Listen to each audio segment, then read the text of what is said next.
associated with HR Milestone for last 4 years. He's Mr. Neeraj Bharadwaj, and I think he will do the best in introducing himself. Well, Neeraj Bharadwaj, and I'm one of the founding members of HR Milestone, consultant by profession with Blue Wisdom Private Limited. And we welcome you all. We have our important guest all over here, and sometime we'll be beginning the session. Meanwhile, taking you through the journey of HR Milestone, it started in 2011 with a small meetup of like 12 people at Vincent Machines, and since then we've been amazing. We've grown to a community of 500 senior HR professionals who stay connected all through WhatsApp, all through events that keep on happening. And we've so far done around 30 events, and we've expanded to 500 HR professionals, and we have something coming up today as well. Now we would actually move towards inaugurating the summit. I'd like Mr. Nishit Mehta to come on stage and start with lamp lighting.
the lamp lighting and Ganesh Vandana.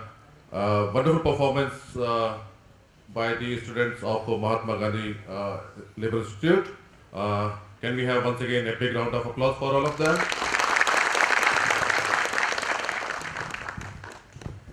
Walk through to the agenda and why exactly we're here today. So today is basically a continuation to the long-range agenda that we began 2 summits back. That is paving pathway to 2020, conquering to last 2 summits. So one talked about bridging the gap between millennials and the current generation. The next one focused on some skill training like HR analytics and HR branding.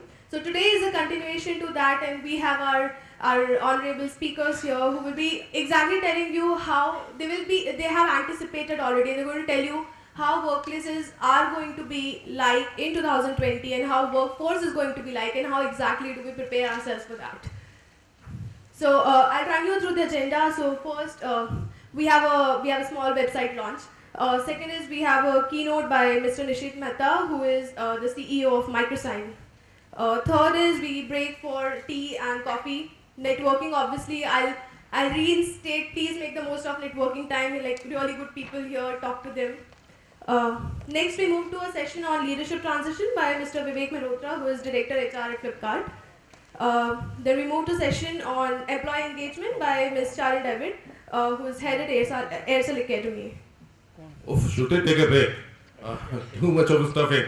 Okay, then I think we would take a break and for lunch and networking between 1 to 2 p.m. Then we have a little surprise performance and let surprise be a surprise, Shruti. Okay, and next we'll move to a session by Ms. Namrata Gill on workshop practices and conditions, followed by next session by Mr. Avdut Sumit on statutory reforms, post which we will conclude and move to a high tea and networking. Again, please make most of the networking event, and I would like to tell you, please tweet and share on Facebook about your activities today with hashtag HR Summit 16, mention HR Milestone Forum, hashtag HR Summit 16. You will have a flash on your phones in a while, which will tell you exactly what you have to do. If you have any queries with any of the speakers, you'll get a WhatsApp number. We are supposed to WhatsApp it with your name and your photograph and your query. So just in case some people don't want to stand and tell, we will actually have your questions and we can give it to the speakers. Yeah. I would like to request the core members to, just a second. Yeah, so we move towards website launch, a small initiative by HR Milestone Forum. Giving a background to it, so far I think most of the people here are on a WhatsApp group that we have of HR Milestone, and you would already you would have already figured the problem that we have is managing the content, right? So as much as we try to, it becomes kind of difficult to manage people in sharing the content. So we came up with a website. It's in the beta version right now. We just launched it, and we're going to validate it with you guys. How are you adapting to it? I asked Mr. Urjit. This is a significant event for all of us here, and how we can miss this opportunity that we have such important, all people, members, and our eminent speakers. I would request all the speakers and chief guests and the core committee members on the stage for this launch of our website.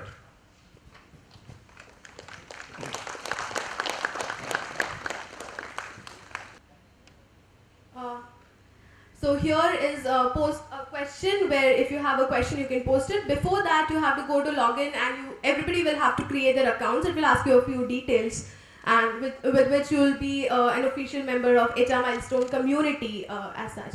Once you have your user details logged in, can we go back right now?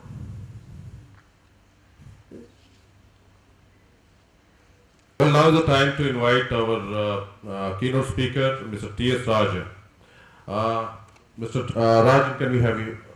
Yes. A bit introduction about Mr. Rajan. Mr. T.S. Rajan is CEO with Windsor Machineries, and we are quite happy that he accepted our invitation. He created values of HR, turned around a sick unit into the profitable one. He's worked for various other organizations like Godrej and TVS. A big round of applause for Mr. T.S. Raju.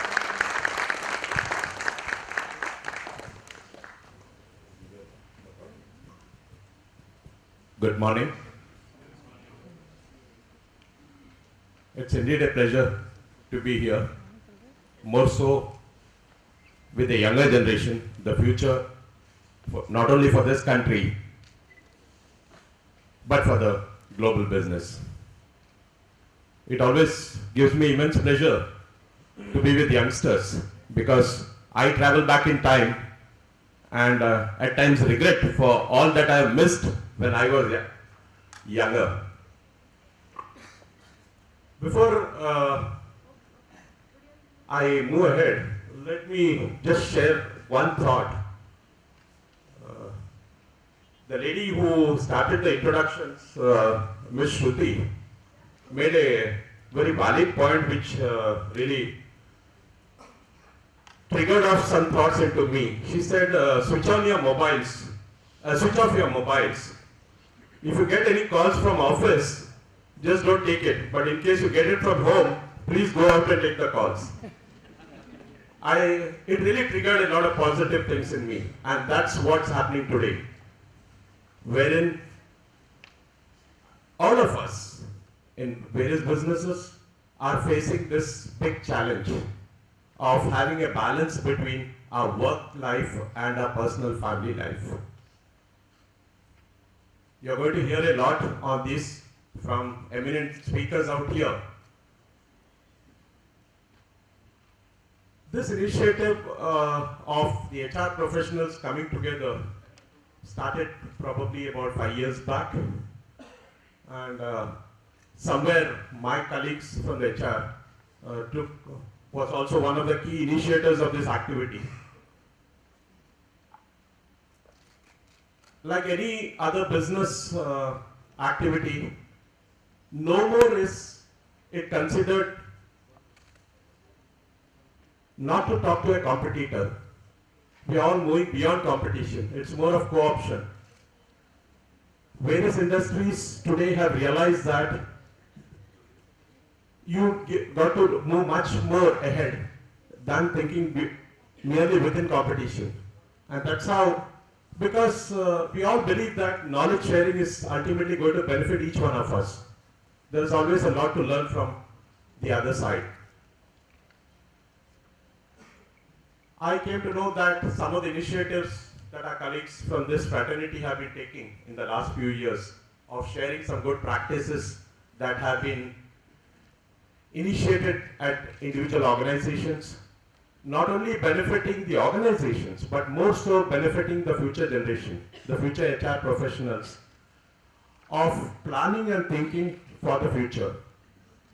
Gone are those times, probably when I had a little more black hair, when the traditional HR practices of, it was not an HR. I still remember when I graduated out of the engineering college and joined one of the leading companies in Mumbai, it was always looked at as a personal department, where the personal manager's job was only limited to managing the regular attendance, timekeeping, and it slowly extended to managing industrial relations. I think we have traveled a long journey in the last 20, 30 years. Today it's no more personal departments. It has transitioned through human resource management, human resource development, and today we all talk of business HR. We couldn't imagine many years back of an HR head ever leading an organization. It always used to be a technocrat. That was a mindset because people believed that only an engineer or a management graduate could head an organization. But times have changed. Not only in India, I have seen it globally, where finance heads have been managing organizations. And I have a joint venture partner in Germany, where the HR head is the business head. When I look back, I realize, yes, it makes a lot of sense. Because today, managing technology or acquiring technology or developing technology is no more a challenge. The biggest challenge today is managing human resources, managing people. And if I am able to manage this key resource, I am sure business can be managed automatically. I read an article a couple of days back which appeared in the Times of India where the chairman of Cisco made a very valid statement saying that it was quite shocking and a revelation which said that probably in the next 4 to 5 years, more than 40% of the companies globally are going to shut down their businesses. When he said the key focus would be on 3 things. One is intellectual property or digital technology. Second is innovation, and third is culture, with equal weightages for all the 3. If you are able to manage these 3 effectively, then you have a probability of you surviving the onslaught in the future is much higher. I think we are all woken up at the right time because the challenges are different today. And it encompasses a whole gamut of activities, not merely rewards and recognition, not merely performance appraisals, not merely individual developments, also extending to some of the best practices that we have in the organization, on the shop floor, also balancing it with the statutory compliances, the legal processes, the laws, which I'm sure everybody would agree that today we still work on some of the labor laws which are pre-independence concepts, which are no more valid today.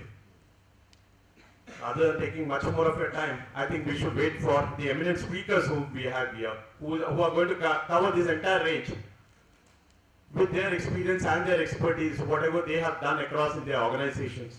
And I would still believe and love to hear from them, because whatever I speak is from an era which is almost getting out.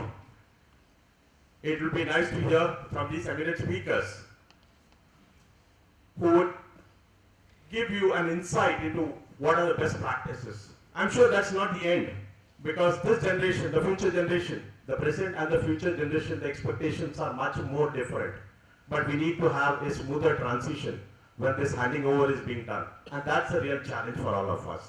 With these few words, I'm sure the youngsters out here would be having a very educative and learning experience over these sessions throughout the day. Thank you. Thank you very much, Mr. Rajan. For HR fraternity, I think this was a much needed significant words. You mentioned about the significance of technology, innovation and creativity. I think that's what we HR professionals need to think beyond our routine practices like R&R and PMS and ITP, what Mr. Rajan has very accurately said. And this is quite matching, incidentally, with our theme of 2K20, that what as an HR professional we would like to transform from here to in another 4 or 5 years. Mr. Rajan, thank you very, very much for giving us those words. At HR, we truly struggle to create the business alignment and truly become the business partner.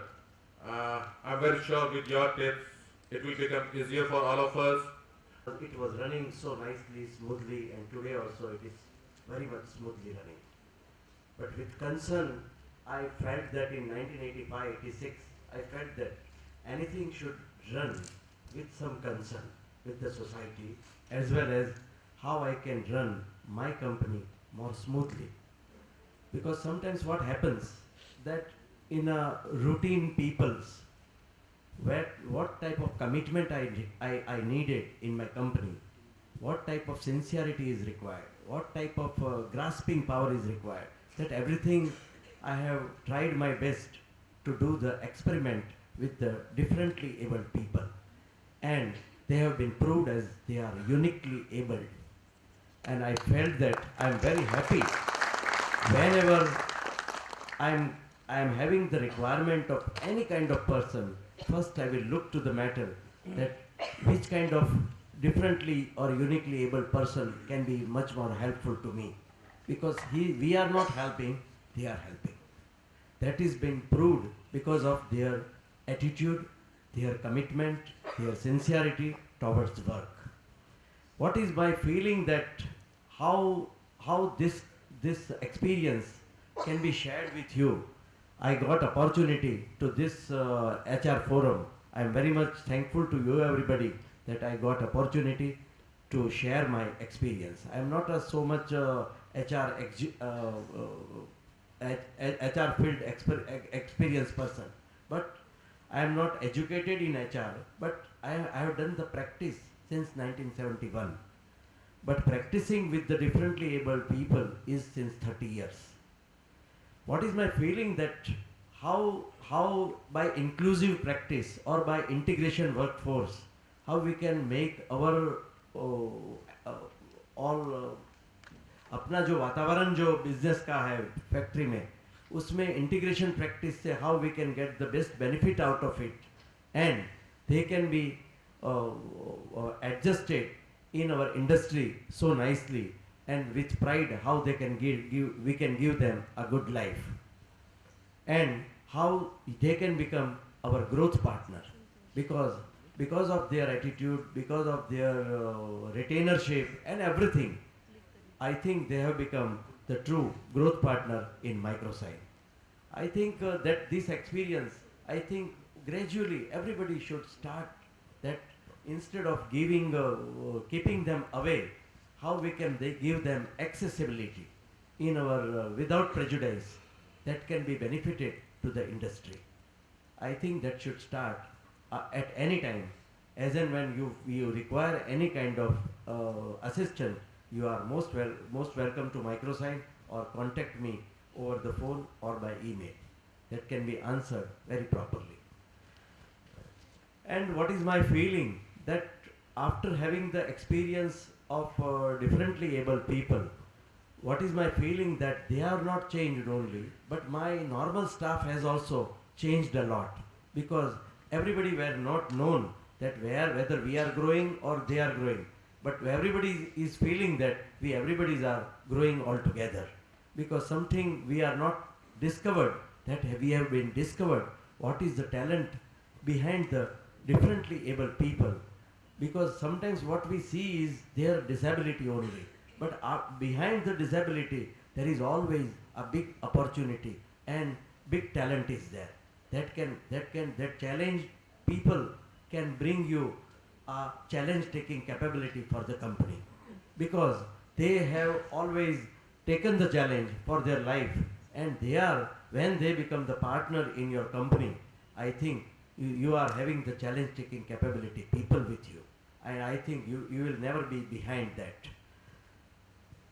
Another thing, what is my feeling, that whenever we run the company business, we run the show of our business and company, how we have the attitude with the people, particularly as and when you are a proprietor or managing director, or you are a partner or anything, but our attitude will be like you can say that particularly if you have the trusteeship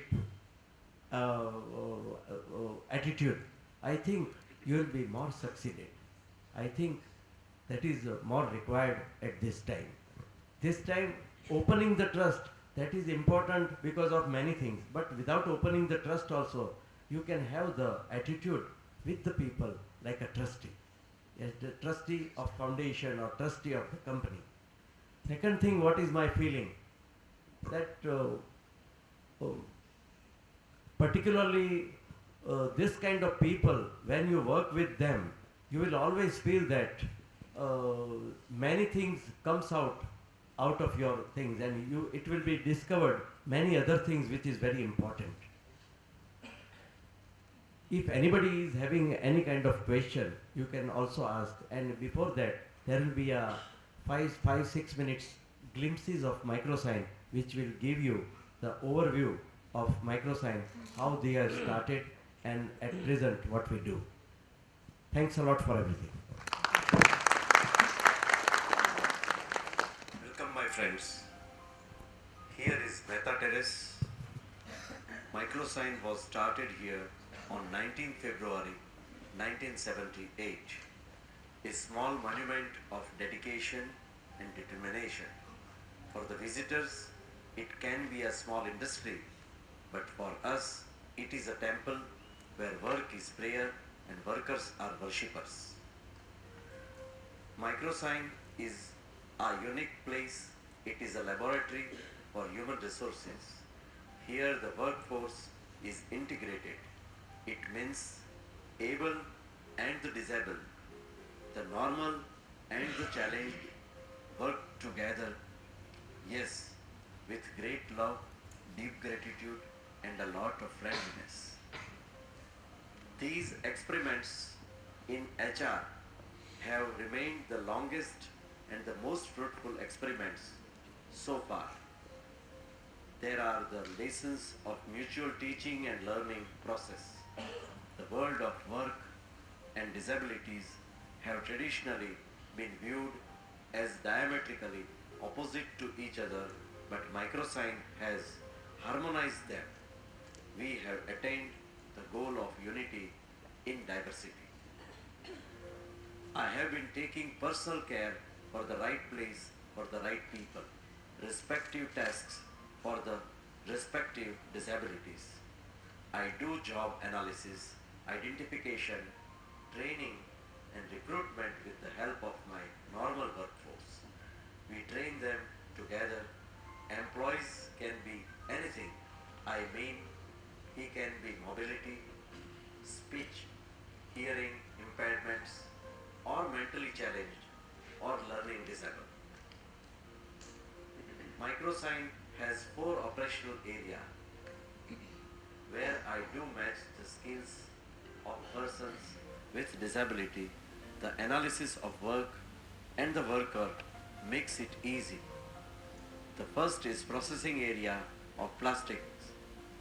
There is noise here, so hearing impaired are working here with zero distraction. The second is deflushing area where the orthopedically impaired are working so smoothly. In the third packaging area, people with mobility impaired are working with the highest quality and quantity output. In the fourth runner removing area, the work is repetitive, so partially mentally challenged are working here who do not get bored and tired with it. After deep satisfaction in products and profits, I wanted to do something which would lighten a candle in the mind and heart of man. For that, Center for Excellence has been found and the quest for excellence started. It is a creative, constructive expression of Microsign.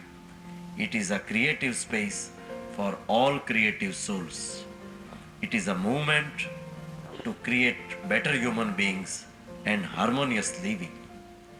It does very many activities and programs in the field of art and culture, sports, education, literature. For the enhancement of living, we also do activities related with New Age spirituality. So many enlightened institutes have appreciated and awarded our soulful and heartful efforts in human engineering. So Microsign has been awarded with these awards. The National Award for Welfare of People with Disabilities in 1999. NCPDP Helen Keller Award in 1999 by Rajiv Gandhi Foundation. The FICCI Annual Award 2003-2004. IMC Ramkrishna Bajaj National Quality Award 2007 in Mumbai. CNN, IBM, Reliance Industry, the Real Heroes Award 2009 in Mumbai. The credit goes to the integrated workforce and our clientele and the good wishers.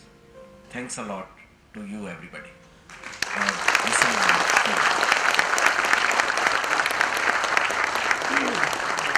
If you have any kind of question, please, without hesitation, you can ask. Because what is my feeling that we are running the show very nicely without noise at microsite.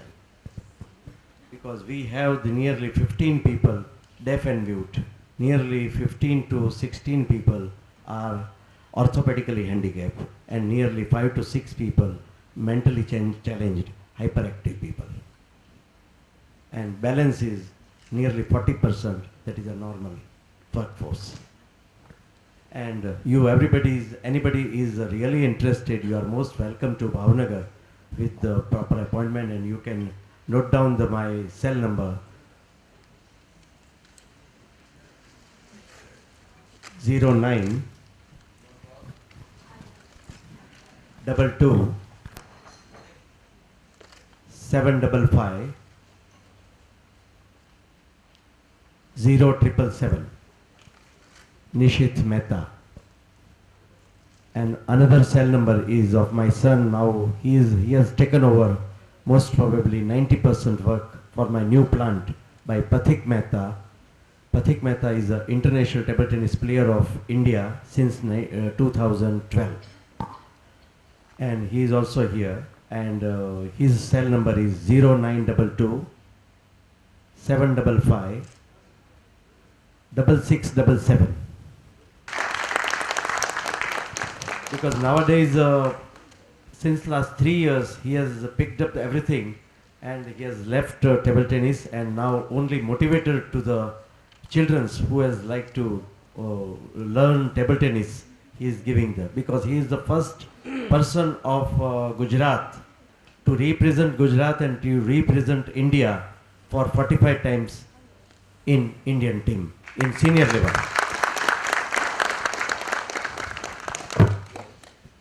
Well, first of all, I would like to congratulate you, Mr. Mehta, for such a great initiative you have taken up. And in fact, we also have initiated and thinking in this direction, even in the universities. We have a cell which is called as Equal Opportunity Cell, in which one of the target group is the differently abled students as well. So I think it is coming up in a very major way with the Persons with Disability Act and all that. I would like to know from where do you source these workers basically, or the employees? From? Where do you source them from? Recruit. Recruitment, Yeah. basically what is happening in Bhavnagar, there are ample variety of schools for the differently abled. And I think after finishing the study, there is a zero, because there is nothing there where they have been adjusted or rehabilitation or acceptance from the industry. So I thought that let me try without prejudice, because let me try to find out what is the best behind their disability, which can be utilized for the benefit of our industry, and he can become a useful person instead of keeping them like a waste. How they can be used as a waste. That's great. You have any minimum qualification required, or what is your minimum criteria for entry into the job? I think in the job, in our industry, I think it is if it is a 8th or 9th pass, that is okay. That is fine. I am having all uneducated only. Okay. Because uneducated means approximate matriculate or 12th pass or 11th pass. Okay. That is okay. Great initiative. I should because congratulate you once again. And I think if with your permission, if you grant us permission, we would like to do a case study on your organization It is as so well. nicely. I like to inform you that case study has been done by the IRMA before 9 years back. Right. Second, the latest case study it is in the pipeline in the final stage by IIM.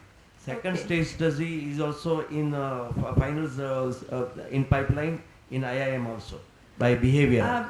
because one of my PhD students, she is already pursuing her doctorate on this topic, which is on persons with disability.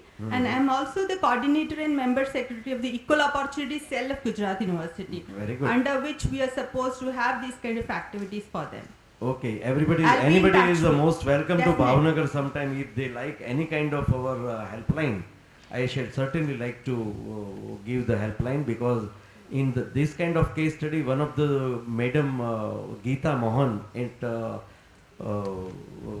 Vile Parle Kedavani Minerals College, she has done the doctorate before 6 years back. Okay, thank you so much. Okay, thank you. Once again, I would just like to take one moment. When it was being discussed about case studies, one of my fellow faculty member and my PhD student, Dr. Alpa Mehta, has also published a paper on the work being done at your industry. I'm sure she must have I think Alpaben has contacted me and done so much before 5-6 years back. Yes, yes. So that was published in the research journal of our university, Gujarat University. Very good. And that case is we are very familiar with. And one more thing I would like to share is recently I came across a small video on another such initiative at Mumbai in hospitality sector. There is a restaurant probably called Mirchi and Maim or something like that, where they have also taken up this cause of the differently able, and 100% of their employees are also from the disabled community. But sometimes So- what happens that they can be deaf and mute only. Yes, because they have to move here. yes, correct. I am having Yeah, all yeah. sorts of space Yes, in my yes, factory yes, where the yes. packaging movement is not required. Keep the orthopedically handicapped. Yeah, yes. Here the movement and mental level is required, but concentration is required. Then Yes. keep the deaf and mute. They are So- very intelligent and intellect also. So great work, and we are highly So impressed. you by that. everybody are most welcome at any time. Thank you so much. Slides, if you watched it carefully, they expressed a lot. They spoke more than 1,000 words, if I may use that statement. Much more, as coming from a business fraternity, I was amazed.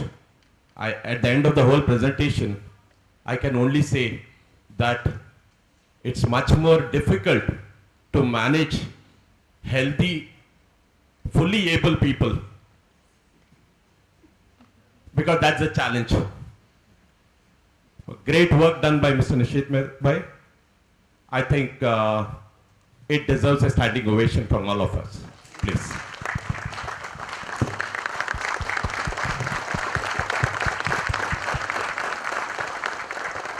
The best part was, if you had observed it very carefully, and somewhere he did mention, it encompassed the whole gamut. He has perfectly balanced, I don't want to use the word constraints or limitations which people would have, but it was a perfect balance of putting the right people for the right jobs, which even engineers like me, I feel, I'm sorry to say, probably I have also overlooked those areas. Thank you. Thank you so much for expressing the Wonderful learning, a real hero, Mr. Nishit Mehta, that's what we can say. With a focus on commitment and sincerity, the experiment goes so well. What we think able or unable VHR people hire and fire people on competencies or not so called competencies, whereas he only looks in one straight direction, that is the qualities and the competencies of differently able or uniquely able people, that's what he says, and he called them personalities. So one more thing, he said that rather than we are helping them, a great attitude, he says that they are helping us. 30 years of this long experiment with so many studies, and of course some words which HR fraternity can catch, and those are integration, adjustment with the business, and making them the growth partner. Thank you very much, Nishit bhai. We feel humbled. And one more thing, the message from uniquely able or disabled people, that normal stuff has also changed. That's what Mr. Mehta said. So focusing is on abilities, not the disabilities. So it's time for HR to focus on the available competencies, not the other way around.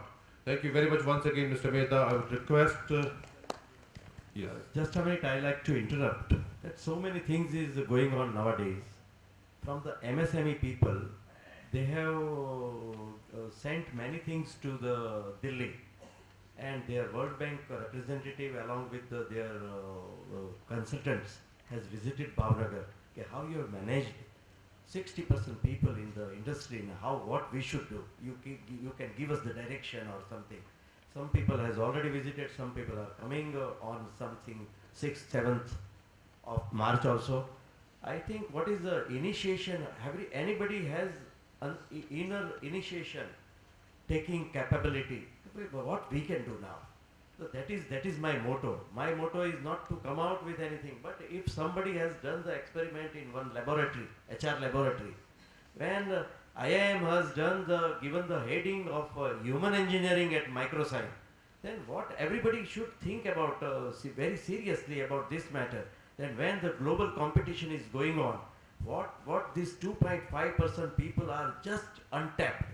Untapped means you are not utilizing at all because you don't know, you have never taken the initiation to find out what their ability is there and how to tap in, and it is to be in inclusive practice, how they can be utilized in the mainstream. I think this is a serious matter, has already gone to central level also. And even in Indo-German tool room, everywhere they are having the ideology that how the skill can be given to those who is more thirsty. Because then it will come out a good result. I think everywhere gradually it is going on, and I think everybody also will think seriously about this matter and kindle a lamp of humanity also. Thanks a lot. Thank you very much, sir. Shailesh.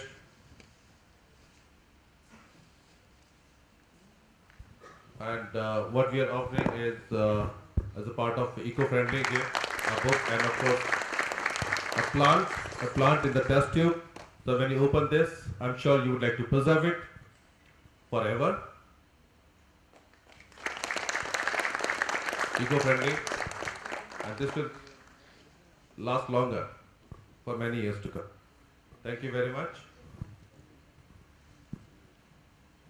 Thank you so much, Mr. Mehta, for the amazing session. You have something more? Will you bring the memento for their forum for their library? It will be very useful to all the people whoever is being utilizing.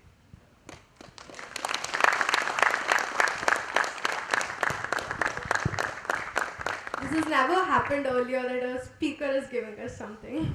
Yeah, so we got a return gift as well. Thank you so much, sir. Well, we recognize the appetite for learning and as well as something which is there in the belly.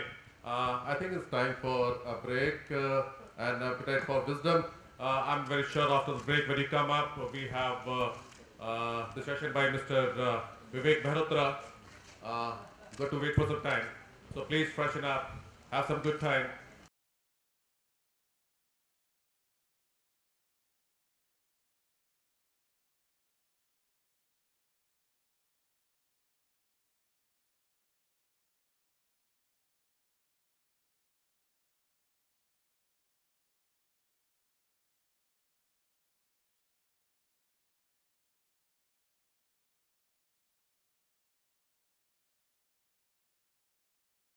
Start to a Saturday morning, yes, shows how happening your life is. So, my name is Nasir, and with me is Brandon Lal Kaka, and we are from Ahmedabad Comedians, and we are going to do a little stand-up performance for you. So everybody's ready, like give me some claps and cheer, please, come on, yes. Thank you, thank you. I mean, we'd like the people in the back to settle down. Yeah, so energetic HR audience, huh? They are clapping and all. Nice. Nice one. You're talking about Shruti something. What? You're talking about something about Shruti. Shruti? I don't know, man. So, you know, Shruti calls me up yesterday and I asked her, like, can we perform here?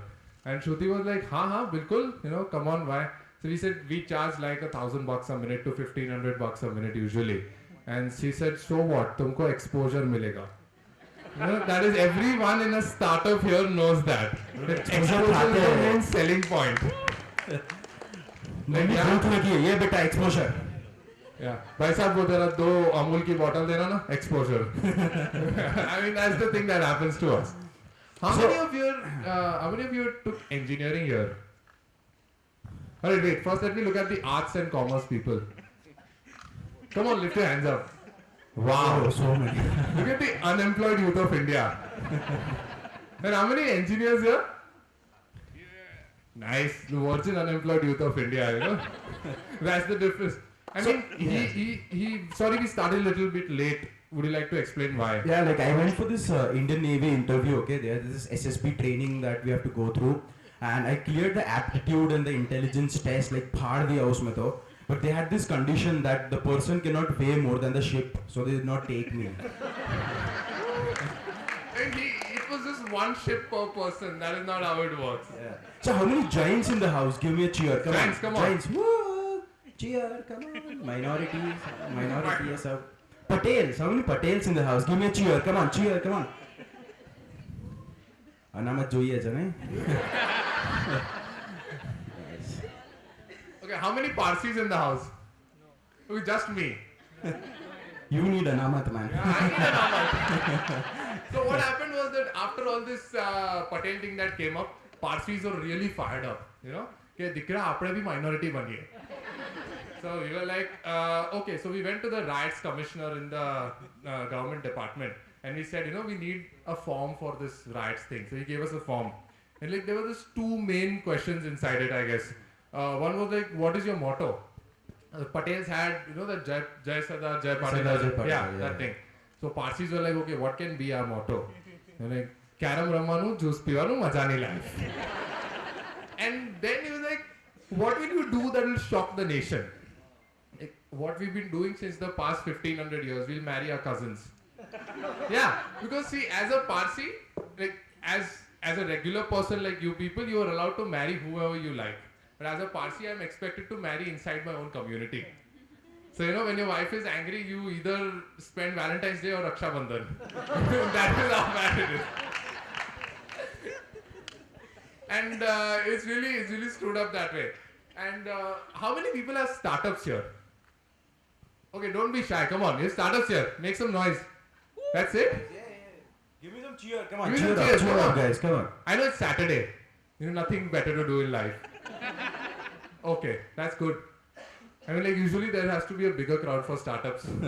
So, like, you know, we live in a very civilized world, right? A very civil. So we cannot, like, when we're talking to someone we do not like, okay? We cannot go up and then directly say screw you or something like that, okay? So people have invented these new ways to say screw you, okay? So a salesperson will go up to you and say, sir, trust me. A boy will go up to a girl and say, baby, I love you. The girl will say, can I drive? And then an HR guy will say, 5 lakh nahi 2 lakh mein kar le. You know, I was recently talking to my friend over here, and he's in HR, and so मतलब हम लोग बोले थे like 5 minute चाहिए यार prepare करने के लिए थोड़ा stage पे जाने के लिए उसमें मतलब 2 मिनट ले ले. Negotiation everywhere. Everywhere. Yeah, everywhere. and then you're like, take a 2 minutes, but exposure. So this thing about driving comes up. Okay, how many women in the house? Give me a cheer. Oh, come on, you can shout, I know that. Yes. How many of you drive? I mean, Al-Qaeda should be recruiting amongst you people, you know? Because, frankly speaking, women can't drive. You know, there's this, I was going one day to one of my shows, and it was like, there's this ad on the radio which said, you know, the Indian Army is now looking for women to fly fighter jets. Recently I happened. was like, exposure dena tu. You know, I mean, Aloknath was also like, dude, you know? So I'm like, what advantage would they have? I mean, is there a tactical advantage behind it? I don't see one other than, you know, her giving a right signal and turning left in Pakistan. People, what the hell happened? So, no, like, we Indians have this really bad habit of stereotyping everything, okay? Like, we are calling Gujaratis Gujjus and Malayalis Mallus And what is this? We have named an entire community after a mechanical drug device. We are calling Bengalis bongs. So if this trend continues, what do we call people of Thailand thongs? But these for the people of Nagaland. Oh man, it's really bad. I mean, as you can see, one of us hits the gym regularly. You know, it's obviously Nisarg here. Yeah. Recently, because I'm a Jain and I look like a potato. Okay. So I it's recently not the joined whole the gym. potato thing. It's his food habits. He's a very strict Jain. He has chicken without garlic and onions. I mean, he takes care of his diet, of course. So yeah, I wanted to get slim, so I recently joined the gym, okay? And there was this really beautiful and a hot girl there. So I asked the trainer, what machine should I use to impress that girl? And then she told, use the ATM machine in the lobby. Surprisingly, he has a girlfriend. Yeah man, I'm an engineer and ironically I have a girlfriend, okay? That's like saying startup है और हमारा इतना turnover भी आता है. Thank you guys. Thank you that so was much, all. man. It was a pleasure. Hope you loved us. Yes, thanks a lot and thank you so much. Thank you. And about comedians and we have a Facebook page. Please go and like that. Exposure मिलेगा थोड़ा. So thanks a lot. Yeah, thanks a lot, guys. we do corporate Lovely shows audience. and everywhere, everything. You can get in touch with us also. Yeah. And I think it was an amazing audience. Best of luck, guys. Thank you so much. Enjoy your day. Alright, so before we move on, I would like to request Mr. Sanjay Dave, who is one of the core committee members of HR Milestone, and Mr. Vijay Shah from Salamati Securities, one of our sponsors, to please come on stage and facilitate Mr. T.S. Rajan with the token of gratification. So please.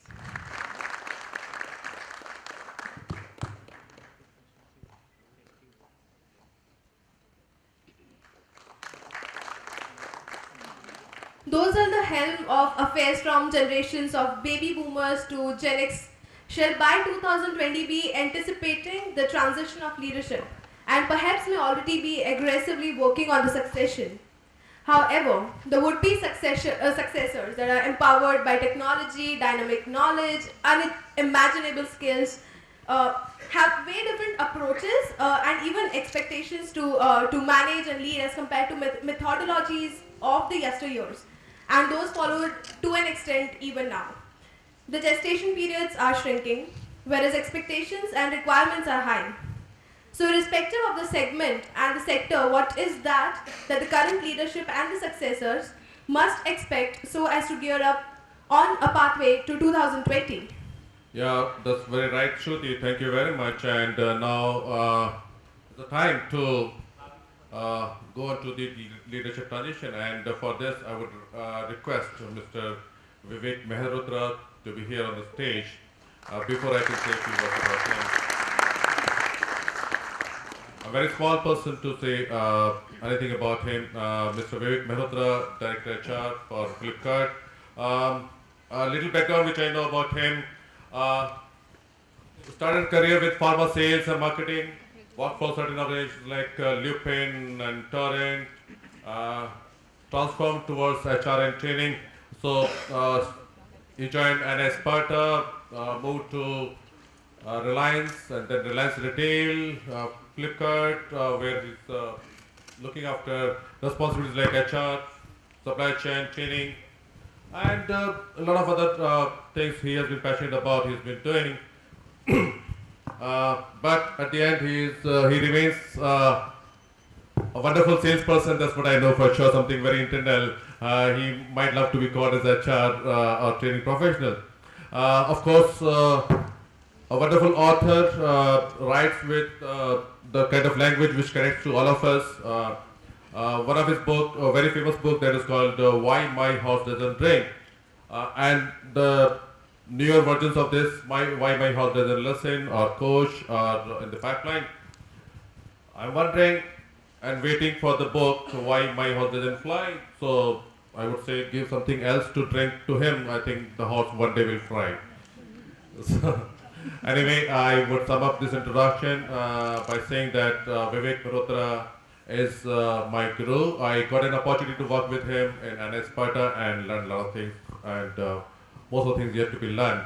I would request Mr. Harish Chaturvedi to welcome Mr.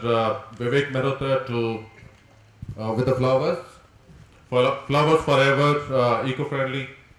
So the test tube plant.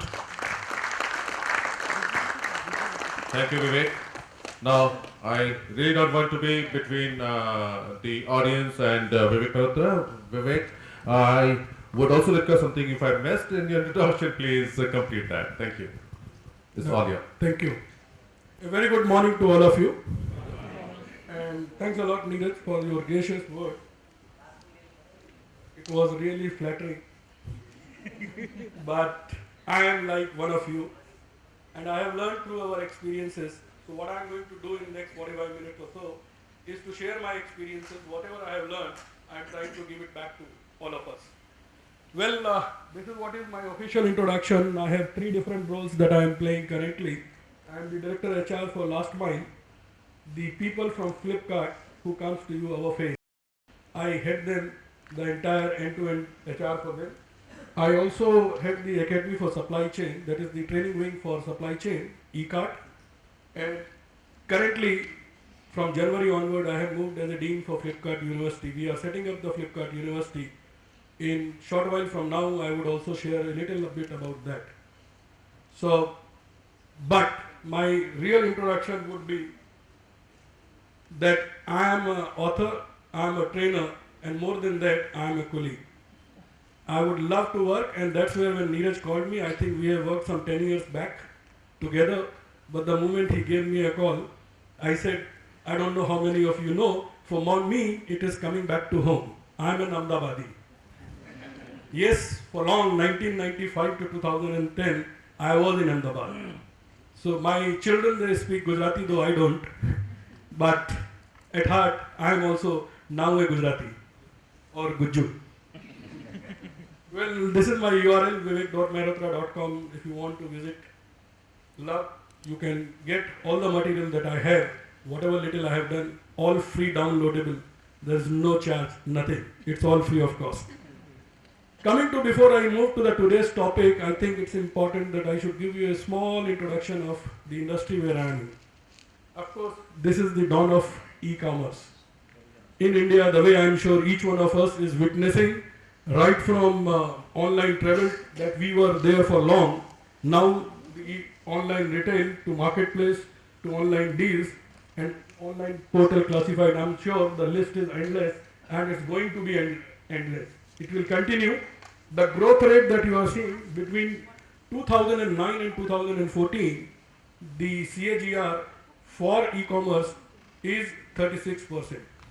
And out of that, the e-tail, which is the recent version of retail in e-commerce, that's what we are through Flipkart serving is again a 54%. And why am I discussing this? Because I see this is important in relation to what we are going to discuss in today's discussion everywhere. The first thing is there is an unprecedented growth which has come on account of the smartphone penetration, the tablet that we are using currently. And that is really giving, because that is something becoming the future, and therefore the industry has to gear up. And that's where the learning we will have is that we have to match ourselves with whatever is going to be the future. If we do not change, we would remain there and the train will move forward. The demographic and the growing internet users, in fact, we have become the largest in the globe. The entry of Amazon and Alibaba will further fuel this competition. And you know the marketing rule is, whenever competition grows, the market itself grows. And then of course the government initiative, and thanks to Mr. Narendra Modi, I am a firm believer and a follower of him. I have a very privileged to have a very close encounter with him. For 3 days we were together. In fact, 2005 Chintan Shivir, which he conducts, was conducted by me and my team at Bharuch GNFC. So right from those days I am his fan, and the things that he has a vision for India, and this is what is which is going to be his vision, that digital India will make, it's not Facebook that he is after now, that Mark is also coming behind. it is not the Facebook, my dear, all of us are going to be benefited. Because this will reach, the internet users will reach to those places where we cannot, because no private company can reach. But then because of Government of India initiative, the market will reach to the micro corners of our country. Another good initiative that he is taking is the changing the modernization of India Post.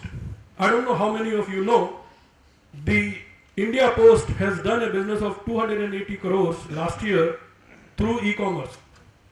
And this is what going to change the scenario. Imagine so many post office. I think we were all getting, there was a time when we used to get post. We used to get money orders. I don't know, sir, many of the audience may not even know what is money order. We go only to ATM. We go only online transfer. But there was a time when we used to get money through money orders if we were studying outside. So the point is, it has a reach. It was dying, but that's the vision of a leader, that he is reviving. And he is reviving with the latest what is required in the place. And imagine if postmen, they will come to you and they will deliver. You ask your parents, they will let you know how correct they were, how on time they were.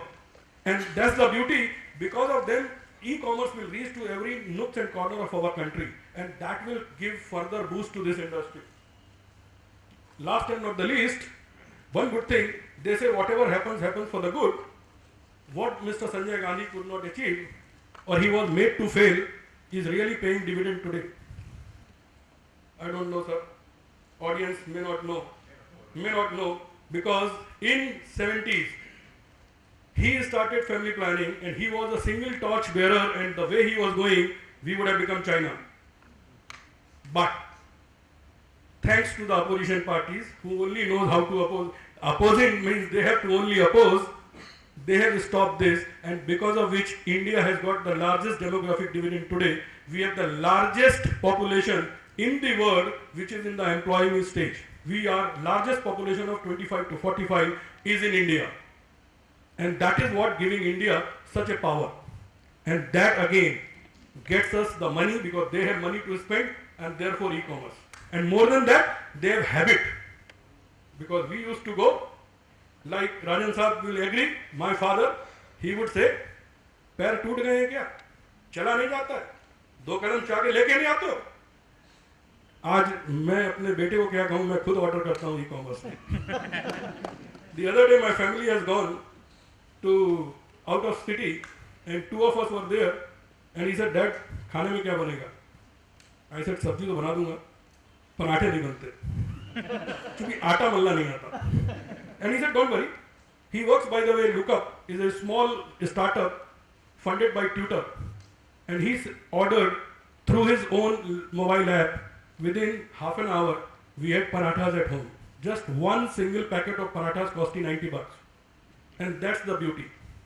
And that is what is changing, because the demographic is changing, people are changing, and therefore industry is changing, and industry is going to be stronger and stronger. Last and the least, with Mr. Narendra Modi, you have seen that at least with all the oppositions in B2C e-commerce, at least he could open up the FDI. I do not know where it will have multi-retail, but then at least there is some beginning. B2C, not B2B, not B2C. But ultimately what will matter is the Darwin's theory, the survival of the fittest. It all depends upon who will be the largest. People, they keep asking, but yes, even today, Indians, we are doing much better. Even today, Flipkart and Snapdeal, we are giving much tough time to both Amazon and Alibaba. So this is all I just wanted to say, that how the current position can give you, like the way people are changing, that will change the scenario of the market. And in the industry, we have to align ourselves with the future. And this is what we are going to discuss, like today's topic is leadership transition, wherein what we are going to talk about is that how as a HR leaders, we have to change ourselves with the keeping in the track the future is, the way the people are going to be in future. And I have made my presentation into 2 parts, in the sense, like one, of course, I will be talking about as an HR leader what we need to do. And then of course, all of us are the independent leaders as well of our team. So there, what are the things that we need to make changes so that we can adapt to the future? So let's move on. The future next exit, we know we have already kept the time. 2020 is the future, and that's the next exit. And I'm sorry, this is what is. We are heading towards the end.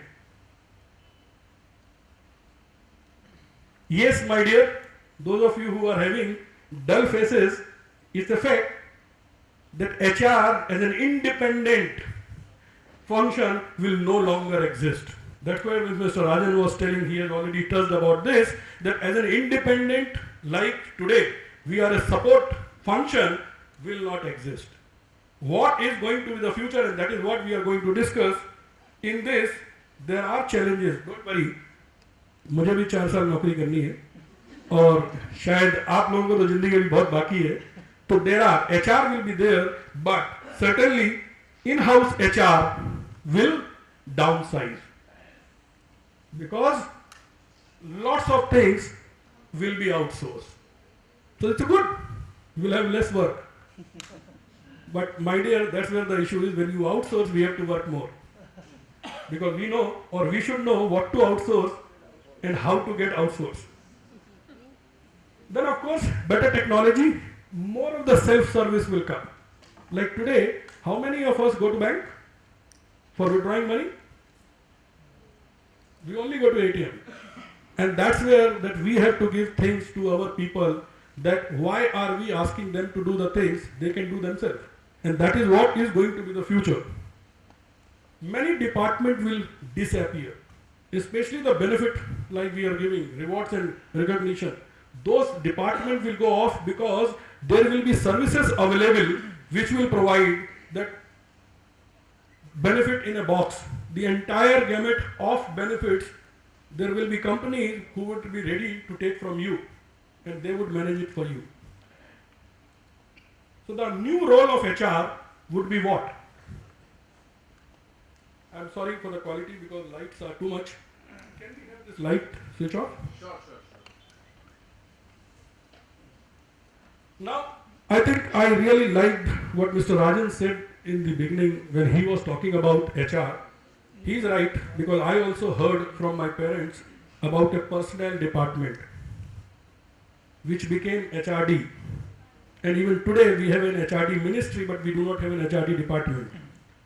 And then it suddenly somewhere, I don't know how, the D got dropped. In fact, which was supposed to be the best thing out of the department got dropped because we became HR. And then from HR we have moved on. This also, if you can, Neeraj, if you can switch off this light also. Thanks. And suddenly that HR became talent. So we are talking about the talent management, and now we are on the verge of having, is it okay now? I think you can see the slides now. Last.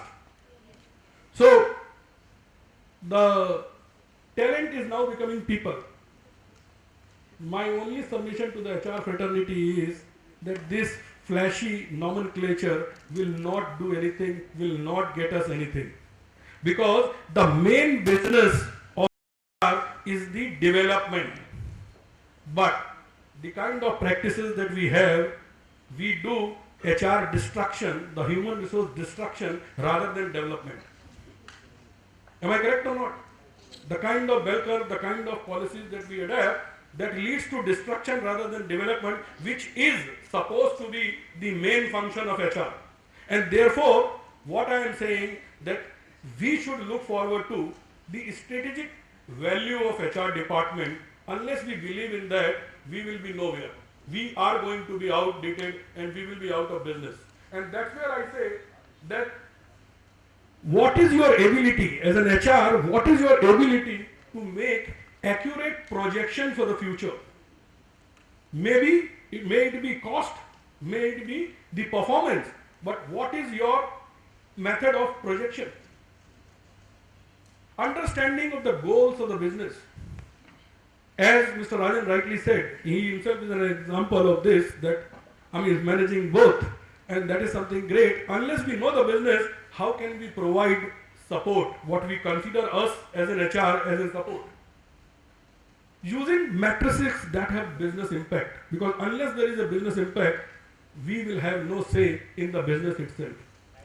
And that is where what we are saying is strategic planning requires in-house expertise, and this is where I see the future of HR.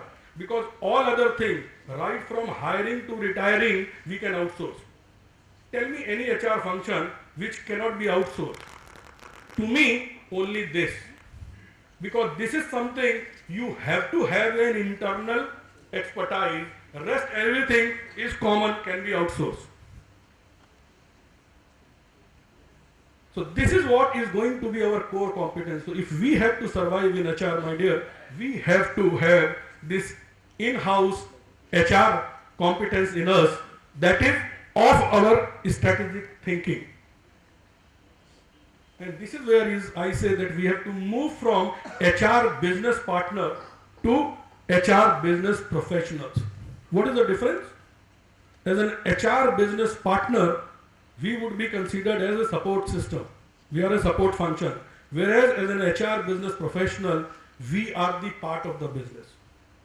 And believe me, this is what is, I am not giving you only some type of gyan, I am practicing it. We have a system is like today, one of my colleagues is also sitting in the audience, you can check with him also, that today it has happened like this, that business says, are you attending the meeting? And when I say, हम क्या करेंगे, नहीं, आपको तो आना ही है. And that is something I think we have achieved a little milestone wherein business expect us to be there as a part of their strategy discussion. And that is what, unless we achieve that, we will become extinct very fast. I'm sure.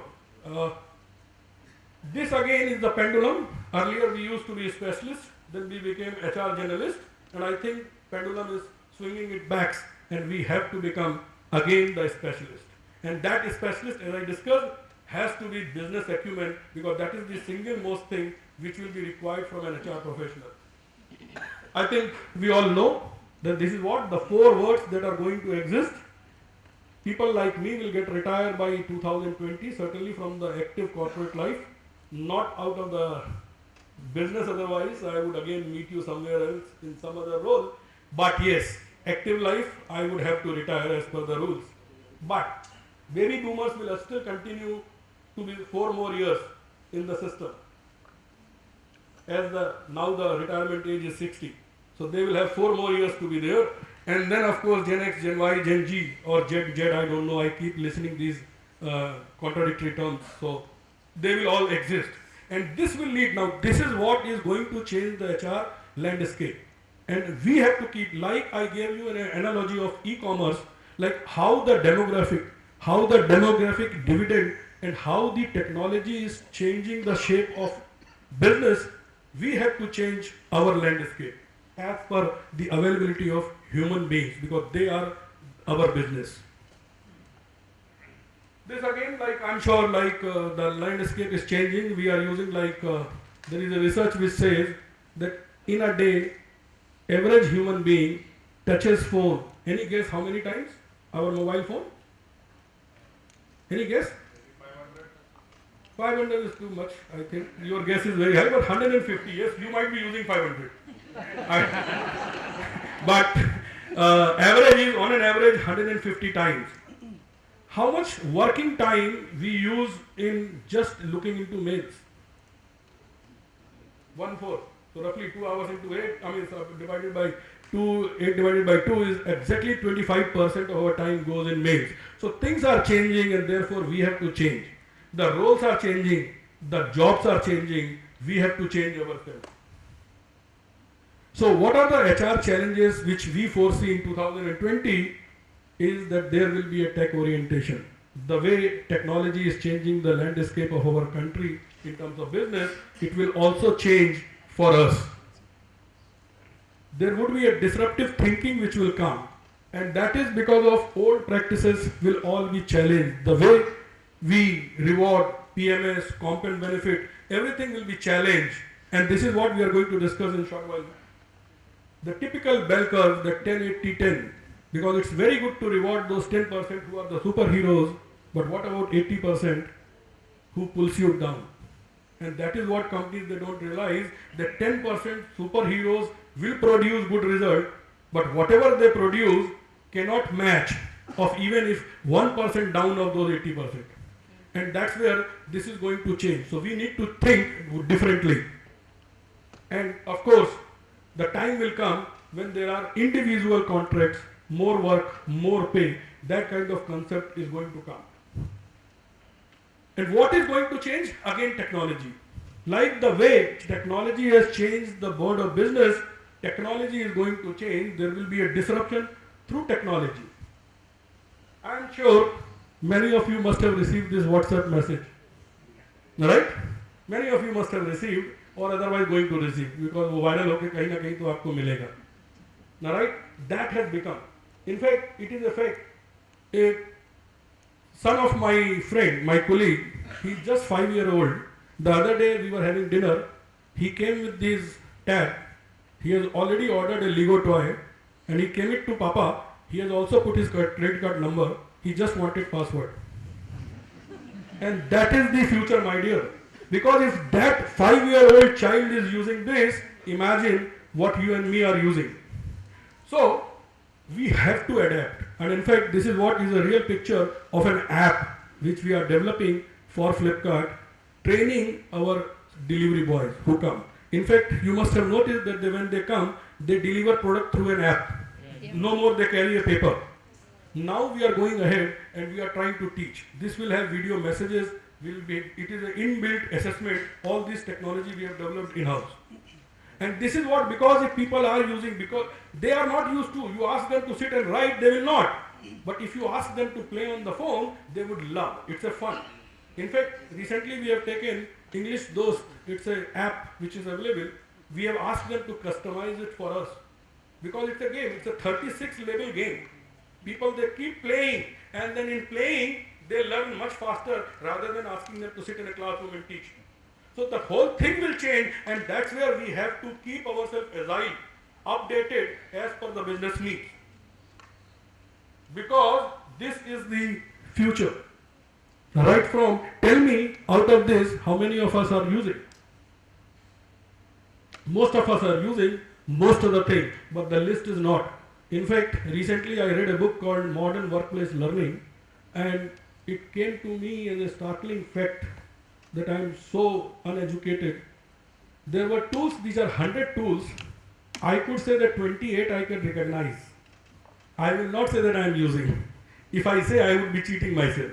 I am using barely 12 or 13, whereas 28 I can recognize, remaining 72 I have no idea as to what they are, but the word is using that. And that will come to India very soon. And that will again change the learning landscape of India. So what we are saying is, in HR also, we have to stop all those manual transactions. We have to find out the tools. Today we ask people to fill the forms. Tomorrow it will be all app based. So why can't we, unless we adapt, we will not be keeping pace of the time. This is the mobile user, 5.2 billion users in a globe of 7 to 8 billion people. Imagine what is the penetration of mobile, and it is still continuously growing.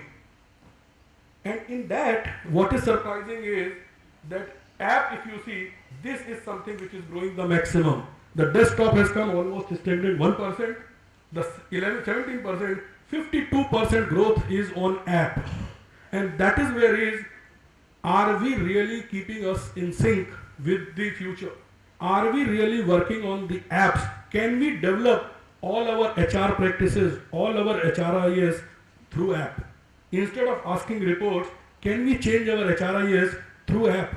It's online, real time, every time it is available. And the best thing is, it is available to both. No more secrets. So that is where is, we have to adapt. Another change which will come is that work is now moving towards worker. Earlier times, which was an industrialized time period, when the worker used to come to the work, today the work is going to the worker, and no more anybody is interested. Wherever you are, you can work. There are organizations which have already started outsourcing work, people can do work from their home. In fact, IBM has started that 20% work has to be done from the remote location. You need not to come. It makes sense. By the way, ATM, why have they started ATM? Because it makes sense. It's a business sense. They save money. Otherwise, they have to employ people whom they have to pay till they die, even pension. Whereas ATM, जिस दिन बंद करना हुआ बंद हो जाएगा. So it's like that. We have to think logically from the business angle as to what HR practice will help us where. And this is what we are saying. The contract field force. In fact, this would be a surprising, but I was reading somewhere. They are predicting in the West it is already there. It will come soon to India as well. That at the senior level also, there will be outsourcing start. Tomorrow you never know that there will be a team lead who instead of giving you the blue collar is also giving you white collar employees. This is because the span of service is going less and less. Sir, हमारे आपके ज़माने में हम जब resume देखते थे तो पहली चीज़ देखते थे स्टेबिलिटी, कितने साल किस कंपनी में काम किया. आज अभी उल्टा हो गया. 7 साल, sir loyalty has become liability. वो जो 7 साल, इसका मतलब इसको कहीं नौकरी नहीं मिलती. 1.5 साल, oh very good, he gets good job. And what they see, which company to which company he has moved. Is he moving the company turnover or not? So the whole scenario, the paradigm has changed, and we have to change ourselves looking into that. What we are saying is, we have to manage a remote workforce which is not there with you. We have to come out of those 9 hours. Where were you? बहुत ज़्यादा दिन नहीं हुए हैं इसी शहर में. कुछ थोड़े साल पहले मैं और मेरी टीम हम अपनी केटली पे चाय पीने जाते थे, which is a very common thing. And my HR head has asked me, why all of you are going out? And there was a register kept. Going out, there was a access card to go out, and there was a register wherein I was to fill that चाय पीने जा रहे हैं. 4:11 पे गए थे, 4:19 पे आए. Now we have to change our mindset, my dear. We have to change. We have to go as per what is required. Leverage employees. Wherever they want to work, we have to allow them to work. It's only the work which matters, not the place where they work. My nephew is in Microsoft. He is in Hyderabad. He takes his Saturday and Sunday, clubs it with one Friday, and he lands in Bangalore. He drives down Friday. We have our food. We enjoy in the midnight from 1 to 4 because they are from that generation. He works. That's all. The work is done. But then we have to change our mindset, else we will there where we are. Now this is something very important, is that new technologies we need to have to analyze the work production versus working time. The point what I am saying is, we need not to count, we need not to appraise our people work in terms of hours, but in what they have done in those hours. Because we can make a person sit, in fact, that you can make a person sit in the class, in the room, but what is the guarantee that he will work or he will deliver the quality work? And that's where what we are saying is, we have to find out ways wherein we can find out the work production and the quality of work rather than the working time. So what I am saying is, we have to have a result-driven performance analysis system that we have to, otherwise we will be out of function. Then I am saying, yes, we have to become the marketing, like HR has to become marketing, because in fact, ultimately the success of a company is rated on the sales and marketing. Whatever we all of you do, we say na the credit wahi le jate hain. So why can't we become like them and take the credit what we have good work that we are doing? And that's where what we are seeing, we have to now start specifying specific micro segments of the job seeker and the job holders who needs to be either promoted or needs to be hired. And we have to work on them to get them on board like a marketing company does. You have to acquire customer, they are your customer, and you have to acquire them, you have to promote them. Benefits, you have to sell your company's benefit. In fact, people are going in West, especially the CXO position, they are offering in the beginning that you will get a yacht. I mean, that is the kind of money that they are throwing, or you get an abroad trip. We can sell, but this is what is I am saying, we have to sell even our benefit. Why should a good person join you? You have to have reason. To use the unique individual tools, for example, LinkedIn and Facebook, because these books, people are sporadically they are using. When they are using, they have no idea what they are doing. In fact, if Mark has become that 100 billion company, is only because of this. Because whatever we play on Facebook is a business for him. He gets paid and it is a business for him. And that is what we are saying, that can we go like them? Can we study what our people are doing on Facebook and LinkedIn, because that will tell us what are their preferences. Based on that you decide your comp and benefit. That would be much more relevant rather than giving everybody the same thing. The new role of HR will be that each customer, like in marketing, we say na each customer is unique and therefore we have to target them. And here what we are saying is each individual has a unique role, but then why HR policies remain the same for everybody? Likewise,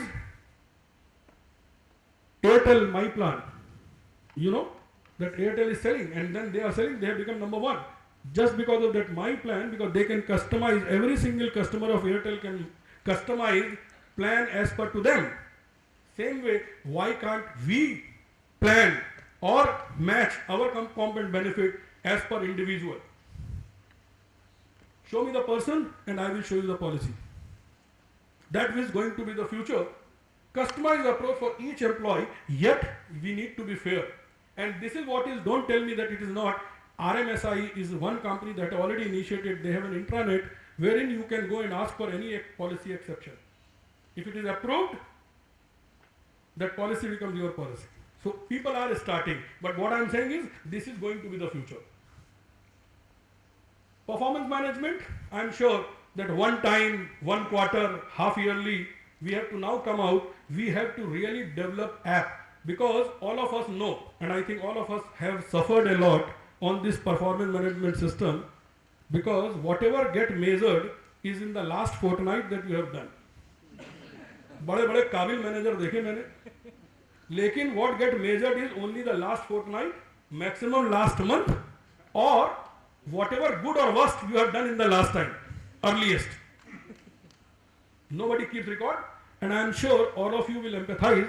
जब वो 9 page का performance appraisal का form लिखने आप बैठते हैं,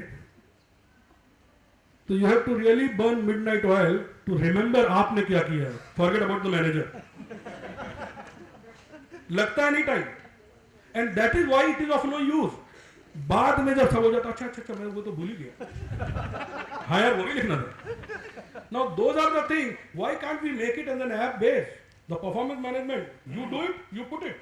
The boss gives you 1 to 5 then and there. Both gets recorded.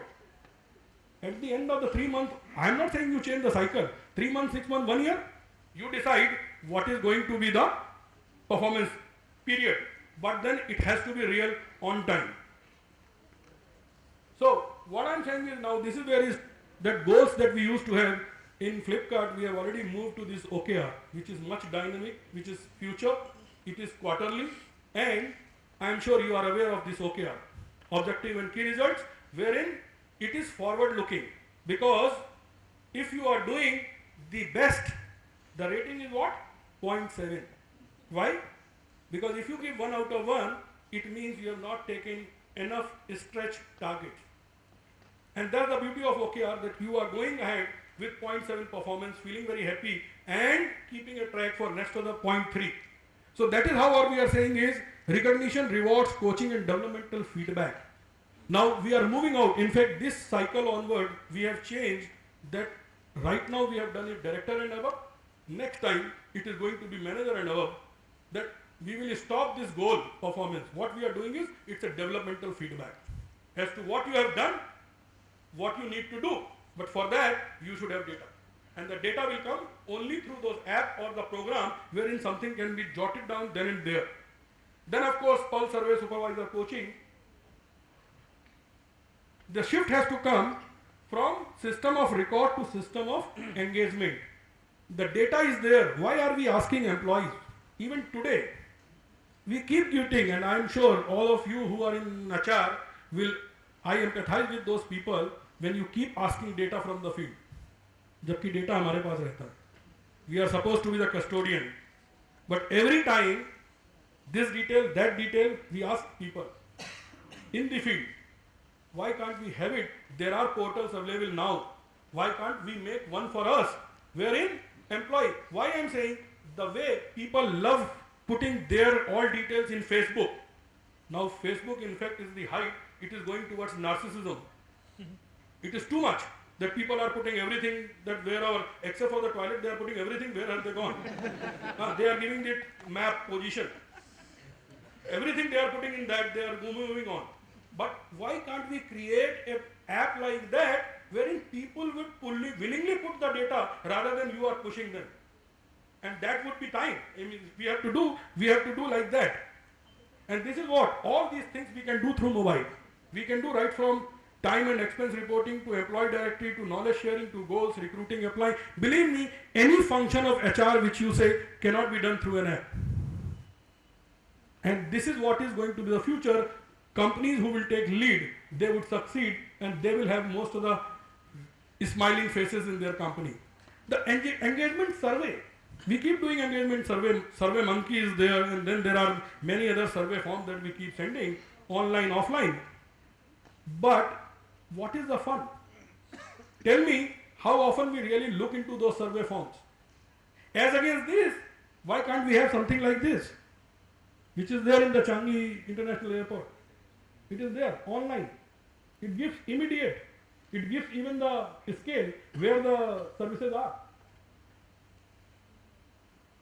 Then of course the data. I am sure we have discussed, like last year you have already discussed in detail about this, but that is what is everywhere. The data is there and we can use this data. Only thing is if this data is available on time, real time. Otherwise it is a post-mortem, not any value addition. So right from retention to the job fitment, everywhere we can use, but this data should be available with us on time, real time. In reward and recognition, now this is a classic example, this Fitbit. How many of us know? Many. So Fitbit, yes, this is of this generation. I am only reading, I am not using. So Fitbit has become a jewelry now, because they have customized to that extent that for every occasion they have a product. And that is the beauty. Can we make our rewards like that, as per the occasion, as per the person, and then people will buy it. They will make an ordinary watch to a jewelry item. So what I am saying is we need to have customized rewards.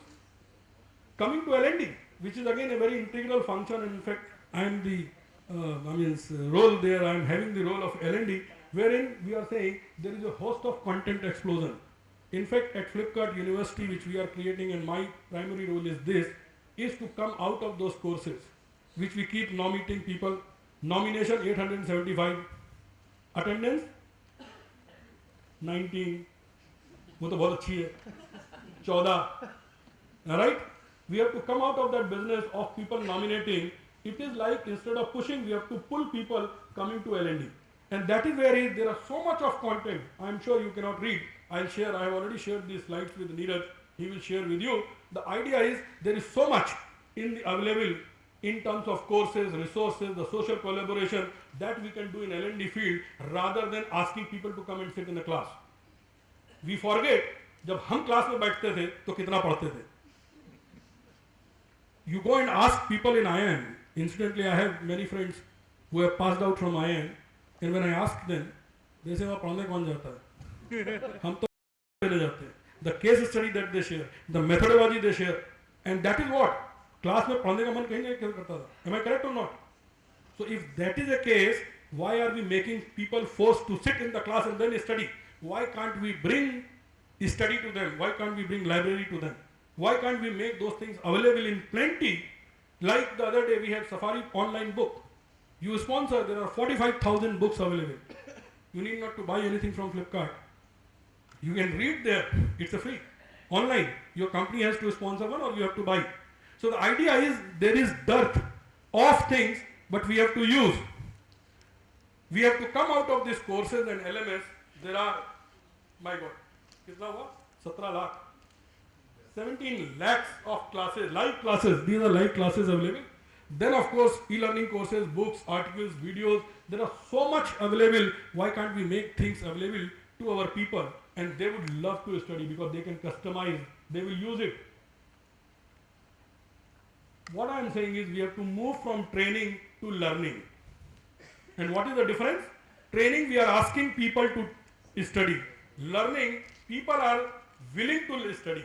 And that is the change. Unless we bring that change, nothing will happen. So what is the new learning paradigm? The most important thing that we have to have is the maturity and the emotional intelligence. Today, we have got one of the best brains of India because we only employ people from IIT and IIM. We also employ people from Google and Yahoo. They are the best of the world. MIT, Harvard, Sloan, from where they have come. But the thing is, they have a growth which is very fast and rapid. 4 years, they become the director. They handle a field force of few thousand. The whole issue is, आम के पेड़ में 12 साल बाद ही फल लगते. The maturity that you need for आम to become real Alfonso will be only 12 years. उसके पहले गुठली मिलेगी. And that is what we are saying is, unless people, and I am not saying that people have become like me or they should be like me to work, but what I am saying is, in that small period they work, we have to make them mentally mature. I am not talking about physical maturity. And that is where we are saying is that emotional intelligence, which is most important, it's not only the intellectual. So this is what we are saying, that Gen Y, they have more knowledge, they are more tech savvy, sharper in many things, but what they need is an emotional intelligence. And that is something we have to really work in learning, because that will give us the beautiful results. Managing self is going to be the future, and there we have to concentrate that how can we give physical, emotional, intellectual and spiritual health to our people. The simulated workplace. Now I am sure many of you, I am sure, working in good companies wherein you have provided this kind of good so-called luxury environment. But my dear, this is not enough. Future is going to be for those simulated. They are coming out with this 4D. I am sure how many of you have seen the 4D pictures? The movies? In theaters, especially in Bombay, like you have seen, some of you have seen, there you even feel the smell.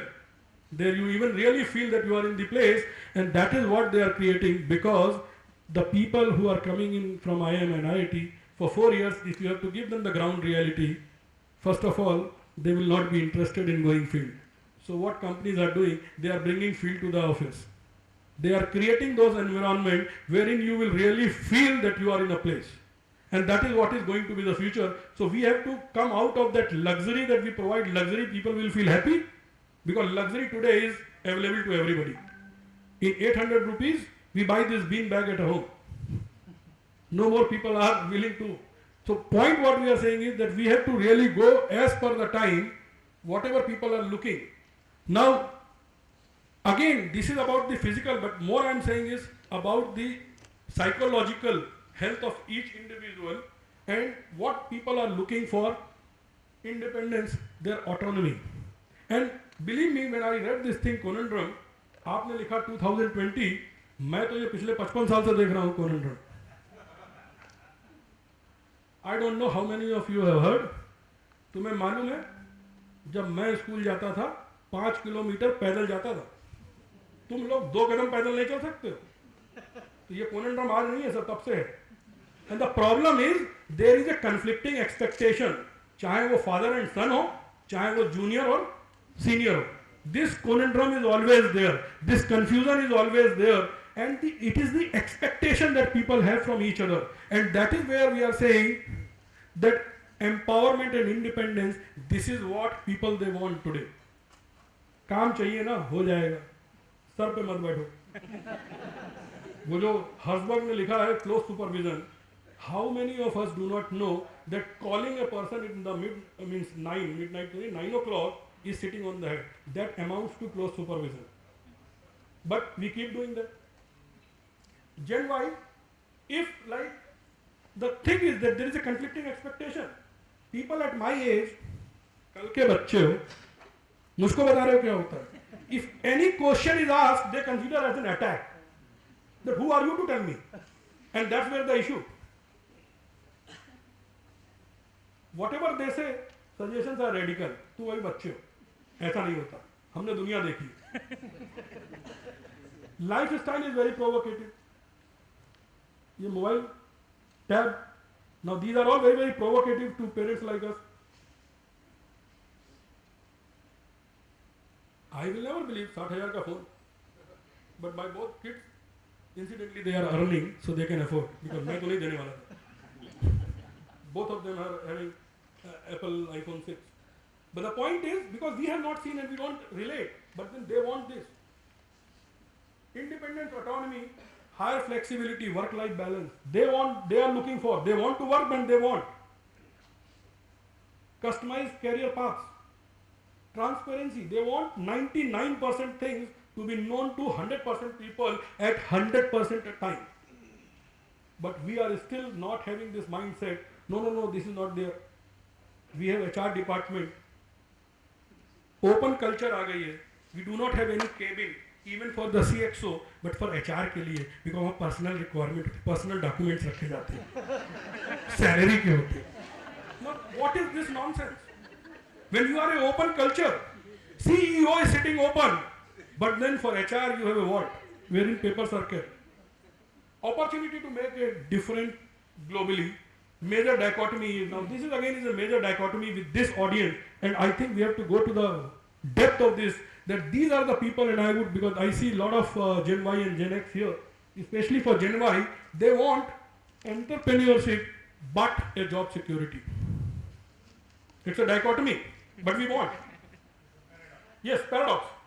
Well-defined roles, but variety at work. Challenging work and the work-life balance. Now this is something, is like, it is a dichotomy, but then we have to deal with this.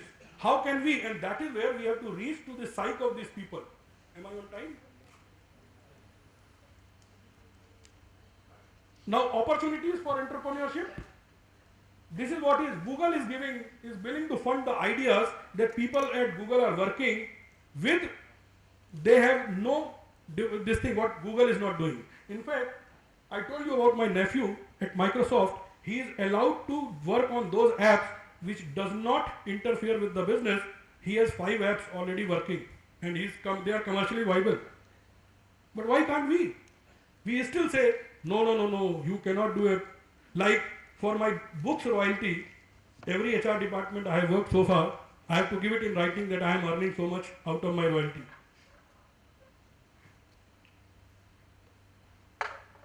Broad-based roles, like Infosys recently started of 24 base, because people are getting bored. They cannot be there in the same role for long.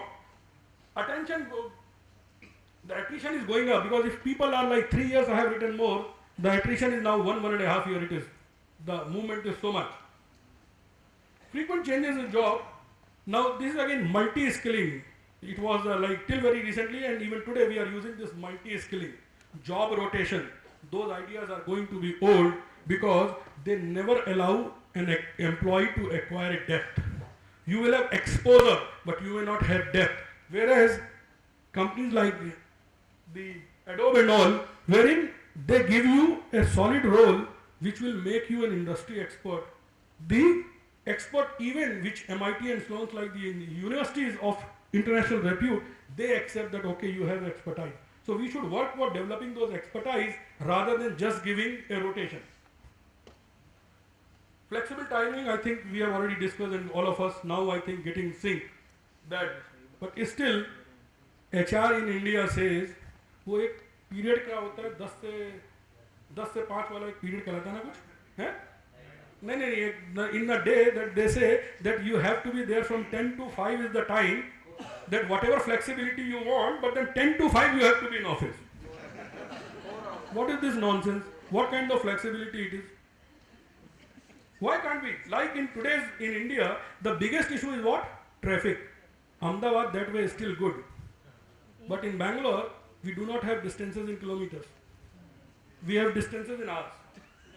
And therefore people have adopted, like my boss, he comes at 7, he starts at 7, he reaches office in 7:30, quarter to 8, and he leaves 4:35. Okay, so, and that is what you can beat, because today it is not the work, it is how to beat the traffic is more important. So point is, why can't we give this flexibility? Work from home अभी भी हमारे यहाँ तो मतलब वो मौज करेगा, छुट्टी लेनी है, work from home. Now that is where what we are saying is, my dear, if you remember we discussed, if you are measuring a person on the work production and not on work timing, this question doesn't apply. Of course, I would not, like, I am going a little fast because I know the time is getting shorter. This is very, very important to me. That infatuation about getting feedback. It is there with all of us, my dear. All of us have a child inside which want appreciation. But imagine the Gen Y who have just come out of the college. Till now, they were getting this. They are eager to hear those good words that they have done. A small work, maybe a presentation, maybe a demo what they have done, used to getting instant feedback because teacher used to give instant, immediate. Parents always give instant and immediate. But हमारे यहाँ क्या है, जब तक कुछ बुरा मत सुनो, इसका मतलब तुम अच्छा काम कर रहे हो. Right? We were always called by the boss only when we have made some mistake, not when we have done the good job. So hunger for the feedback is an opportunity that all leaders can use. Constructive criticism, and this is something very important, is instant gratification, because we were all like, as a child, we were that marshmallow study. I am sure you all have read that chocolate. I mean, जो सामने है वो ज़्यादा पसंद आता है, wait करना पसंद नहीं है किसी को. So what we are saying is that Gen Y, they need instant gratification, slighted discomfort or the dissatisfaction that triggers the exit.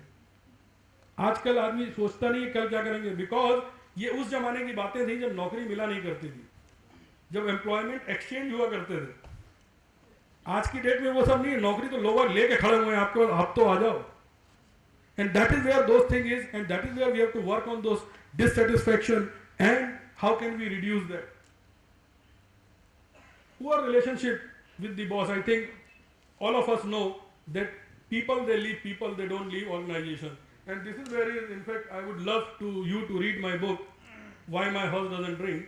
I have got 41 reasons which corresponds right from Maslow, Herzberg, McGregor to Victor Broom to Clayton Underwood to David McLennan.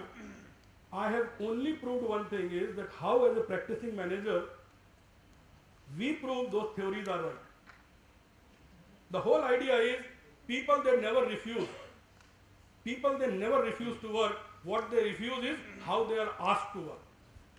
And that is what I am saying is that if we can, leaders have to think that why this person is not aligned.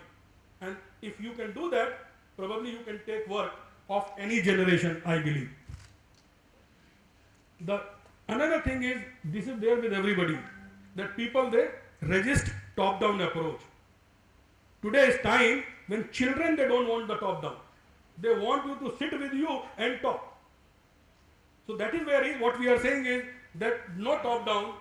Parents and teachers, they were able to negotiate very well. Why?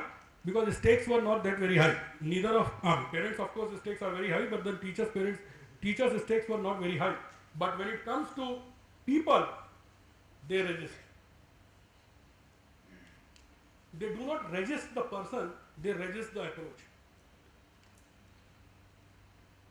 Then another thing is very important which is coming is to averse of the monotony which is work. In fact, they are predicting that going forward, as early as 7 to 8 months, people will get fed up of the job they are doing. And if you cannot give them the innovative work, or if you cannot give them the challenging work, they would leave. And that's where that work which is coming. So, I think I'll go fast on this. I'll share the presentation with you. These are the few tips that will help the leaders in future. This is very important. MMS, not Ragni MMS, but MMS meaning mujhe mat samjhao. And that's where the expectation difference.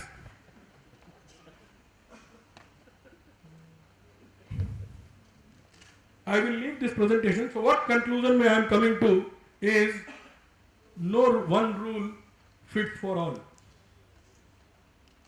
You matter, we care. And that is the philosophy, that is the motto as an HR department we need to have.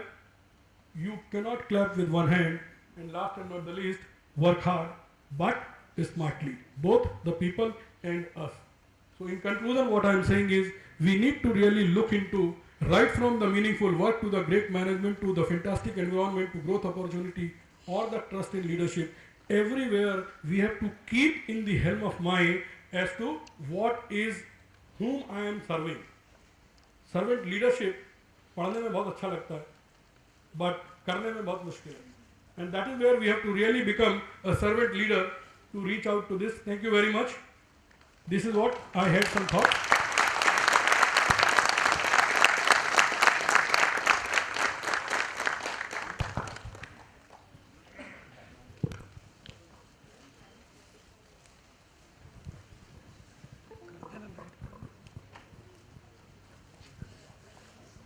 I'm sure this was quite correcting to all HR professionals. In true sense, understanding the transition part of it. So thank you very, very much for this enlightening speech. We are of course learning. एक शेर है, कहते हैं कि गालिब का है अंदाजे बयां और. So as Vivek Malhotra is beginning its presentation with a slide, little horrible, the end. So that was, and of course, this cautions us, this wakes us up that we should be really now, it's a high time we should be waking up. And what we thought that 2020 conundrum, and I absolutely agree with you, we all agree with you that it is actually going on and we have to develop better understanding. Self-service, and department getting disappear, I think that's what is the great learning, sir, and we need to be now having strategies, or we need to be implementing this. Business partnership and business acumen, having business acumen, that's what we have been even listening from Mr. Rajan and again Mr. Mehrotra, comes from the same. Tech orientation, very interestingly, what is our learning today is work moves to the worker. I think that is what is very interesting, and it's very high time if you're not thinking on something on this line.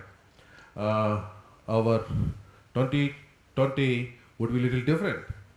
Of course, as I already told you, Vivek has been my guru, so something I always learn from him. At Blue Wisdom, sir, I would like to share. We do not have any work hours at Blue Wisdom. It is about the assignment which is there. So it started with when people were asking about the 5 days leave. I said, why not everyday leave? And so then why we should be meeting? I said we should be meeting for having fun, for having something else. And anyway, you can be working from anywhere, where you're at home or you're in garden or you're at holiday. So why to limit the work at office hours at office? So that is what Blue Wisdom could practice. Little learn from you, sir, and a lot of things to be implemented. Work production versus working time, a great thing. I think that is what should be immediately implemented. And app-based, sir, you are giving an idea to an entrepreneur that this could be the next business for all of us. Right? So all those consultants, my friend over here, you can give a serious thought about a new business vertical, that is the app-based HR policies. The most important, most interesting slide I find was Fitbit slide. That tells us also that Vivek has customized the content to meet the requirement of the Zen Y Zen Z. So this was really pretty slide.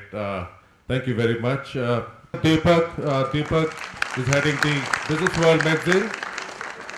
And Deepak has just now introduced the HR vertical of the magazine. Deepak, please honor Mr. Vivek Mehrotra.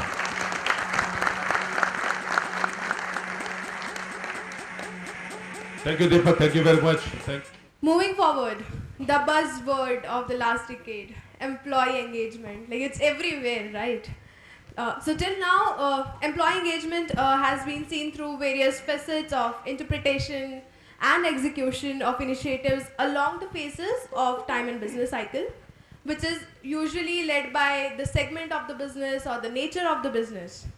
However, the haze and maze has still not cleared around, so different heads and different minds, philosophy still keeps driving the employee engagement initiatives, with impacts measured and ranked by third-party audits and surveys. Do we think that the same approach will help not only to sustain, but also to grow as well in 2020 and beyond? For this, we have with us Ms. Charan David. She's previously worked with British Airways and Genpact and is currently headed Aircel Academy. Please put a huge round of applause for Ms. Charan David. I request Mr. Shailesh Modi to please welcome Ms. Charan David.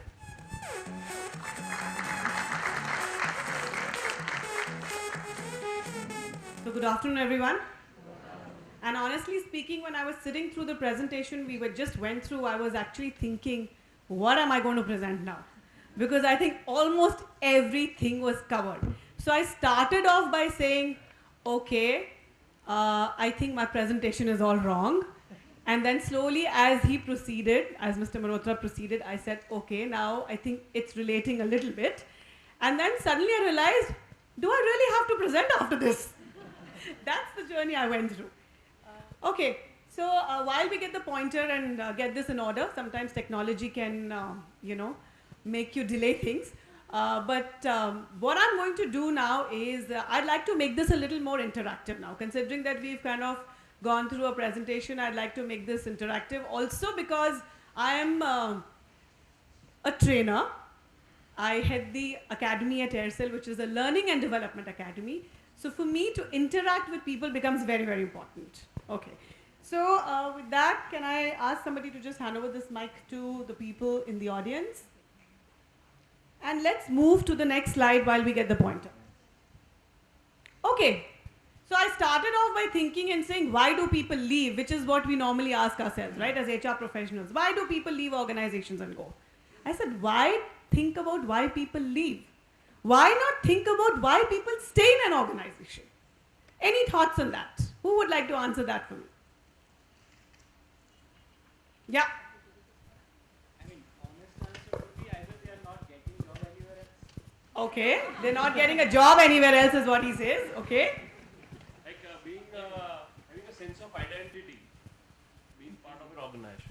So you represent a sense of identity when you associate with an organization with their long-term say vision, mission, identify. Okay. But to be putting in more precise, it is some tangible, intangible goal which brings them being associated with the identity of the organization. In some way, if I can get that, you connect with the organization is what you're saying. Great. What else? I think it's according to the 3 areas which they feel. Okay. Meaning and purpose. Meaning and purpose. Why they are doing this. Okay. The second one is good colleagues. Good colleagues. Okay. The third one is feeling of progress. Feeling of progress. Right. Okay. Very interesting. I'm going to, yeah, sure. Go ahead. Ownership. So this is my company. Okay. Wonderful. They love their job. Passion towards their job. What else? Sorry? Social status. What do you mean by that? Okay, अच्छी company है तो social status उसका ज़्यादा रहेगा. I work for this brand value. Okay, let's move on. And okay, you want to say something? One is their desire, another is their personal mission. Okay. What I'm going to share with you is my personal belief. Over 23 years of working in corporates and working in different industries, what I personally think why people stay in an organization, and there are just 4 things. Let's just move to that. It's actually having a good rapport with your boss. So if you get along well with your boss, 99% of the time, even when you get a call for a job, you'll say, let it be, boss ke saath acha jamta hai, chhod do, pata nahi, you're in the new organization, how the boss is going to be, so chuck it. Yeah? The second one is you're growing in your career. You're getting your promotions, you're getting your increments, and there could be various factors to that. I'm not getting into those. But yes, when you look at your career in that organization, you feel that you've been growing. So what does it need to move out? Yeah, I'm okay, I'm growing, I'm getting my increments, I'm getting promoted. No need to leave. The third is when you are learning all the time, or most of the time. So you're either sent for, and again, there are various ways of learning. There could be job rotations, there could be learning from your boss, there could be learning through training programs, there could be various ways you could be learning, but you personally feel that you're getting a good experience because you're learning, and all the learning is going to benefit you in your job here or anywhere else. Yeah? And the fourth is when we turn around and say, the culture of my company is very, very good. So I don't want to leave. Yes? No? Do you agree? Yes. Yeah. Okay. So coming to 2020. Let's move to the next slide. That's what they're going to look like? Even more. Okay. Why do you think they will stay? Any idea?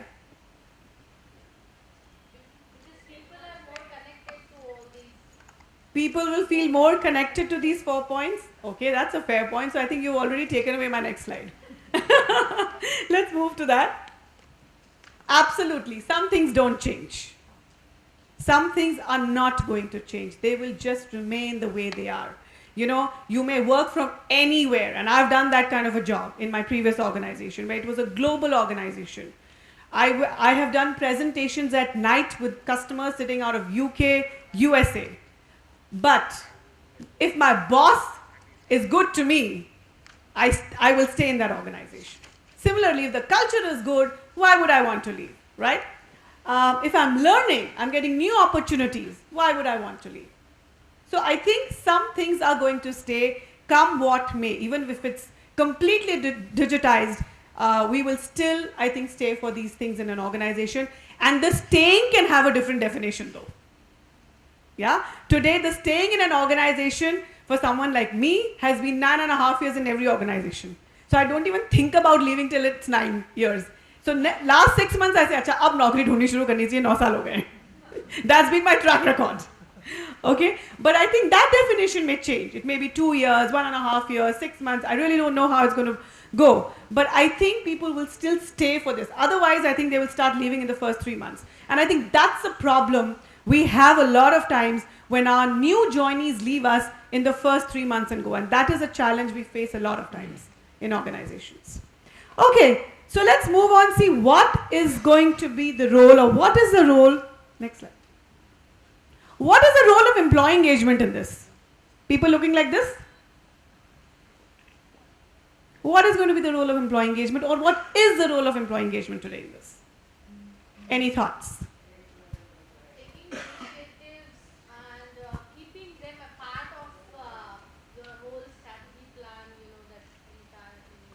Okay, so you're saying making them part of the whole plan, the strategy plan. All right. What else? Yeah. First, it would be to identify at the individual level. That's why through an app, through a technology, going to an individual level, what will hook him up to the organization. Okay, so what will hook him to him or her to an organization? Okay. What else? Opportunities of experimentation, committing mistakes, and still not getting scapegoated. Okay. Yeah. Moreover, it has to do with an employee relating himself to the vision or maybe the mission of the organization. Will feel more engaged when leadership starts connecting that with every individual. So he'll be able to relate more to it. Sure. gives them a feeling that I am important. It gives them a feeling that I'm important. I'm part of this organization. Great. So I've tried to make it simple. As if these are the 4 things that people are going to stay for, what is it we can do as far as these 4 things are concerned? Next slide, please. So, when you say having a good boss, what is going to help employees, or what is it that employee engagement can do as far as that is concerned would be making sure that the leaders have good leadership skills. They can engage, and we'll come to each one of that in the slides go forward. But leadership skills that will engage people, that is what is required. Similarly, we've spoken about the performance management system. We may have the bell curve, we may not have the bell curve. Yeah. However, a career path for me is going to be very, very important. I will want to see where I'm going to be in the next 2, 3, 4, 5 years. Yeah, we are standing here today and talking about 2020. We all want to know where we're going to be. Yeah. So similarly, we must know, or as employees, we must know where are we going to be in the next 1, 2, or 3 years, whatever it may be. Talent development, again, I think that has been spoken about.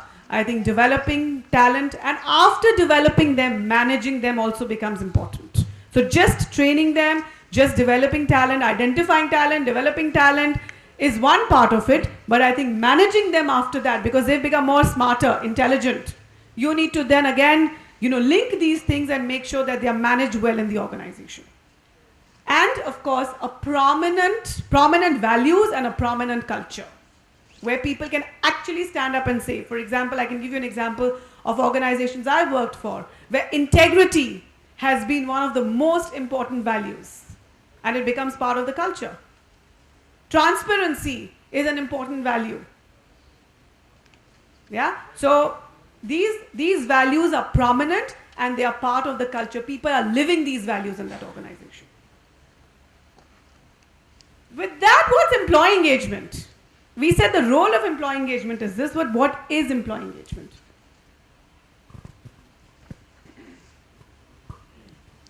All HR professionals, yeah, employee engagement is what you breathe, eat, drink, sleep. Your KPI. What happened? Yeah, sorry, I didn't see you. Yeah. I think to convert employees' job into hobby. To convert the job into? Hobby. Oh, make it a hobby. Okay, it's my hobby to go to work. Yeah? Okay, great. What else? Employee engagement is to giving actually what they want, like what you're talking about, the connectivity part. So trying to establish the connectivity from the, management side team amongst all, or maybe, as you said, transparency. So cutting down the hierarchical level.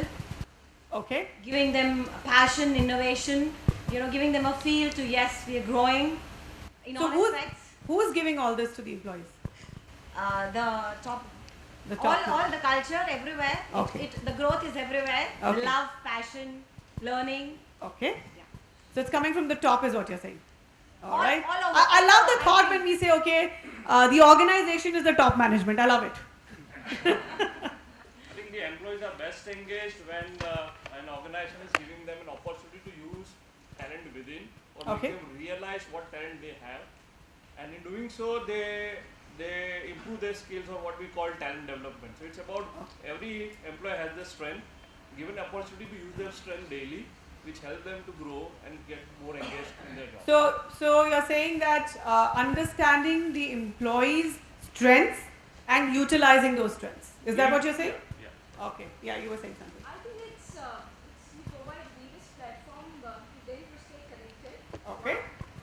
And somewhere you as an organization also help them to realize their true potential. Okay. So stay connected with the organization and realize your true potential is what you're saying. Yeah. It's like basically what it's my viewpoint is creating an environment of an entrepreneur in their own set of work, related work. Okay. So make them their own businessmen. Yeah.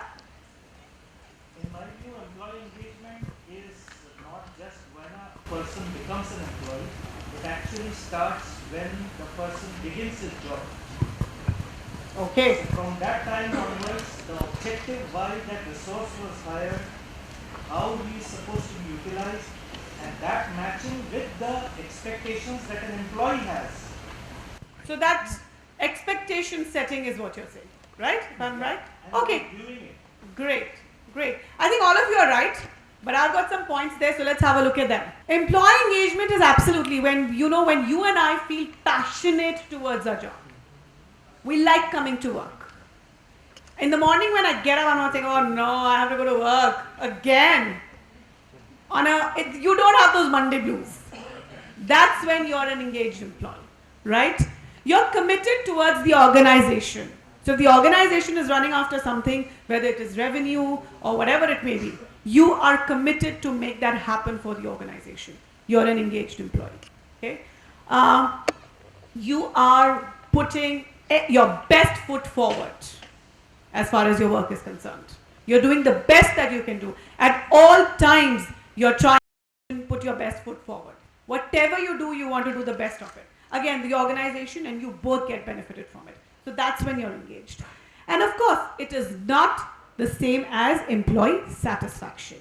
You may have a lot of satisfied employees in the organization, but not all of them may be engaged employees. Yeah? Okay, let's move to the next one. What is the role of HR?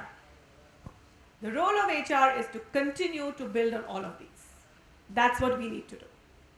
That is our role as HR. And how can we do that? Again, we look at these 4 parameters of how we can take these forward. So we'll just have the same storyline. Let's move. Okay, because my name starts with C, I thought I'll give you a lot of C's today. Okay? Okay. First thing, I think, even if we are leaders or HR or whatever, the skill that we need to develop is to connect with our people. And we have to make that effort. As HR, as a leadership team, top, bottom, bottom, top, whatever you want to call it, but we need to connect with our people. So connecting with people is very, very important, and making employees feel that they are valued, and that is why you're connecting with them. So when you connect with them, you're making them feel valued. Of course, have clarity as far as the vision or the mission of the organization is concerned. So clarity is very, very important. And providing them challenging roles or giving them new tasks to do which they may not have done before. So giving them those challenges is again very, very important. As a leader, as a supervisor, I can really give my team loads of things to challenge them, to make them feel connected. So that's what we could look at. Next one. Performance management is, again, I'm saying we're not talking about the process, I'm not talking about the ratings, but I'm talking about congratulating when people do a good job. Very, very important. I think we spoke about that a little while ago. So appreciation, congratulating, having rewards and recognitions around it is very, very important. Yourself being, a performer of very, very high standards. So giving them confidence that if I can do it, you can do it as well. And I don't know whether we realize that or not, but I think, at least in my organization, we talk about it quite often, that everybody looks up to HR. Everybody, the whole organization looks up to HR to the extent that whatever we communicate is taken like Bible. Words from the Bible, sentences from the Bible. Everybody looks up to whatever you're doing, the way you're behaving, to the way what you're saying. It is because HR knows everything. So very, very important to make sure that you give them that confidence. And of course, letting them know how they have contributed or can contribute to the goal of the organization. So contributing. Next one. Talent development and management is not only about training, it's also about conveying. What is it that you need to work on to move forward in your career? Or what are some of the options that are available for you to develop yourself? And these days, again another C, coaching is becoming very, very popular. What is coaching all about? Coaching is all about making them develop on what they want to develop on. Yeah? Collaborate. So I think I don't need to elaborate too much on that one. We all need to collaborate. And of course, control. making them feel that they are in control of their career. So again, I will give you an example from an organization I worked for, where you had the choice to become a subject matter expert or become a supervisor, become a leader. So you had the leadership line you could choose, or a subject matter line, where you would then just be, your career path for both the lines would be very, very different. Your training, your development, everything would be very different. Your role changes, everything was designed accordingly. So that is something where, I knew what is it that I want to do. For example, I just chose to be with L&D. I could have gone into hardcore HR, but I said, no, I want to be in L&D, and I want to be an L&D expert. That's it. And that's what I did. Okay, moving on. And of course, values is all about communicating those values, demonstrating those values, because whatever values we believe in become our behaviors. And collective behaviors become the culture of an organization. Yeah? Cooperating, working together, and it says truly there. Because it's not just for showing, it's truly working together, helping each other. That is very, very important. And of course, accepting and evaluating the change that keeps coming all the time. And as we move in 2020, I think the change is going to be even more frequent. So that acceptance is going to be very, very critical. Okay, so does that mean that employee engagement really makes a difference? I think it does. Yeah? It does. Because I think somebody just said that. You are the brand ambassadors of your organization. Somebody when I started said that. You're actually the brand ambassadors of your organization. And you will feel like that only when you're an engaged employee. If you're not engaged, you don't feel that. Yeah? Okay? Little bit of a baton there. So, employee engagement from a corporate term makes a lot of difference in employee satisfaction, productivity, retention, innovation, and profitability. I think we've heard that many times, so we'll skip that. Okay. Okay, trends in employee engagement. Anybody wants to talk about what do you think are some trends in employee engagement? Let's have some trends here now from the audience. Yeah. A lot of organizations are going global way, so they are engaging that platform wherein maybe a link or a survey goes out to the employees, and the way employees can freely comment on, and then they come back with the whatever the actions or legal actions are there, and they work basis the employees' interests overall. Sure. I would like to share a practice that's there in my organization. We have a global rotation program that's there for the employee. So the employees from various pockets of the organization across the globe, they can present an idea that is we call it the Shark Tank. The Shark Tank. Yes. Okay. So they present an idea, and that is taken up as a global project, and the person becomes a global lead for that project. And it could be from an individual contributor to a managerial role. So that is one, and then there is a separate program, again it is a similar thing where an employee presents an idea which is out of the box idea, and there's a committee that validates the idea, and all those employees across the globe are taken to the headquarters that they're in New York, and they are given a 3 months exposure to all the senior members over there, and an exposure towards all the functions of the organization. So I think that is something. Very nice, fantastic. I think that's a great idea. Yeah. I think a lot of practices are going, whenever, for instance, if an employee is moving above in the hierarchy, let's say from an AM to an M or a director panel, so the kind of training and continuous learnings and a coaching is given to them while they're opting for that role is also a way wherein probably a manager is being taught how to keep the team intact. Absolutely. Absolutely. Absolutely. Anybody else? Yeah. Right. Right. Anything else? Okay, let's see what I have there. I think yes. check the pulse of employee engagement. So surveys, I think, is a good way of doing that. I think having fun at work is one of the good elements to have so that people don't feel stressed coming to work. It's not just work, but you enjoy your work. You have fun with people. Because I often say that in my organization when I'm taking a training session, you are here for almost 9 to 10 hours. That's more time than you spend at home with your family. So who's your real family? All of us. Yeah? So why not have fun together? Yeah? So that's an important element. Use customer feedback to drive employee engagement. That could be another way of doing it. Again, recognize employees who go over and beyond their call of duty. Yeah? And of course, empower your employees, which we've already spoken about. Best practices?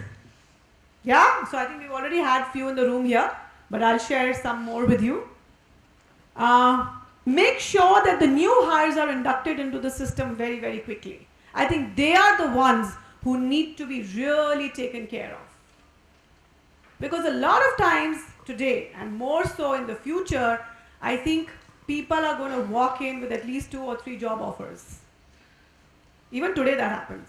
Either chodo, udhar chale jao, udhar chodo, udhar chale jao, because they know they get their jobs, right? So I think it's important to induct them into the system very, very quickly and give them that sense of belonging to the organization. That's important. Align your company with one purpose.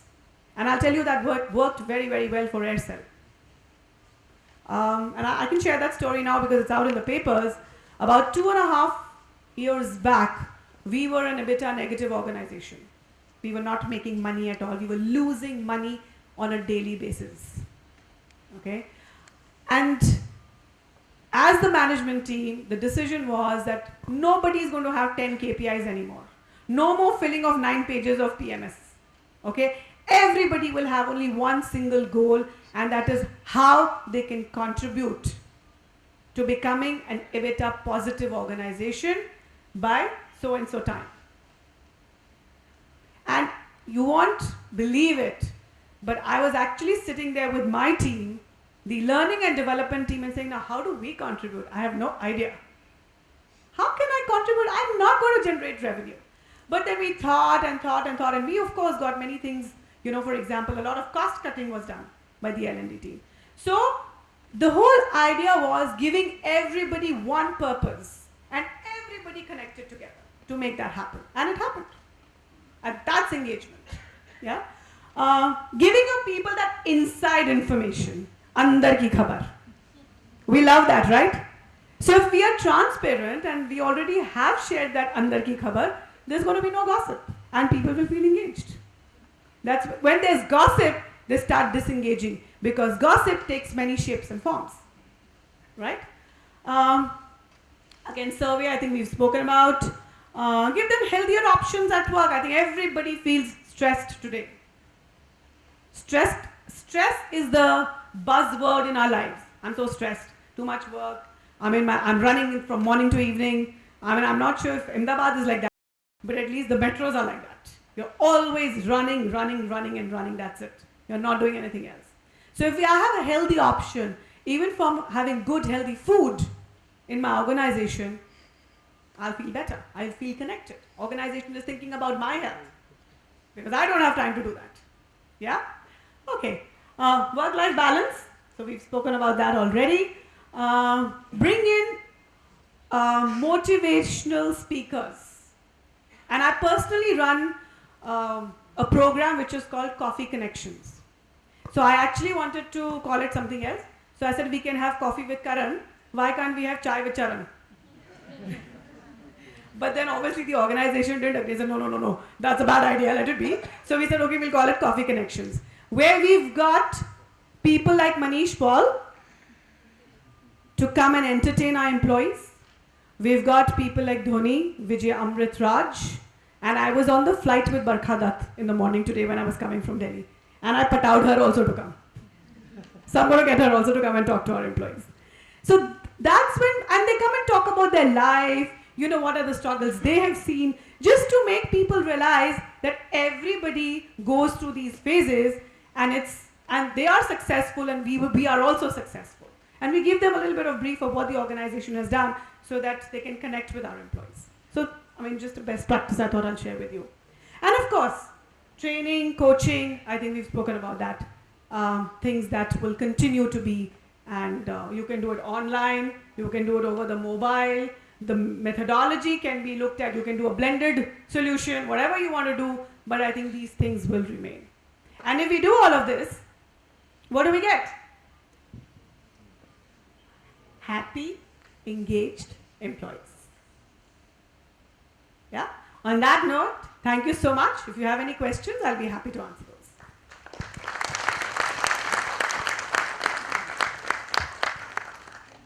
No questions? Great. So either you've understood everything or you've not understood anything at all. Thank you. Thank you, Mr. Charan. Thank you very, very much.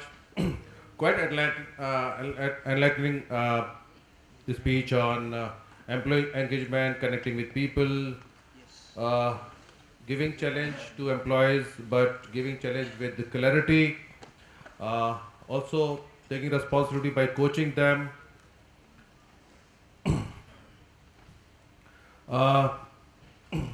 Excellent link you could create between value, behavior, and that is creating culture of the organization. Fun at work, I think that's how we can miss. I'm sure Shruti, we would be also experimenting this fun at work somewhere around the lunch. Align company with the purpose, I think that's very, very much important, which keeps us all of us focused. This purpose is very much important, and we should keep on refining our thoughts and asking ourselves that what is the purpose, and then are we going ahead in the right direction with respect to those purpose. I would like to now request and invite Mr. Pramod Rai from Naman. Please come and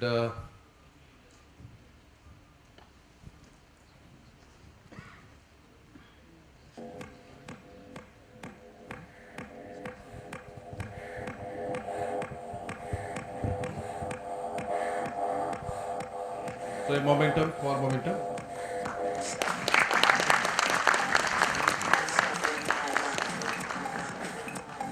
Thank you, Pramod. Thank you, Ms. Sharon. You got to stay here for some more time. I know people are curious enough. They have some of their questions. Now, for some time, we'll have question answer session. And once again, mic goes to Ms. Sharon. Yes. No question. Okay. So when we are talking about employee engagement, definitely HR plays an important role. But I personally also feel that along with HR, the line managers also play a very important role. It is not HR alone can drive the employee engagement amongst the employee, right?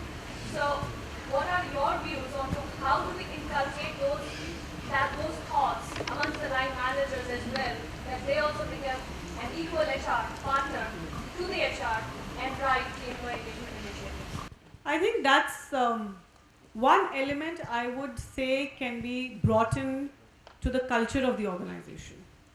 And why I say that is because as a culture, if we encourage people to have open dialogues, and it's not about you or me, but it's about performance, or it's about how you can grow, and we can coach our line managers to become coaches. I think that would be a good way of taking this forward. Because today line managers are only talking about performance and numbers and all of that. But I think we need to move one step forward and start coaching them to become coaches, where they can coach their people. You could start off by saying, okay, we want all line managers to have at least one conversation for 30 minutes with your team members, every team member, once a month. But that's just a process. Okay? It has to come from within. They should enjoy talking to their people. They should enjoy seeing their own people grow. And that can only come when they are coached to coach.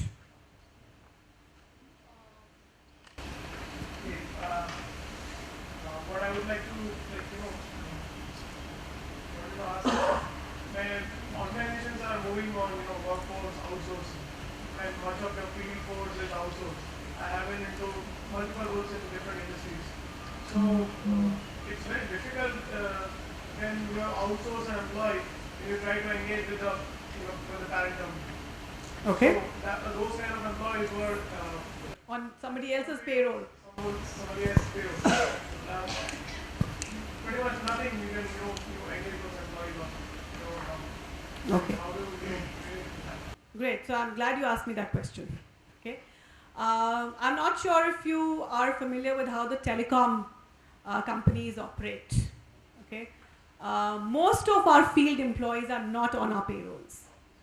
They are actually on the distributor's payrolls. Not even, anywhere close to us. But they are going and selling our SIM cards. And they are really the brand ambassadors of Aircel. What we did for them this year, and we realized this, one, I think there was a lot of attrition. So if Boda gave them 500 rupees extra, and that's not so much of money for us, but for them 500 rupees makes a lot of difference. So if Boda gave them 500 rupees more, they would go to Boda. Then if Airtel pulled them, they would go to Airtel. So they keep moving, they keep coming back to Aircel also. What we did is that, and of course they were not engaged. What we did is, and this is what the academy team did, we went and tied up with IGNU. And we said, and most of these people are not graduates, they're undergraduates. And they start working because they have to support their families, some of them want to study but they still can't study. So we have about 8,000 plus off-roll employees who are our feet on street, as we call them.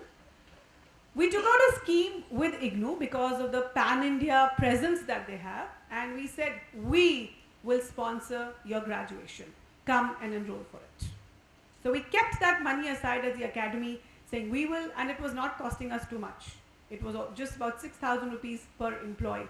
But we had the employee engaged, loyal for the next 3 years till the person completed the graduation. That was one way of engaging them we thought was good. Because one, the person was getting an opportunity. Two, as HR, we said you complete your graduation and we will give you an on-roll employment with Aircel. So, just an example I thought I can share with you. Anything else? Yeah?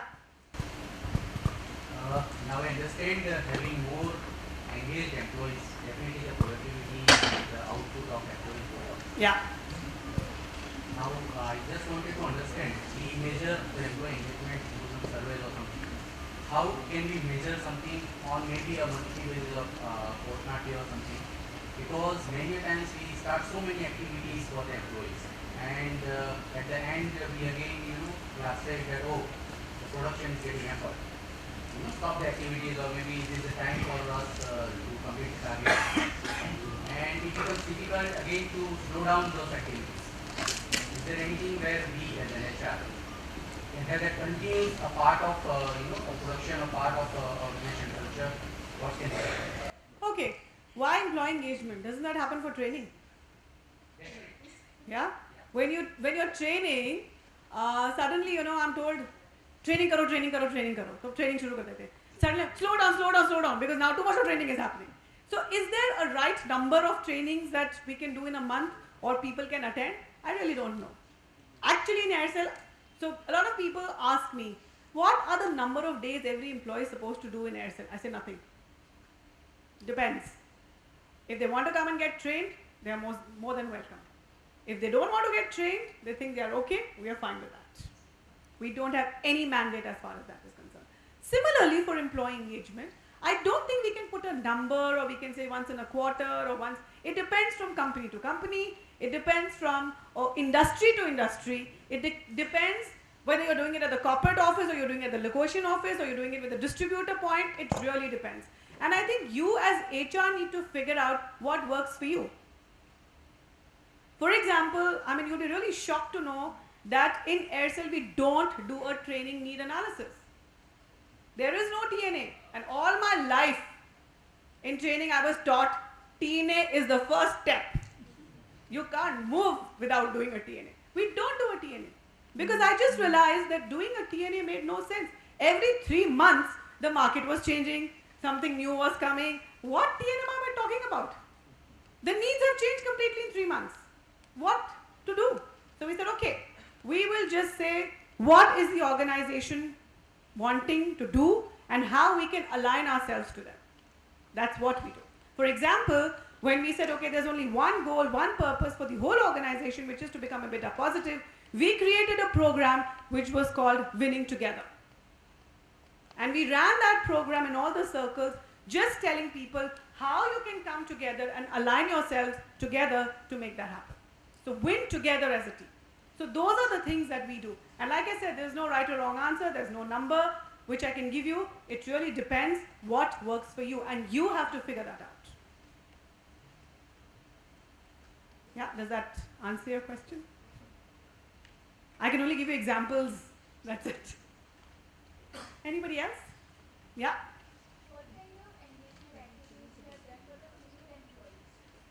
Nothing. And ask me why. Because for us, we don't say that women are different. Nothing at all. We don't consider women to be superior or not superior, whatever you may want to say. We don't do anything for women. Nothing special happens. Because we don't want women to feel that they are scheduled caste. We don't do anything. There is no diversity from that point of view that we run after as an organization. Anything else? And I've come from an organization where this is very strong. Very, very strong. They have a diversity leader who's just doing stuff for women. But in my present organization, we don't do anything. And I personally believe in this more, actually. Yeah. Which are some really good employee engagement models which you have seen in different companies? Like what? What is the employee engagement model? Like any employee engagement ideas maybe, which you have seen. Okay, like I said, Coffee Connection, I think is an idea which is working very well for us. I think people love to come and get pictures clicked with these celebrities. They love to take examples of their lives, of how they've moved in their, from being an ordinary person to being an extraordinary person. For example, when MS Dhoni came, and he was our brand ambassador at that point of time, he really shared a lot of examples of how he was a bad student from a bad cricketer to what he's become today. A lot of examples that he shared. So I think we try and do one per quarter, but when I'm walking down the aisle, actually people are stopping and saying, ma'am, ab kaun aa raha hai? Ab kisko lekar aa rahe ho? So I think they feel connected because they take pictures, they put it on Facebook, they tweet about it, they feel engaged, they feel proud that their organization is getting people from not within the office to come and talk to them, and they can click pictures. So I think that is one. Let me think what I have seen. I'm trying to think what we used to like in my previous organization as employee engagement. I think even learning can become an employee engagement activity. So for example, you could do a lot of quizzes, you could have competitions on learning, within APE vertical. For example, if it's a finance vertical, do some competition around it, have some games around it, get people in the cafeteria, make teams, ask them finance questions, make a quiz happen over there, let a team win, give them awards. There are many things, like I said again, different things work for different organizations. Again, I can tell you what we're doing. We have a lot of sport activities. There's a table tennis match which is going on right now. There's cricket that you play. There's football games happening, and from people from different locations come and play. We go to a different location to do it. We actually book a stadium. So different things work, and different things work for different organizations, and different people like different things. For example, I'm not a sports person, but there are many people who love doing that. So they feel engaged with that. I would like to share two practices Sure. we are doing, and one is Darbare Khas. Darbare Khas. Darbare Khas, which says we are listening to you. Okay. Which is an every quarterly initiative which every employee comes across at every level, and they have their spots at every level. So they get together, get along, and have their concerns coming out. Nobody's name, and it's a anonymous survey. And they come out with the agenda points that what is their concern, maybe with the people manager or maybe with the current state of environment. And then we have solutions in place. And then we have a quarterly next review. That's one. And the other is skip level meetings with the senior partners. I mean, it's a partner-driven culture, so anybody can walk up, fix up a time, go and have a coffee with the partner, raise your concerns, coaching, development, talk one-on-one. So no, you have more access to leaders who are there on the floor. You get a time slot and you get it fixed. So that's the way the employee feels more connected and engaged. I think CEO town halls, I think, is another very good employee engagement practice, because everybody likes to listen to the CEO and they get to see the CEO very less. So if they stand up and they address a group, I think people like to ask questions. They like to hear what the CEO is saying because they feel connected, they feel they can get aligned. Family days, I think, are wonderful events to have because, and I can give you an example. In my previous organization, we used to have this Diwali celebration in a big way. And my daughter was, I have 2 daughters, my younger daughter was very little at that point of time. I'm just telling you how families connect to an organization. She was, I think, all about 6 or 7 years of age. So first she wanted to know who was the CEO when she went for the Diwali party, because she thought that whoever's done this has done a good job. So she really wanted to go and kind of, congratulate the person. So she wanted to know the same of the CEO. Next, when the CEO walked and I just, happened to prompt and say, oh, he's here, she went and said hi to him and said thank you for the party. And the third is, she met the CFO and I just introduced her and she said, you know what, uncle, I've just told my mama never to leave this organization. She just had so much fun. That's employee engagement. Yeah.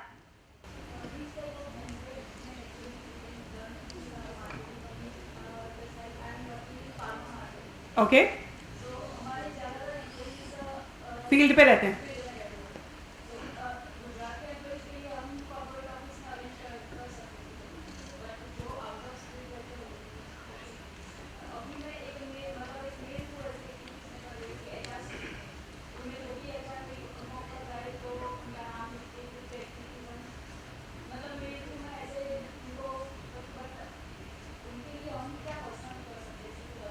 तो like I said, जो हमारा Aircel graduation programme है जो हमने इग्नू के साथ किया है, वो हमने इसीलिए किया है बिकॉज हम उनको कहीं बार बार बुला नहीं सकते एम्प्लॉय एंगेजमेंट के लिए, बट हम उनको कैसे फील कराएं कि वो एयरसेल से कनेक्टेड है या एयरसेल को उनके बारे में कंसर्न है और एयरसेल उनके बारे में सोचता है. तो इसीलिए वो हम ग्रेजुएशन प्रोग्राम लेकर आए थे जहाँ हमने उनको बोला था आप अपने घर के पास वाले सेंटर में जाके इग्नू के वहाँ पे क्लासेस अटेंड कर सकते हैं. फॉर्म भर के लाइए, हमें फॉर्म दीजिए, हम आपको इमीडिएटली ऑन द स्पॉट पैसे दे देंगे. आपका फर्स्ट ईयर का रीइंबर्समेंट, जब आप फर्स्ट ईयर के एग्जाम्स दे देंगे, आप सेकेंड ईयर का जाके दोबारा से अप्लाई करेंगे और आप लाके हमें वो रसीद दीजिए, आपको इमीडिएटली कैश पैसे मिल जाएंगे. ऐसे ऐसे हमने उनको 3 साल के लिए ये प्रोग्राम दिया है. So that, and there I think almost 250 people on that. So which we understand, not everybody wants to also graduate, or there must be people who are already graduates as part of that team. But what I'm saying is that was the best that we could think of to engage them without calling them somewhere. So they just have this connect with Aircel now, saying, oh, Aircel is worried about my future and I will not go anywhere till I've complete. In fact, a lot of them will not go because after that we are also giving them employment as permanent employees. Why would anybody want to leave?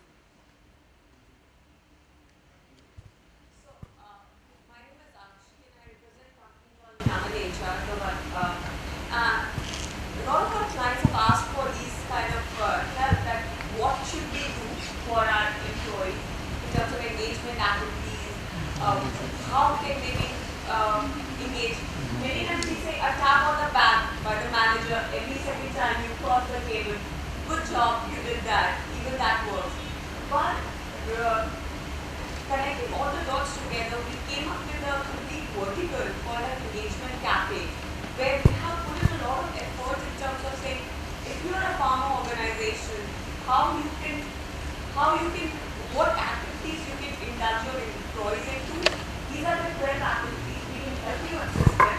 There's a lot of material that we have, and we would love to share with you. So after this, have my head Mr. Kubor, and he takes care of it. You can share the information. Yeah. So I think to conclude, employee engagement is something that I think we as HR people need to figure out what works for my organization. What works, how can I make people feel connected, and I think that's the key. And there are many ways of doing that, many ways of doing that. And yes, there are organizations who come up to us also and say we can do this for employee engagement, we can do that for employee engagement. You may choose to go with them, you may choose to have your own innovative ideas. Every organization, every industry will have different ways of connecting. So I think it is something that, yes, we can have I think we could use this new website as a forum to put those ideas there, and we could pick some ideas from there. I would love to get some more ideas as to what we can do in my organization. So I think we should put some ideas on your new website now. Yeah? All right. Thank you so much. Thank you, Ms. Sharon. A wonderful question and answer session. Ms. Sharon also advised for fun at work. Are you guys ready for some fun? Yes. I know you are hungry also. You need energy for fun. I think that puts in the right sequence. So first energy and then fun. So sure, there's a lot of fun after the lunch. So energy first, and Shruti has also planned something before lunch, right? Which she would declare. Right now, I would like to invite Mr. Sanjay Dave.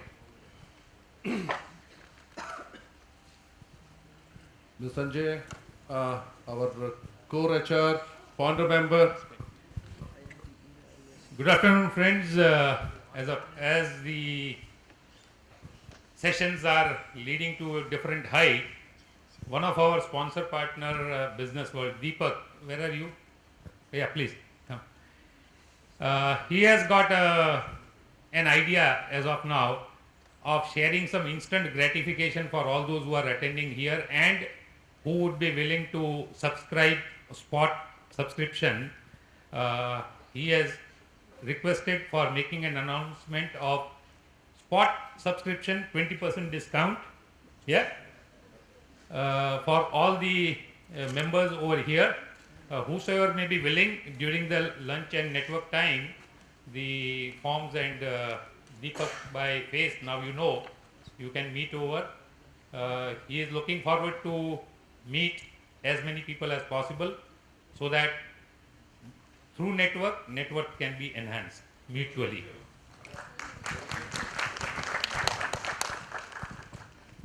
और क्या चाहिए, देखो धंधा भी हो गया, हमको मिल गया discount. Jyoti, now I think you have one more announcement for them. I have the best announcement ever. We are going for lunch. All right. So we're moving for lunch, and when you go out, there'll be volunteers. So we are having a group photo because we want to flaunt on Facebook that we had so many cool people coming in here. So yeah. So before lunch, while they're setting it up, there'll be volunteers who will guide you through the lawn. We have the amphitheater lawn, right? Where we're having a photo, a group photo. So please be there. I'll be there. Yeah. All right. So yeah, you can all break for lunch. And we'll be here right back in 1 hour. You'll get an SMS on your phones.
Shaking like this. It's quite silent, isn't it? Let's make some noise. So when you shake your right hand like this, you're going to say Achar Panandram. Say Achar Panandram. Now left hand up in the air. And you say dum dum dum dum. You're not moving. You have to say Achar Panandram. Joe say Achar Panandram. And now when you say dum dum dum dum, you have dum dum dum dum. Right? So Achar Panandram. Dum dum dum dum. Achar Panandram. Dum dum dum dum. Are you having fun, guys? Okay, some more time. Keep standing wherever you are. Okay. Now try holding your left ear with your right hand. Do that. Okay. Now you can slightly be stylish. You can do your hairs like this. You can do that. Okay. And I want to see your right hand finger pointing towards the sky. Okay. And move it round and round and round and round. One more time. Achar Panandram. Dum dum dum dum. That's great. So once again, you can touch your nose with the finger. Touch your nose with the finger. Okay, fine. Touch your ear with the finger. Hold your cheek with the hand. Are you holding cheek? I told you, you promised me that you will do as I say. This is your cheek, this is not your cheek. So this is a cheek. Alright, thank you very much. Please have a seat. Shruti, I guess they are having fun? I know you have a lot of things in. I'd invite Ms. Vidya to please come on stage. Miss Vidya or Miss India? I'm very confused. Anyway, what is the same thing?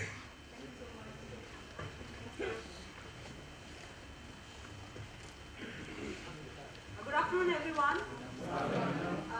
Before we start, after a very heavy lunch, I was thinking to play a very small video. I was thinking to play a very small video, which is a general message, both for our personal and professional life. So I will quickly ask Urjit ji if we can play the video.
beautiful and clear message, no matter what size of efforts we put in, but it makes a difference if all of us are there. So, thank you. I'll very briefly touch upon the presentation that I have. The next slide. So, we are from Eden Red. Ours is a French multinational company. We provide meal and gift, or I would say the employee benefits to the organization, and thereby we partner with the HR to help employees save tax. So I'll talk about Eden Red. Next slide. Yeah. So we are a global leader in prepaid solution. We entered India in 1995. Next slide. We entered India in 1995. We are present in 42 countries. If I talk about, we currently work with 3,500 corporate clients. We have 28,000 affiliate merchants, and we have 2.5 million beneficiaries, the people who use our meal card and gift cards. And we are present in 3,400 plus cities and towns. If I talk about the typical challenges that HR faces when they talk about implementing such say facilities for the employees, when you plan to deploy any simple tax saving tool, you also have to see whether there are administrative hassles, whether it is involved or not, whether those schemes are transparent for the employees or not, existing manpower management cost will justify or not, and there are many other parameters that you see when you plan to implement such say policies or such benefits for the employee.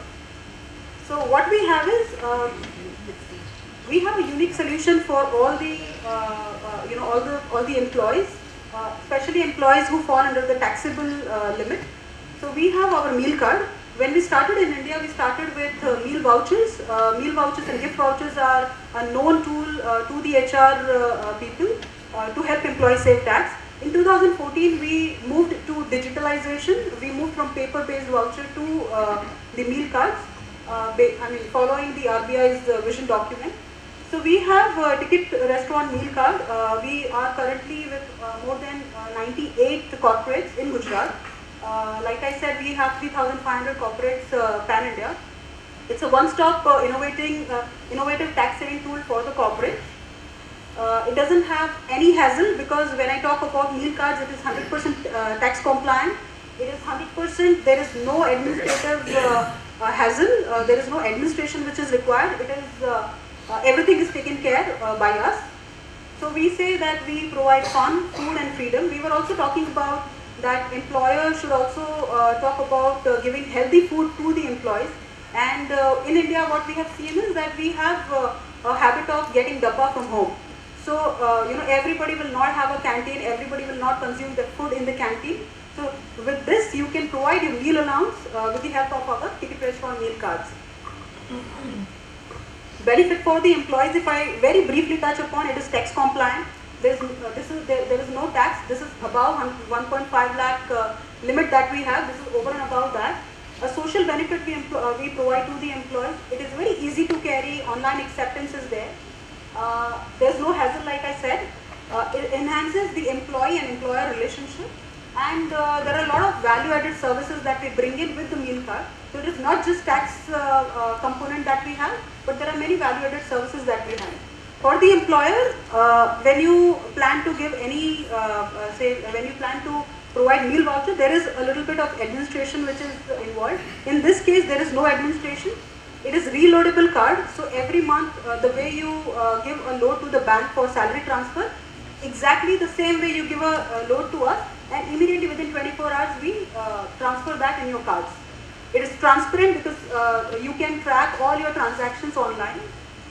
No documentation collection required, unlike other tax saving tools that we have. Value-added corporate deals we have. I'll just brief you. Today we have a lot of allowances which is taxable in the hands of the employee. Out of which, if we take a small component which is the highest value we have taken, highest tax-free value.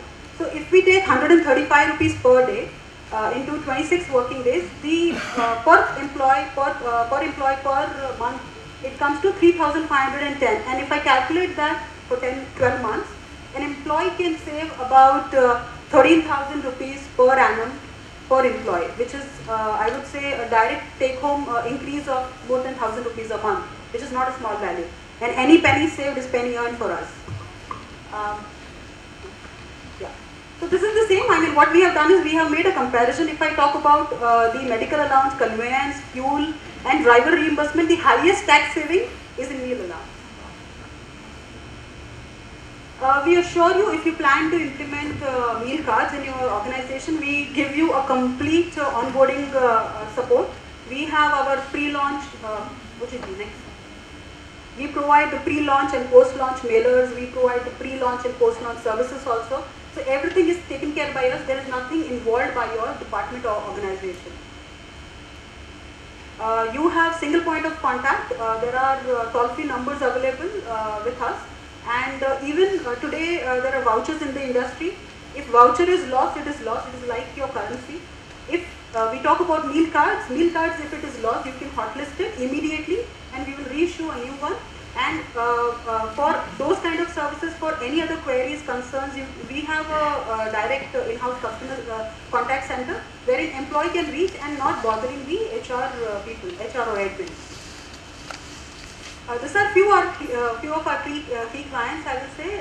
If I talk about Gujarat, we have GSFC, we have GNFC, we have complete Reliance Industries in Gujarat. You talk about Dahej, say Jamnagar, Baroda, all those companies are covered with us. Their employees are using our services. NTPC is with us. So these are few of the clients we have mentioned, including LMP. Now, how does a meal card work? Meal card works exactly the way I buy groceries for my home every month. I can buy it with the help of meal card. It is accepted at leading stores like Star Bazaar, Big Bazaar, Spencer's, More For You. So there are many. If I talk about local outlets, we have say Jai Hind, we have Vipul Dudhia, we have Gwalia, we have Cafe Coffee Days of the World, we have Domino's covered with us, we have KFCs with us. So there are more than 17 to 18,000 outlets accepting meal cards as on date, and we are increasing our network every day. This is the last slide. I thought to keep the presentation short because I was thinking in case if anybody wants to know what are the other practices or other places this is applied, I can speak to them. So other solutions we have for the R&R, because today we were discussing a lot of R&R practices. So a lot of organizations today what they do is they give spot rewards. We have Ford India who gives our gift card. We have many other companies who gives our gift card to the organization. And gift cards works exactly the way an employee wants. Employee wants the freedom of choice. They want to go and buy what they want. So with the gift card, even they can buy online on Flipkarts and any other website. They can book their air tickets. So there are variants of gift cards we have. We have jewelry card, only for the jewelry purpose if you have. We have premium card, which will give a cashback to the employee. We have reloadable card, which no other bank today has a reloadable card. We have reloadable card also. And one is the max card, which will work, and this will work on all the terminals. If I talk about the gift cards, it will work on all the MasterCard terminal. Wherever you see a machine, you can swipe it. The meal cards will work only on those machines which accepts today food and non-alcoholic beverages, and it is affiliated with us. And you can get in touch with us. Me, my colleagues, we are here. In case if you have any queries, any concerns, you can drop in a mail to us. You can also call us. We will be happy to meet you with an appointment. That's it. Thank you.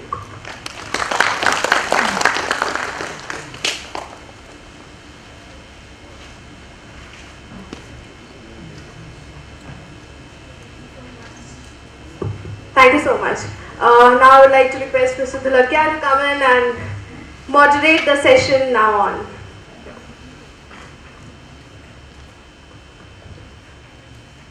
Good afternoon, everybody. I said good afternoon, everybody. Good afternoon. That's more like it. The stage is looking a bit vacant without the chairperson of the next session, so may I request Mr. Anil Dholakia to please come here. Please welcome him. Please forget that this is a very formal kind of hi-fi HR conference for the next 45 minutes or so, or half an hour or 45 minutes or so. I would like to introduce myself in a nutshell. Perhaps my best introduction today here on this platform is that I am Manish. I am a very good friend of the HR Milestone network. That apart, it happens to be my moral duty to also add where I am working. So I will just add, I had the training and placement activities at an engineering college called Safrani. Now for the real introduction.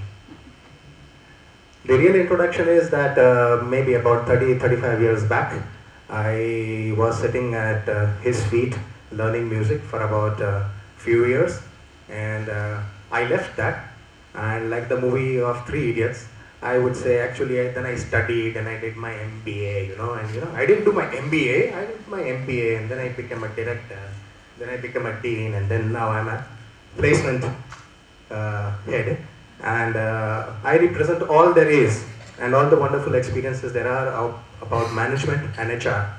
And here is a person who left his home at the age of 9 to learn sitar, and he used to play, when he was a teenager, he used to play the flute and the shehnai with his nose. Haji, naak thi shehnai bagaata tha. And here we have a beautiful fusion. This session is perhaps a very, very bold experiment, and I would say hats off to HR Milestone founders. Perhaps ऐसी कोई आपने event शायद experience ना की हो.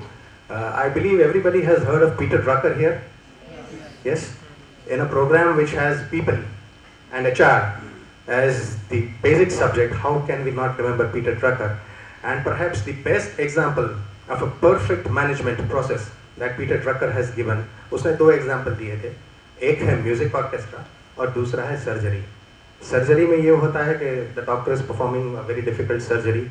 He just holds out his hand, heart खुला है, बस यूँ हाथ करता है, पीछे से nurse, right equipment या right scissor, कुछ बोले बिना, microseconds are also important for a life, तो वो उसको दे देती है. ऐसे ही all the team members know everything. There is perfect communication. The same way here is music, and that is why we have named this session as Music Maverick. Music everybody knows. Maverick literally means a creative genius. अब ये ऐसा उम्दा विचार कि चलो कुछ हट के करते हैं, कुछ इनोवेटिव करते हैं, ऐसा तो शायद HR Milestone वालों को ही आएगा. तो I just got a call from one of my friends, the founders of founding team of HR Milestone. He says, this is something we want to do, and this is what we are attempting to do today, is to really learn through a practical demonstration as to what are the common points between music and HR. What can HR and management learn from music? So we are set to enjoy ourselves, and I have actually called this session in my own terms. In the morning we had Mr. Mehrotra talking, Vivek Mehrotra talking about entertainment a little bit as well. So I would say this is something called learn-tainment. Learn-tainment. And we would also wish that you switch off your mobile phones, forget your organizations for some time, absolutely chill and enjoy, because definitely HR is about engagement and relieving stress also. My privilege to introduce Mr. Anil Dolakia, a man of many colors, retired banker and branch manager from Bank of India, served only one organization, Bank of India. He is a singer, he is a music composer, music teacher, actor, musician for several TV serials, stage performer and actor in TV serials. He has received 14 years of extensive music grooming, learning sitar and classical vocal music, learned voice culture by great music directors, late Naushad. He has performed 8,000 music shows in India so far. Has in his individual capacity performed 250 shows in the US, UK and Canada. He is an ardent believer in devotee of Swaminarayan Temple, Kanba, where he has released several CDs. One of his albums is Yado No Daryo. He has been a judge at prestigious reality shows and events like Zee TV Challenge, Zee TV Little Champs, Gujarat Auditions 2007-8, Star 1 Baby Boy, along with Adnan Sami. And he has been a coach at St. Xavier's and coaching the Gujarat University teams. And I think if I keep on and on, then the real thing will get left out. I would now like to invite the star singer of the day, Tejas Tolakia, please come. So in the morning we were learning the alphabets of the generations, generation A, B, C, D, X, Y and Z. So here we have the best example of 2 generations. I think he got as young as 65 and Tejas is younger than 30, the father and son duo. Tejas is an amused masters in vocal music with distinction. Again, a very outstanding vocalist singer, having been groomed by various gurus like his father, Anil Dolakia, Shri Krishnakant Pari, Shri Aniket Khandekar. In fact, sir, Urjit sir, can we play that? Okay. Tejas has performed in front of our Honorable Prime Minister Narendra Modi ji as well. He has been a finalist in reality shows telecast by ETV Gujarati such as Sur Talni Santa Kukdi, Surili Sargam and Sur Panchamne Mede. Saregamapa, I think the list is very, very, very long. He has already been a composer in his own right. He has been a recipient of several awards, and as a playback singer in Gujarati films, Tejas got his first break for the title track of the film No Tension. Tejas tomorrow I believe is in the finals of a very, very rare national competition where somebody from Bombay has organized Voice of Mohammad Rafi competition. So out of 1000 expert singer auditions in India, he is one of the first 60, and at our request in the morning today he has especially flown in from Bombay when he heard of this concept. A round of applause for him. Can I welcome the orchestra to the stage, please? It is my word to you, ladies and gentlemen, that this innovative session on Music Maverick for the next 45 minutes will be full of entertainment, learnings, and definitely you will chill out and enjoy. Thank you.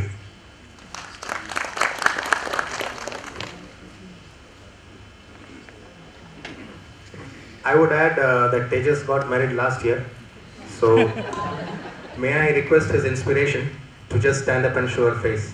Forum. In HR, we believe in inspiration. So she has come in all the way to inspire him. संगीत है शक्ति ईश्वर की, हर स्वर में बसे हैं राम। रागी जो सुनाए रागिनी, रोगी को मिले आराम। इतना अच्छा गैदरिंग देखकर मुझे भी किसी की याद आ गई। Workplace where I used to work, bank of India. उन दिनों दोस्तों बिलोंगिंग की एक भावना होती थी। तो एक शेर से शुरू करता हूँ आपको सबको देखकर। हवा जब मुंह अंधेरे प्रीत की बंसी बजाती है, जैसे कि आपने आज बजाई। हवा जब मुंह अंधेरे प्रीत की बंसी बजाती है, कोई राधा किसी पंकट के ऊपर गुनगुनाती है, मुझे एक बार फिर अपनी मोहब्बत याद आती है। बैंक ऑफ इंडिया के प्रति जो मेरी सद्भावना, मेरी मोहब्बत थी। I work there for at least 34 years, एक साथ 34 years। आज जैसे नहीं चिड़िया फुदक फुदक करते, कभी यहाँ अच्छा पैकेट मिला, वहाँ उससे अच्छा पैकेट मिला, वहाँ अल्टीमेटली जीरो। बहुत यादें हैं। उफ़क़ पर आसमां झुककर जमी को प्यार करता है। उफ़क़ मतलब होराइज़न, क्षितिज। उफ़क़ पर आसमां झुककर जमी को प्यार करता है, ये मंजर एक सोई याद को बेजार करता है, मुझे एक बार फिर अपनी मोहब्बत याद आती है। तो दोस्तों, संगीत के स्वर तो फजाओं में बिखरे हुए होते हैं। मुझे हुआ कलाकार उसको समेट कर प्यारा सा नगमा बनाता है। ठीक उसी तरह HR भी, if one has a core competence and mastery on one subject, then one can perform anywhere in any industry, be it services, manufacturing, pharmaceuticals, telecommunication, or any other sector. Let's understand through music, while having entertainment too, the importance of rag, which is paramount in ways of expression.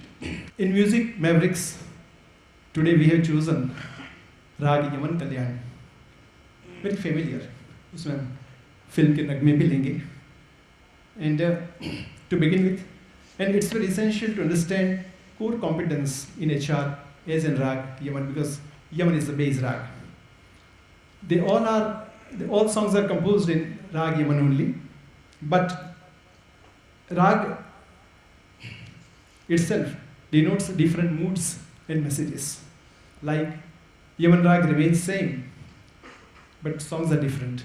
Likewise, in different industries, working conditions and work environment may be different, but core competence should remain unchanged. So first Tejas presents Alap. It is the keynotes of the rag.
In the same rag, secondly, it's a thumri version or bandish, what we call, जिसके अंदर lyrics जुड़ जाते हैं.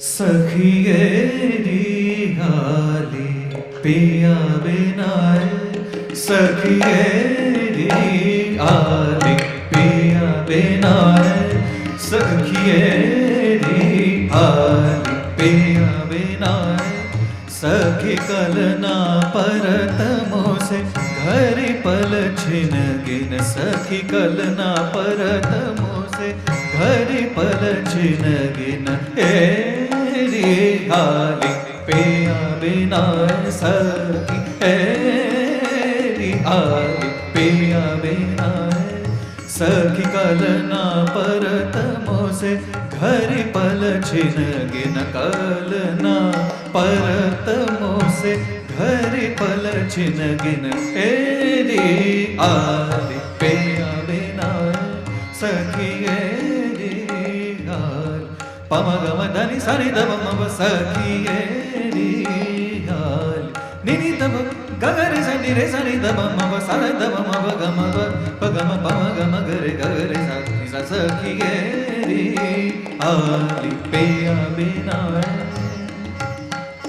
And the constitution of rag with notations, those who can understand. Nini dhani dava madava magare gama pamagare sa, eri khali piya binaye, gaza gagare sani dava masani dava magava, gama pama pamagare gagare gagare sari sani re sani dava madani sa madani sa madani sa. Nire gare gare gare gama gama gama gama pava madava magare gama pamagare sa, eri khali piya binaye.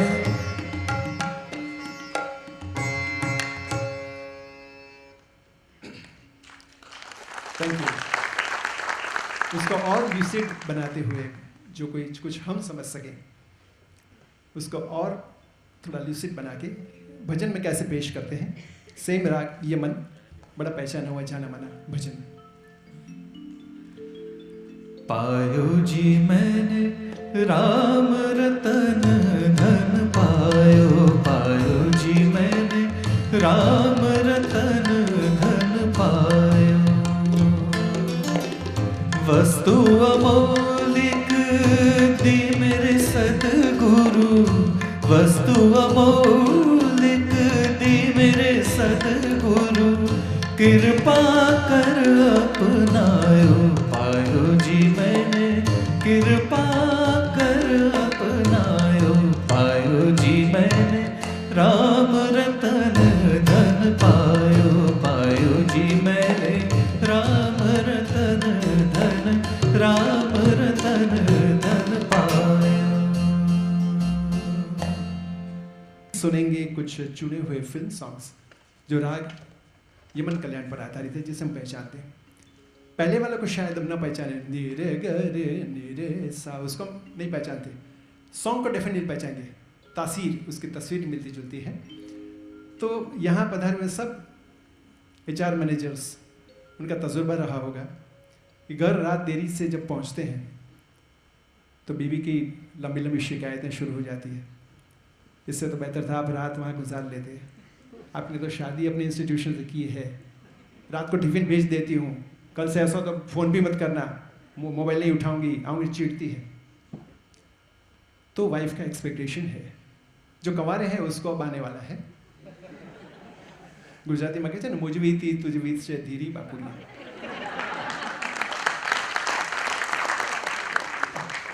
और दूसरी ओर से institution firm जहाँ हम काम करते हैं उसका expectation. सो जब डिलेमा होता है तो स्ट्रेस पैदा होता है, लाजमी है। मैं ये करूं, मैं इधर जाऊं या उधर जाऊं। बेबी को भी खुश रखना है, अपने बॉस को भी खुश रखना है। तो जो ये स्ट्रेस है, एक HR मैनेजर को कैसे हैंडल करना चाहिए, दोनों की क्या एक्सपेक्टेशन है, तेजस पेश करेगा।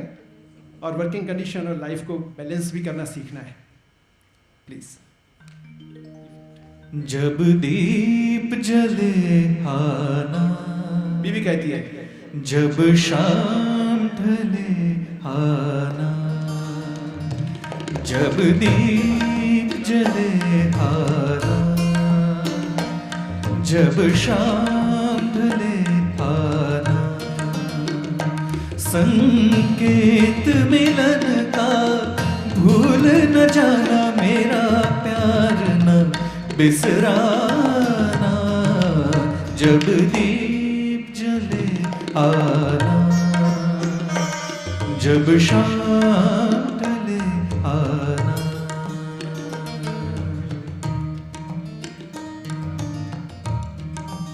अब कंपनी क्या कहती है वो अंतरे में देखिए। मैं पलकन डगर बहारूंगा, तेरी राह निहारूंगा। मैं पलकन डगर बहारूंगा, तेरी राह निहारूंगा। मेरी प्रीत का काजल तुम अपने नैनों में मले आना। जब दीप बुझे जाना, जब दीप बुझे सुबह हो गई, आना। सुबह आओ, अर्ली आओ। जब रात ढले जाना, ये कंपनी का एक्सपेक्टेशन है। दोनों के बीच फंसता है तो कौन फंसता है? HR। संकेत मिलन का भूल न जाना, मेरा प्यार न बिसराना। जब दीप जले आना, जब शाम ढले आना। Thank you. एक थिंकर ने लिखा है, I don't have competition with others, I'm in competition but with myself. मैं जो कल था उससे आज बेहतर बनना चाहता हूँ। I want to excel from my yesterday's performance. So competition with self leads to the best contribution and best performance.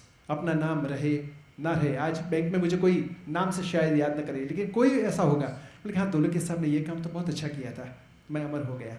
So ऐसा ही नाम गुम जाएगा, चेहरा ये बदल जाएगा, मेरी आवाज़ ही पहचान है, घर याद रहे. ओ नाम गुम जाएगा, चेहरा ये बदल जाएगा, मेरी आवाज़ ही पहचान है, घर याद रहे.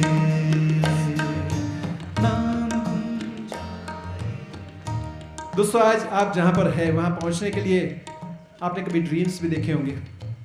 चलो ये कंपनी में अगर जॉब मिल जाती है, याद कीजिए आपका पहला दिन जब आपको अपॉइंटमेंट लेटर मिला था, कितनी खुशी होगी. You will be feeling top of the world. क्या पैकेज है, कितनी सैलरी मिलती है, परक्विजिट्स क्या है, and blah blah blah blah. We decide that way no. यहाँ बरसात शब्द का जिक्र है ये गाने में, तो खुशियों की उस वक्त बरसात होती है हम पर. सेम फीलिंग यमन के बेस के अंदर डिफरेंट मूड्स आपको दिखाए, ये भी यमन पर ही बेस्ड है. तो बोलते हैं जिंदगी भर नहीं भूलेगी वो बरसात की रात. उसमें है एक अनजान हसीना से मुलाकात किया रात. हसीना मतलब हमारी इंस्टीट्यूशन को हम ले लेते हैं. लाइट कवाली बेस्ड, उसके साथ गज़ल भी जुड़ी है, सब यमन बेस्ड. कोर कॉम्पिटेंस इसके बीच रहता ही है. आपको ये याद रखना है, ये सब गाने इसमें आए यमन कल्याण में. कोर कॉम्पिटेंस एंड मास्टरी वो इसके अंदर दिखती है हर एक. तो आपको भी ऐसे दिखाना है प्लीज. जिंदगी भर नहीं भूलेगी वो बरसात की रात, जिंदगी भर नहीं भूलेगी वो बरसात की रात. एक अनजान हसीना से मुलाकात की रात, एक अनजान हसीना से मुलाकात की रात, जिंदगी भर नहीं भूलेगी.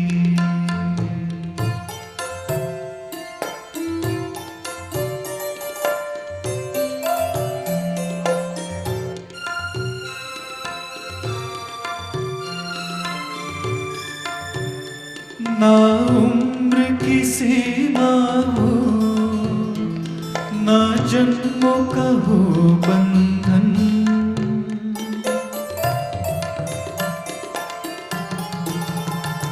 ना उम्र की सीमा हो, ना जन्मों का हो बंधन.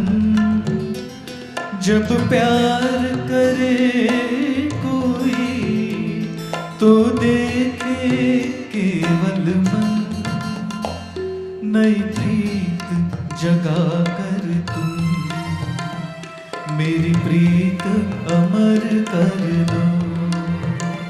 होठों से छू लो तुम मेरा गीत अमर कर दो. Then actually, thank you so much friends. Then actually work starts. Service join कर दी practically, and suddenly you find jealousy in people's eyes, politics within colleagues. आपका भी तजुर्बा है, मेरा भी रह चुका है. And what exactly going to help you are your positive approach, convincing skills, persuasive deliberations, mutual respect, relationship, motivational attitude, and to bring all employees on common platform, not only at office but at home also. And successful HR then sings, क्या गाता है? मैं तेनू समझा कि मैं तेरे बिना लगता जी, मैं तेनू समझावा कि ना तेरे बिना लगदा जी, तू की जाने प्यार मेरा, मैं करा इंतजार तेरा, तू दिल तो यो जान मेरी, मैं तेनू समझावा कि ना तेरे बिना लगदा जी, आए तू की जाने प्यार मेरा, मैं करा इंतजार तेरा, तू दिल तो यो जान मेरी, मैं तेनू समझावा कि ना तेरे बाजू लगदा जी।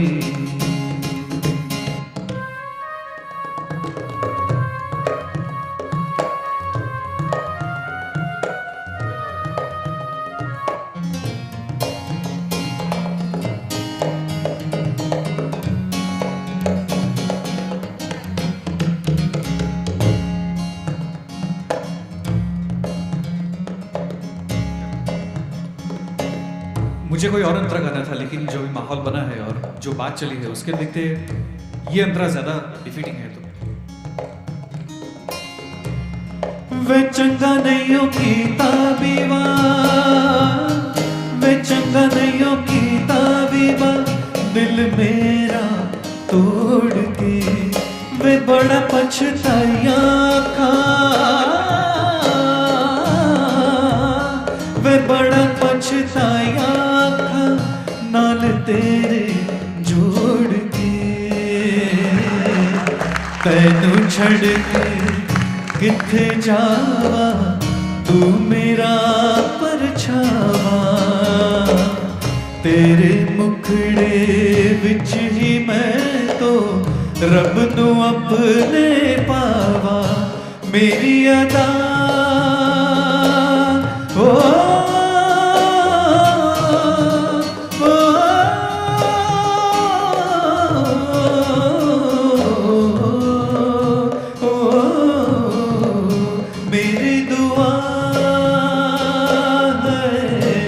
सजदा तेरा करती सदा, तू सुन इकरार मेरा, मैं करा इंतजार तेरा, तू दिल तो यो जान मेरी, मैं तेनू समझावा कि ना तेरे बिना लगदा जी, तू की जाने प्यार मेरा, मैं करा इंतजार तेरा, तू दिल तो यो जान मेरी, मैं तेनू समझावा कि मैं तेनू समझावा कि ओ मैं तेनू समझावा कि।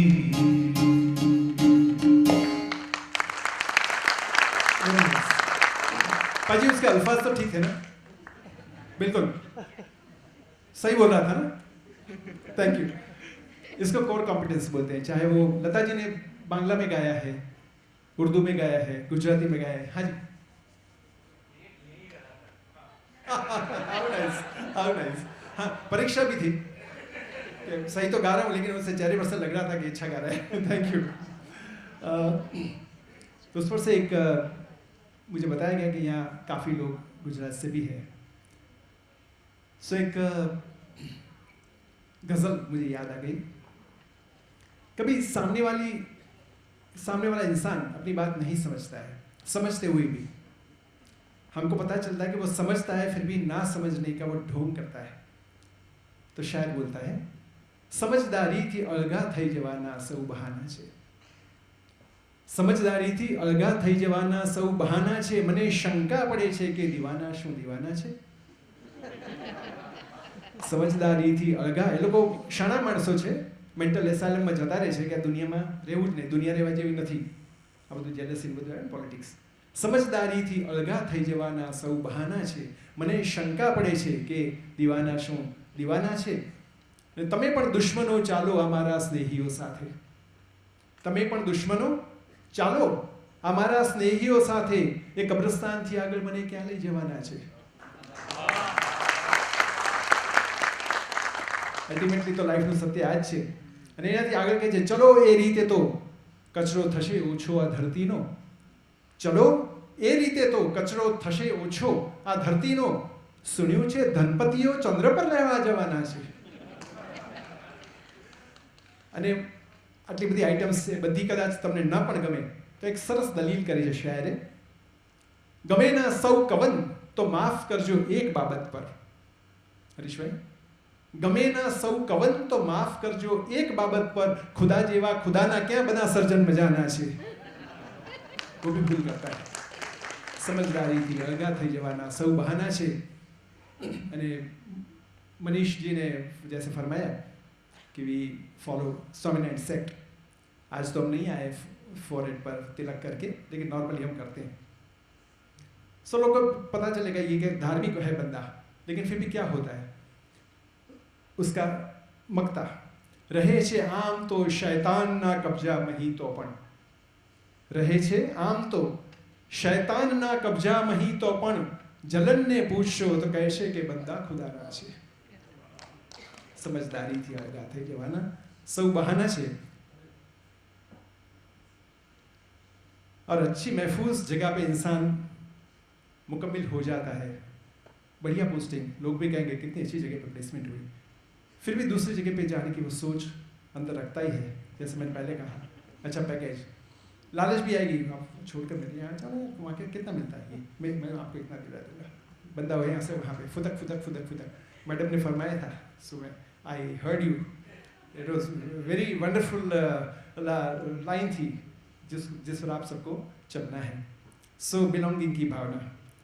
तो यहाँ बहुत काम किया, चलो अब अच्छी जगह पे जाते हैं, लेकिन जहाँ खड़े हैं वो अच्छी जगह है. तो people living jobs without any lucrative material, उस पर ही जाते हैं, दिल की तसल्ली नहीं होती. उस पर एक बहुत अच्छा सॉन्ग तेजस फरमाएगा, गुजराती सॉन्ग है फॉर गुजराती पीपल. पंखीड़ाने आ पिंजरू जूनू जूनू जूनू जूनू लागे.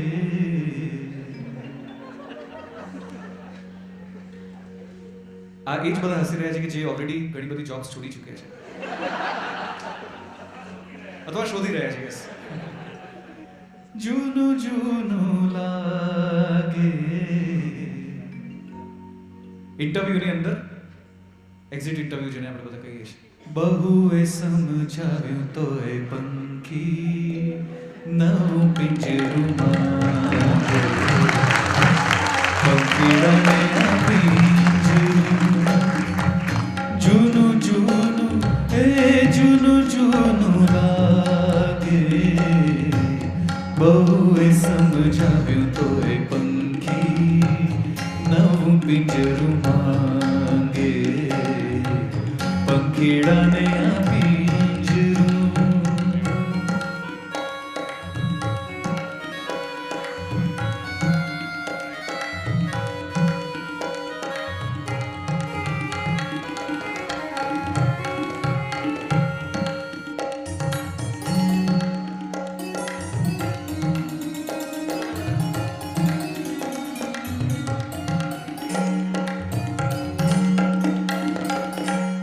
सोने मढेल बाजुठियों ने सोने मढेल झूलो.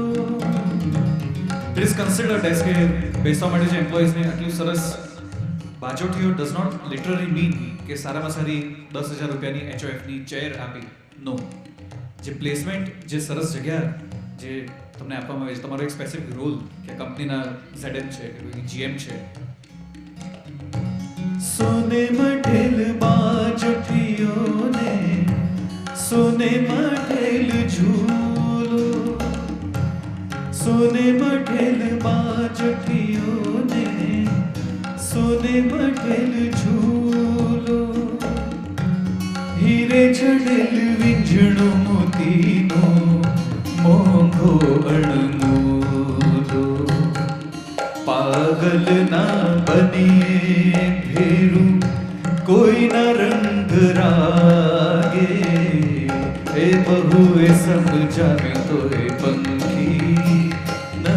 पिंजरू मांगे पंखीड़ाने आ पिंजरू जुनू जुनू लागे बहुए समझाव्યું તો એ पंखी नवू पिंजरू मांगे पंखीड़ाने आ पिंजरू.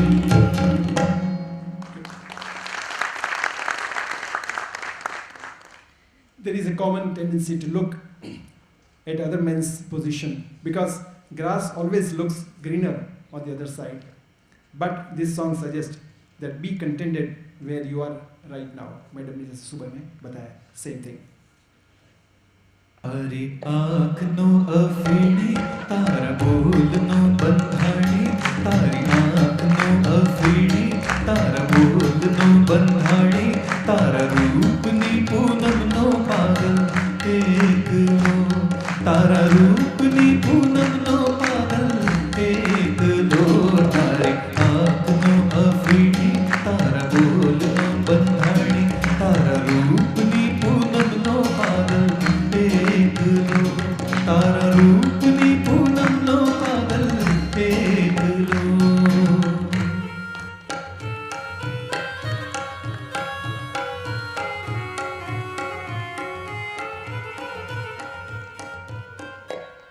Lastly, हमारे साथ दो और कलाकार जुड़े हुए हैं. Like to introduce Kunj Nayak on keyboard. He is disciple of Padma Vibhushan Shri Shiv Kumar Sharma on santoor. आप उनसे संतूर इतना अच्छा बजाते हैं, क्लासिकली इतने ही ग्रूम्ड हैं. उन्होंने जिनके साथ संगत की है वो है Shri Manhar Udhas, Pankaj Udhas, Ashish Desai, Anuradha Paudwal, Alka Yagnik and Purushottam Bhai Upadhyay. Big round of applause for Kunj Nayak.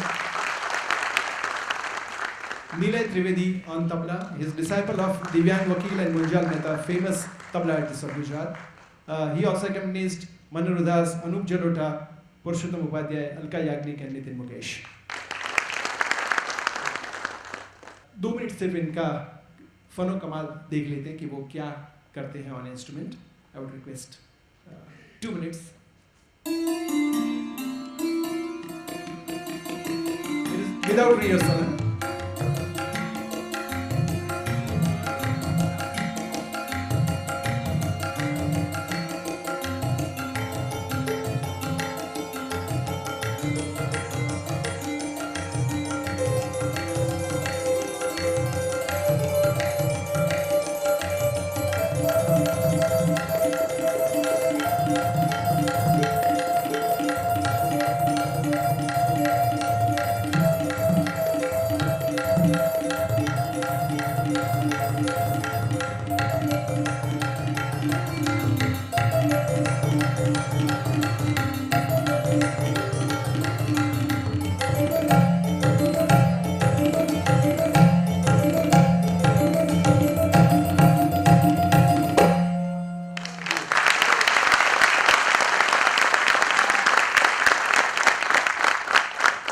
कभी वक्त मिला तो आपकी पूरी जितने भी 2K20 लिखा है ना सबके सामने बहुत बढ़िया प्रेजेंटेशन है. प्रोग्राम ऐसा करेंगे जहां आप होंगे, हम भी होंगे और ऐसी कोई पाबंदियां नहीं होगी वक्त की. फाइनली एक लास्ट 1 मिनट का वर्जन है. दोस्तों मैं आपको पूछूंगा कि इससे आपको क्या याद आती है, किसकी याद आती है. MRF, right, okay. Maruti, Dr. Reddy's Pharmaceuticals, right? HR.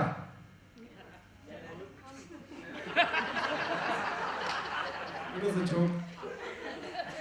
People. जैसे MRF के साथ उसका रॉ मटेरियल रबर जुड़ा है, उसको फिनिश प्रोडक्ट करके वो लोग टायर बनाते हैं. रेडीज के अंदर उसके जितने भी इंग्रेडिएंट्स होंगे उससे वो दवाई बनाते हैं. इसी माफिक हमको एक रॉ मटेरियल मिलता है, उसको हमको इंसान बनाना है. हमारे पास जो लोग आते हैं उनका भी यही तजुर्बा होगा, उसके भी दिल के अंदर उमंग होगी, आशा होगी. तो मैं कंक्लूड करता हूँ एक गज़ल के साथ. मैडम देखिए गौर से, जिंदगी है गज़ल. मेरा एक दोस्त है वो लिखता है, देखिए गौर से जिंदगी है गजल, आती जाती हुई सांस भी है गजल। और जो मैं लास्ट शेर पढ़ना चाहता हूँ, ये जहाँ एक दीवान से कम नहीं, पाजी, ये जहाँ एक दीवान से एल्बम या तो काव्य की किताब, ये जहाँ एक दीवान से कम नहीं, रब है शायर, हर एक आदमी है गजल। तो हमको जितने भी आदमी मिलते हैं हमारे वर्क के दौरान, वो सबको गजल समझकर उसकी मतलब हिफाजत करें, उसके अंदर काम करें। और आपको मैं बहुत ही शुभकामनाएं देता हूँ। आप अपने अपने फील्ड के अंदर, ये मैडम ने बताया, और भी स्पीकर्स ने बताया, और भी बताने वाले हैं, उसका बिल्कुल पकड़ कर चले। You will be the successful HR managers. Thank you so much. आज की फाइनल जो आइटम है मनीष जी पेश करने वाले हैं। Thank you very much, Anil ji, Tejas ji, Kunj bhai, and Nilay bhai. Thank you so much. Once again, a huge round of applause. I think the learnings were all there for everybody to see. The coordination, even when you are looking at each other, inspiring each other, encouraging each other. And if I don't believe, because I have Sherlock Holmes HR eyes, I thought maybe you forgot a line or two. And in one of the songs you even passed on few lines, और हमें पता भी नहीं चला क्योंकि ये दोनों तो 2-3 दिन से मिले ही नहीं हैं. The whole thing is that he was at Bombay, and they would have shared very little, but the level of understanding that there is and the bonding that there is, it was simply wonderful. And these are the small sukshma lessons that we have taken very much. And this is very much a planned event. And any guesses as to ये विचार किसका था? This session amongst the founders of the HR Milestone Network, I would like to thank Harish sir, none other than Harish ji, Harish Chaturvedi. This creative thought was entirely his, and just like the senior person he is, he simply delegated the event to me, staying very much in the loop that this is your baby. He used to step in and make sure that the quality is being maintained and the project is progressing. Today is the 6th. Today is the 6th anniversary of HR Milestone, and as you know, on 20th February, we all gather together here to celebrate the Milestone event. Can we have the cake? Can we have some celebration? Sure. Can we dance? Can we chill? This is our tradition to dance on the annual celebration of HR Milestone. Today is the 6th celebration. Let's have a cake. Let's have some music. मौका भी है, दस्तूर भी है, तो फिर देर किस बात की?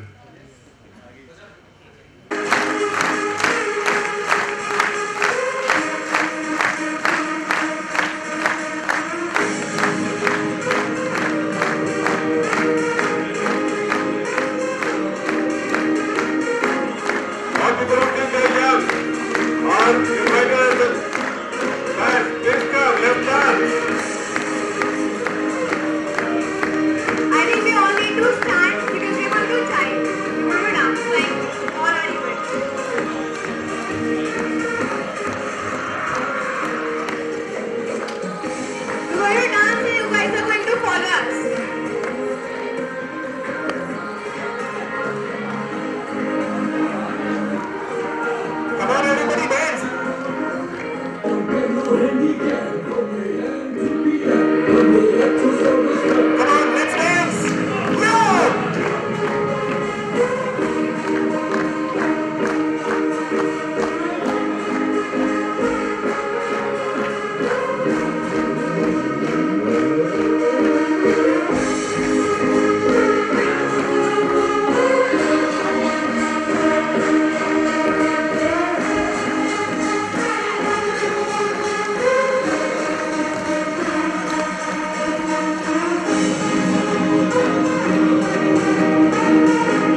We'll soon start our next session by Madam Namrata Gill. A very good evening. So I was thinking they'll put me after lunch and I'll give a very interesting speech and everybody will be mantra moved, right? But they put me after beautiful music and such a great dance, and what can an HR person say after that, right? So let me start. Why HR? Is the entry barrier to HR so low that anybody can get in? Have you worked in an organization ये कुछ कर नहीं रहा इसको HR में डाल दो? Have you heard these examples? Okay, what is the entry barrier for HR? What kind of knowledge do you need to get in HR? Means, if there's no knowledge, anybody can get in. What is the particular knowledge that an HR professional should have? People management is people manager's job. It's not an HR job. It is not an HR job and it should never be an HR job. What is that knowledge that an HR person should have which nobody else can have in the organization? What is that knowledge? Managing people is a people manager. Just one person at a time. What is people skill? Name a skill.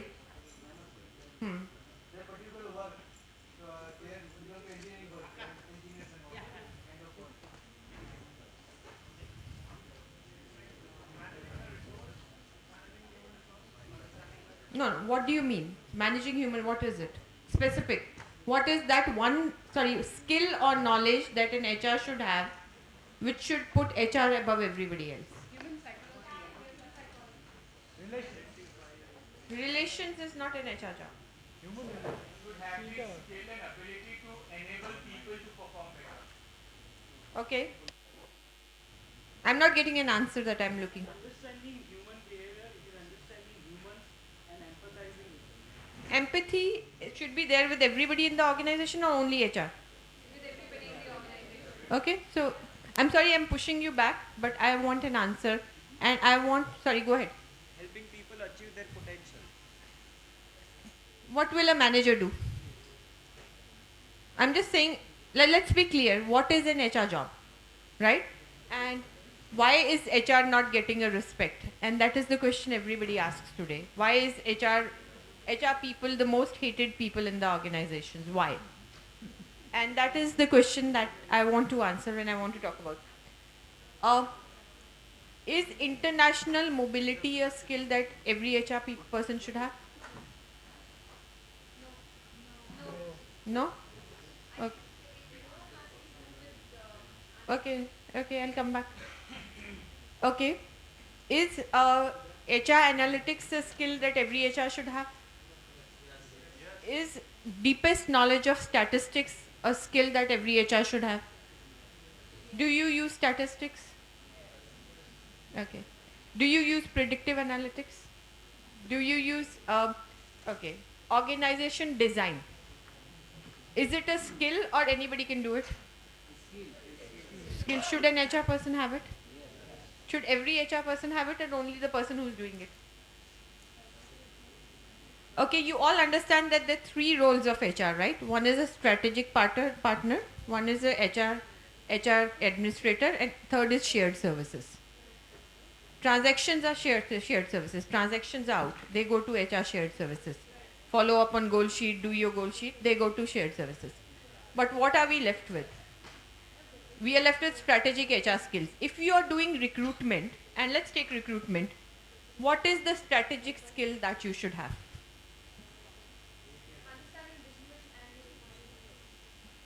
Understanding business well, but what more? So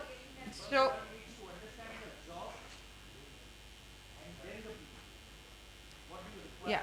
So when you are recruiting externally, the first thing to understand, as all of said, business landscape. Where is the business going to be in 10 years? You don't have to understand business now. You have to understand business in 10 years. Then is your competition mapping. You have to map your competition. Everybody has to do it. But the most important and most talked about today in all the journals is quality of hire. How do you increase your quality of hire? What are the input parameters that get into hiring a best quality person? What are the inputs and what is the output? Output we are clear. After 2 years check everybody you had recruited, what is the performance level, what is the potential level, what is the engagement level. These are the output parameters. What is the input parameters? Right? Are you with me, everybody? So the point I'm making is that don't reduce HR to being nice to people. HR is a depth profession. You've heard people in strategy marketing, right? Can an admin guy go into marketing? Managing brand? Yeah? Which brand? Try. Can an admin guy go into strategy? But an admin guy can come into HR. Why? So the point I'm making is differentiate HR with knowledge and skills. It is just not being nice to people anymore, because today being nice to people is a manager's job. And in good companies, if you see Google, if you see Apple, and it's changing, and I've worked in Tata's and Mahindra's, and I've been very closely associated with Tata's and ITC. I'm just talking about Indian companies. Let's not go into MNCs at all. The managing people performance and potential is a people manager's job. Give the responsibility where it belongs, right? The HR job is planning, structuring for the business, understanding the capabilities that will be required for the future, and building them proactively. And training is a lost game. Honestly, I was talking to my CEO the other day, day before yesterday. He says, I don't believe in developing people through training. And he just spoke my heart. I think adults learn much better through other methodologies. What are those methodologies? How would you learn them? So those are the things that we want to talk about. Today I'm going to talk. Are you all with me? I'm sorry I'm pushing you back a little, but I as my team tells me, this is my style. So push back people, make them learn, get their attention, and then they listen to you. So, do I know it all? No. But what is my objective? My career objective is I'm 49 years with a 26-year-old son who's doing MBA. So what is my objective, right? My career objective is to be the best HR person, one of the best HR persons in the world, which means I have a window of 5 years. I don't know how I'll do it, but I know if I don't stay relevant, if I don't read, if I don't stay relevant, I'm not going to get there. There's no way nobody is going to take me. If it takes me to learn technology, I will learn it. If it takes me to learn social media and how to use social media, I will do it. If it takes me to publish papers and go and teach at Harvard, I will do it. And if it comes from learning from all of you, I will do it. I don't let an opportunity pass. It would have been a beautiful Saturday today. I would have been home, relaxing, perhaps going for a walk, but I chose to come and talk to you. I don't have to do that. And from Hyderabad, the only flight is that starts before 6, so it means getting up at 3 o'clock in the morning, right, and coming. And I think the vision that these people have for HR to make a difference is a huge thing. And let's start believing in it. Let's start living it, okay? We'll talk a little bit. I have like 11 slides, but I think slides get boring after time. Don't you agree? I absolutely agree. I hate people who do a lot of presentation, and I'm trying to move away from presentation. I'll go over the first part of my presentation very quickly, right? But the second and the third part, I want your engagement. I want to talk to you. I want your answers, right? And by the way, all the studies, the statistical evidence and empirical evidence shows that people are only retained in the organization because of one reason. What is that reason? What is that reason? People stay in organization in India or in the world because of one reason. What is that reason? Anybody? All HR professionals here? Come on, let's have that reason. What is that one reason? No. Sorry? Salary? No, salary is number 4. Constant learning.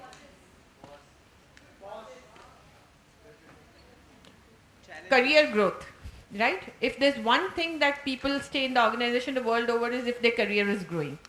And career growth is an output of several factors. It could be a manager, it could be learning, but the career has to be grown. If you show me a good career, if you tell me in Dr. Reddy's that while being in Dr. Reddy's I'm going to be the best HR in the world, I'll do it. I'll stay there. But if you tell me appraisal, negative feedback, this, that, and I'm like, okay. The first bulb that goes on my head is that, okay, so you don't like me. So it means I will not grow. So I should look for another job. The only way to engage people in career, and this is not a topic on career, but maybe I'll come back again and talk to you if these guys like me and invite me. So, but I want you to know that that is the reason people... Are you with me? Am I speaking too fast or is it okay? Yeah, my son says you speak too fast. So, he finds it difficult to follow. Volume per minute is higher. So, so good. Okay, so we talked a little bit about evolution of HR, and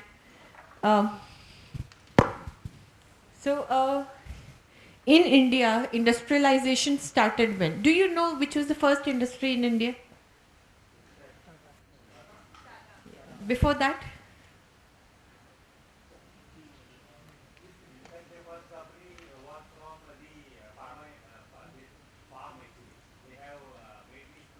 Exactly. After that. That was not called Kirloskar. What was it called? We all have smartphones. Okay. No, don't do that. I think there was an 8 work. How many of you have actually worked 8 hours? मेरे तो 12-13 घंटे हो जाते हैं रोज मतलब. So, anybody who knows, who works 8 hours a day? मतलब, if I hire a person and he says, I want work-life balance, I want to work 8 hours, I never hire that person. ये तो काम ही नहीं करेगा, मेरे को ऐसे लगता है. Don't you think? Yeah, it's so smart to work late. It's so smart to sit in office late. Isn't it? Don't you think? I have too much work, I have got so late. It's such a smart thing to do these days. Look at that. Right? The Factories Act 1922. Industrial labor law तो सबने पढ़ा होगा ना? I think it's the most boring subject. Do you think? Or is no? Yeah, I just इतना याद करना पड़ता है. I just get so bored learning it. But it's important to know that the first labor officer was absolutely appointed. The first labor officer was appointed in TISCO. Gujarat is not a state with a lot of employee relations problem or industrial relations problem, and you've been lucky to be in this state. But where I live, Andhra, and you've heard Maruti, and where I was, Maharashtra, there's such hot belts. Like you have to have teams and teams of people. Your IR teams is sometimes bigger than your HR team. And that is where the state is, because while it is not a skill, but if that is not taken care, nothing will move. So industrial relation is something, it's like काम सब ठीक हो रहा है तो किसी को पता नहीं है, जहाँ गड़बड़ हो गया, you will have it.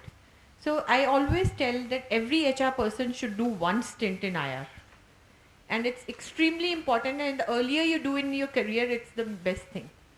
So one stint in IR is extremely important. Like they say, no, don't hire MBA in marketing, let them do sales first. Similarly, HR, the first stint, if you do IR, not many people like me for saying it, but that is extremely important.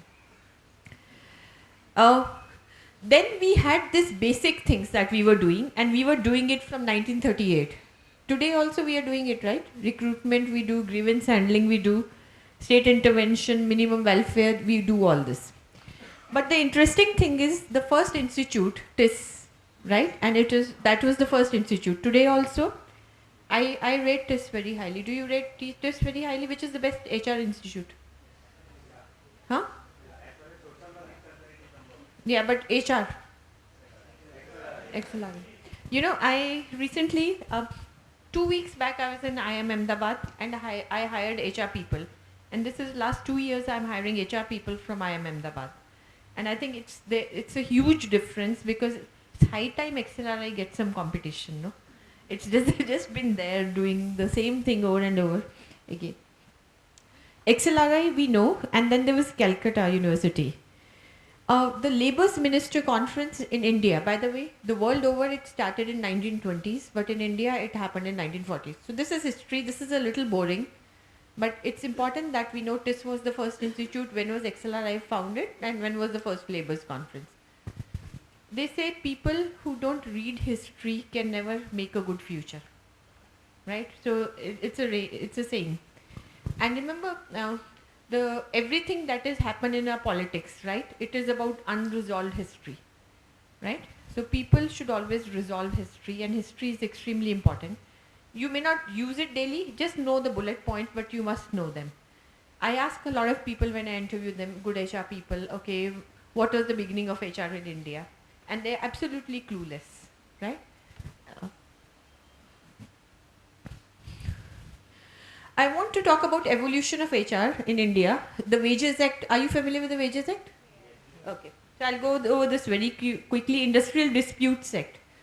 Do you know which is the latest labor law reform which is announced 2 months back? 1 month back, 2 months back. We all talking about it. It's a huge implication. Bonus Act. Yeah. So what is the implication? Retrospective to 1st April 2014. Yeah. And there's a stay order by which High Court? Karnataka and Kerala High Court, right? So this is an important milestone, and this is paving way for a lot of labor reforms that are going to come. And as HR professional, there are 6 more labor reforms if you see the Labor Ministry is proposing. For example, the Maternity Benefits Act is going to be revised. What is it going to be revised to? 6.5 months. 6.5 months, and Menika Gandhi is saying 8 months. Right? So these are the things that are happening around us. And my sense is that government will do 8 months maternity leave. India is still the shortest maternity leave out of all the countries that we know. Right? Out of all the countries with the GDP and the growth percentages. The Factories Act. 1970 is HRD. You know, when somebody tells me you're working in HRD, I feel like killing the person. It's a 1970s word. You don't say HRD anymore, right? So if somebody tells you, please kill the person, right? Because it's a 1970 regressive word. Don't even stay with that, okay? There are 3 things that came in 1980s. 1919. I'm so sorry. I think quality came in a big focus. 6 Sigma, JQM. What was it? One more thing was there. TQM, right? Japan, Deming's model, all that. This was 1990s. Now I wanted to ask HR people here, how many of you are familiar with these models? Can we give ourselves a big hand? This is good. At least all of us know these models. Right? When I say HR is strategic, right? HR is strategic. What is HR doing there? What is the first thing in the HR cycle that is strategic? First thing that you should do if you are strategic in HR. What do you call that? It's called strategic workforce planning. Okay, so manpower planning is 1970s, the HRD term, right? Right, so it is called strategic workforce planning. Strategic workforce planning has 4 elements, right? It is not on numbers. Numbers is the last. First is structures, right? First you have to talk about structures. Then you have to talk about talent. Then you have to talk about future capabilities needed next year. And the last is numbers, right? There are a lot of articles, and if you want I can send you the articles, how good the organizations are moving from manpower planning or budgeting to strategic workforce planning. And that is something all of us should look forward to. I think technology, where are we on technology? What is the latest in HR technology? What is the latest happening in HR technology? HRMIS is 1965. Sorry. SAP is 1967, means introduction, when they first made the HR module. What is latest happening? Gamification, apps. Yeah. So GE as a company has moved their performance appraisal to an app.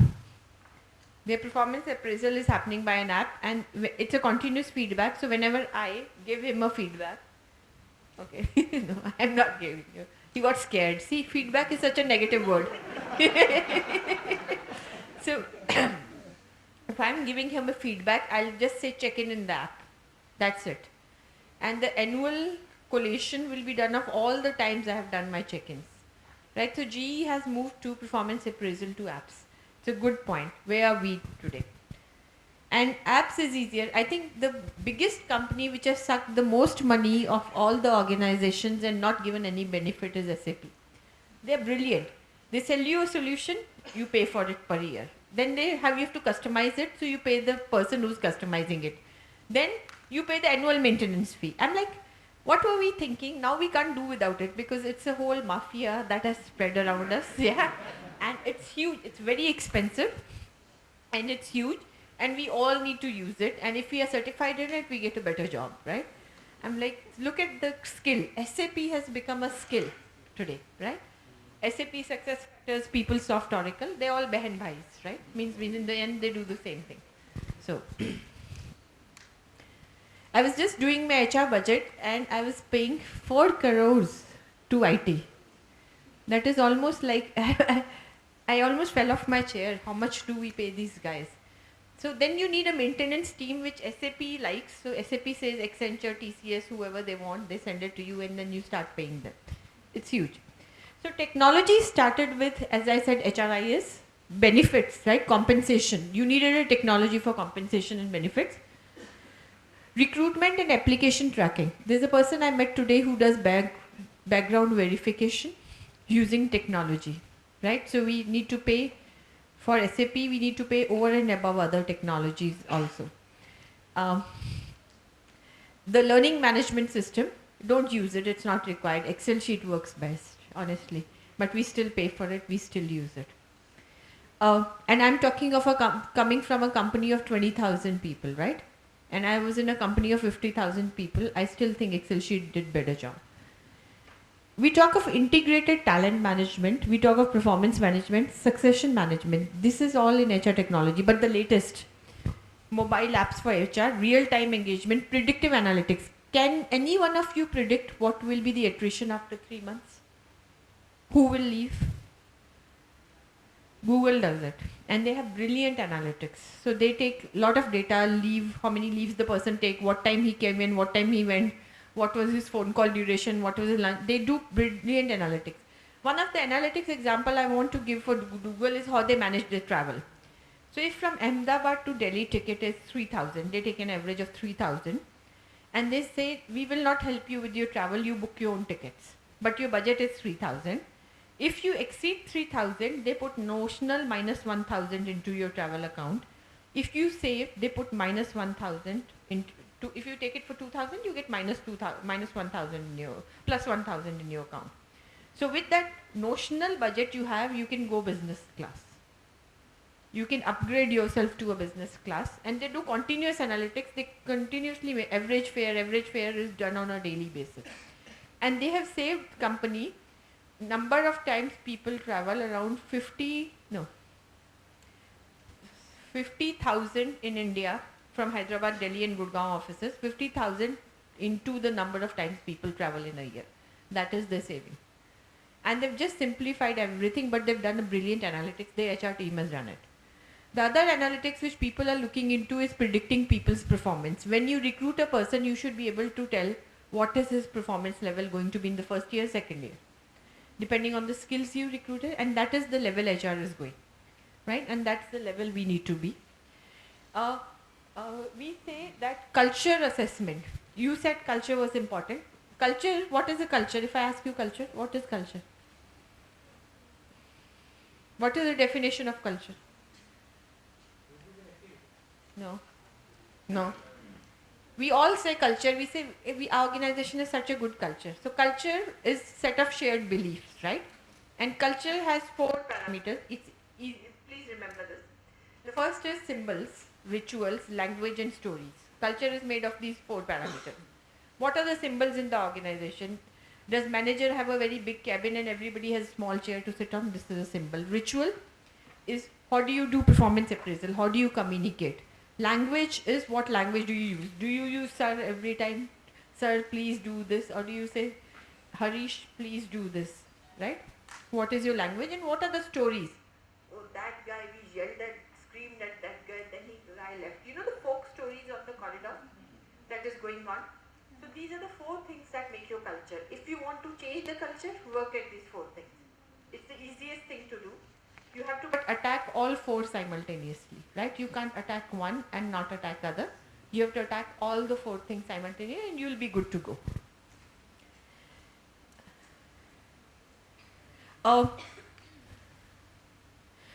I want to talk a little bit about simplicity.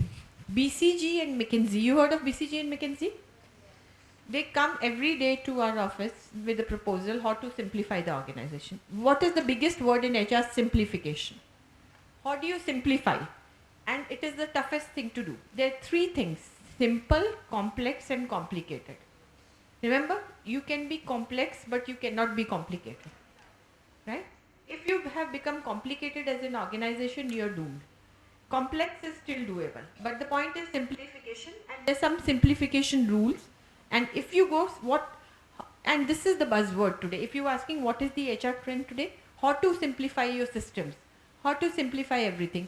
The whole thing is simplification. And SAP, really, my love for SAP is legendary. Everybody knows about it. So, but you have to simplify. बहुत हो गया यार. मतलब इतने forms. And my CEO is asking me, and he asked me, I think last week. So he walks into my office. He is, and he's one of the best CEOs who is best HR person. He reads a lot. He says, इतने forms भरवाते हो performance से, उसका करते क्या हो? Can you tell me what do we do with performance appraisal forms?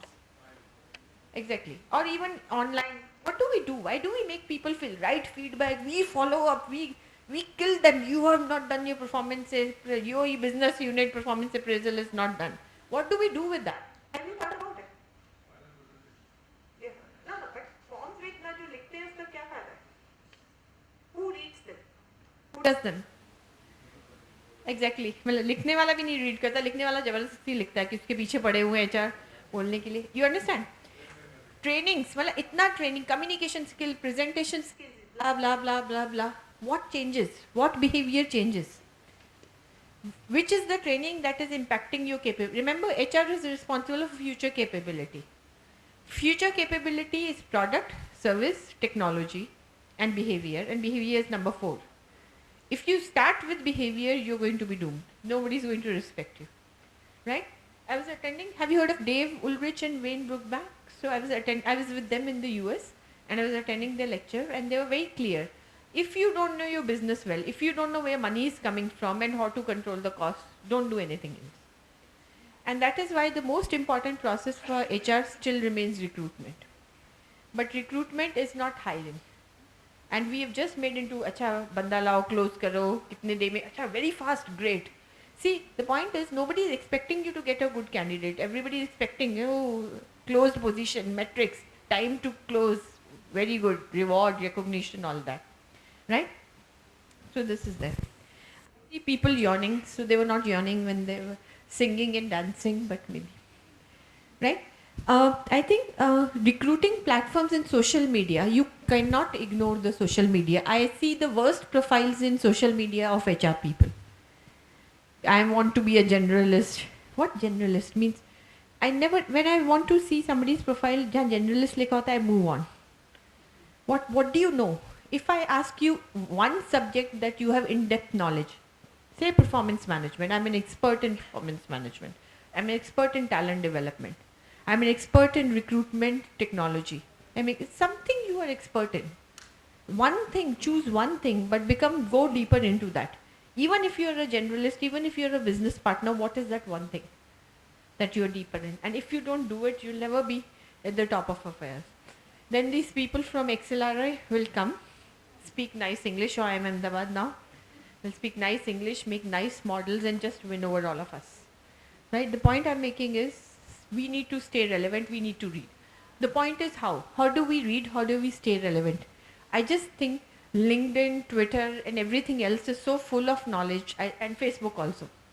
I think it's absolutely great learning platforms. I have stopped subscribing to HBR because I follow HBR on Twitter. It's amazing. I do Forbes on Twitter, I just get everything. The point I'm making is why say हमारे पास किताब नहीं है, मतलब छोड़ दो, कौन किताब पढ़ता है आजकल. But the point is one thing. You have to know what is the best book on talent management. Is it Ram Charan's book, Talent Masters? Which is the book on organization design? Which is the book on compensation? If I were to make an organization value chain, I'll put organization design at the top, compensation next, right? Then I come to organization development. Then first is talent management, organization design, compensation.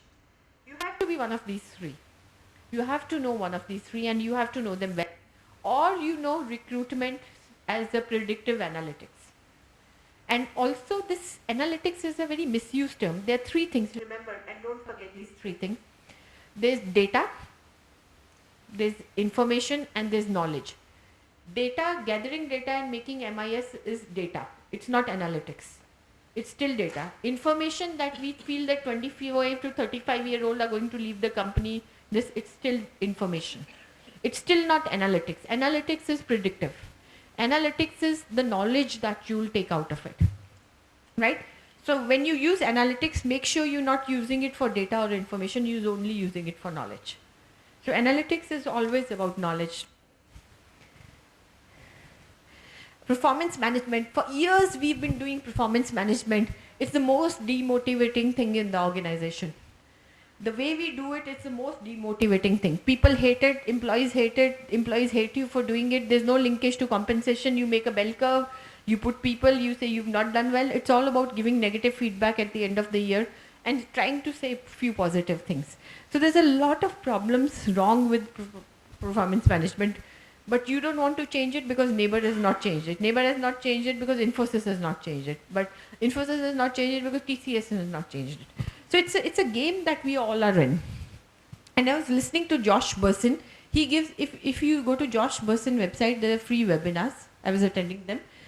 And they were saying that 89% people have a plan. Are you in 89 or are you in 11? Which organization are you in? Right? And I'm talking of even in India, I think the India figure is 86 or 87%, if I'm not wrong. Right? I think the objective of performance management should be improvement. The objective should not be assessment. So we making a mistake there, and I can go on. So performance management is, I love to do performance management. And we know what is happening to Adobe. Now Infosys has established, TCS is going to establish, Mahindra is going to establish, Tatas are going to establish. So what are we waiting for? Why don't we do we want to be a follower, or do you want to be somewhere in the middle? When everybody else abolishes, we'll abolish a bell curve. Remember, when we abolish bell curve, we also abolish ratings. That means, how does the compensation revision happen? It is left to the discretion of the manager with few guidelines, which means the quality of managers you have to be very good, which means managers have to be trained in compensation management. So it's a lot of work. It's not easy just to do away. You cannot do away with bell curve and continue with the ratings. You have to abolish both. That's the point. This work-life balance कभी होता है किसी का? मेरा तो कभी हुआ नहीं. मेरे को बहुत अजीब लगता है. I believe in work-life balance. I believe in family time. And I don't think it is happening either in Europe or in anywhere else. It is not happening now anymore. So my Europe colleagues take their calls. My US colleagues come to office at 7 o'clock because good or bad, Dr. Reddy's is an Indian company. So poor guys accommodate to our timings rather than us accommodating to their time. 6:30 to 8:30 in the morning, most of the meetings get over for them in the morning. They're always in the office. They may leave early. But the point I'm making is work-life balance is a myth. But people who want work-life balance are the people you're not able to engage well in their jobs. If I love my job, I'll give 200%. However, encourage everybody to have a passion outside work. Your life cannot be about you and family. The life has to have three components. I'm simplifying it. You, work, family, and you. What is that you? If I were to ask any one of you, what is that you? It can't be just work. It can't be just family. It has to have a third component. And we forget that third component, and that is why we stop growing. So organizations are encouraging these days, and this is where the workplaces are moving to, right? For example, why is Google best rated workplace? Because you come and go when you want. It encourages you not to spend time with the family but to cultivate a passion. Remember, work-life balance is not about you and family. There's a third dimension, and please make sure you live the third dimension there. Are you with me? Yeah. And we don't do it. If I were to ask you, I want to take a little bit of minute. This is a little complicated, but I want to take a minute to talk about it. Organizations are saying customize your career. If you are going to get married as a man and you're newly married and you want to spend 1 year with it, just dial down. Say I'll just work 6 hours for 2 months. So ability to customize your careers to the life stage that you are in. I'm 50. I look after my mother-in-law who has severe Parkinson's every day at night. I want to dial down. I'm saying I want to dial down. But after my son went to Canada to study, I had a lot of time. I want to dial up. I can do more. So ability to customize your careers according to the life stage that you are in is called career customization. And this is the latest buzz in the workplaces. We need to start doing it. We need to learn how to do it. We don't know it well. So there's this book, I think, called Mass Career Customization. It's a very nice book that you have. And people who have, you have to acknowledge that your employees will not be married. They'll have partners. They will have girlfriends, boyfriends, or whatever. And you need to be cognizant of their career needs at that stage. They may want to have early dinners. They may want to come late. Do it for them. So the careers are there, right?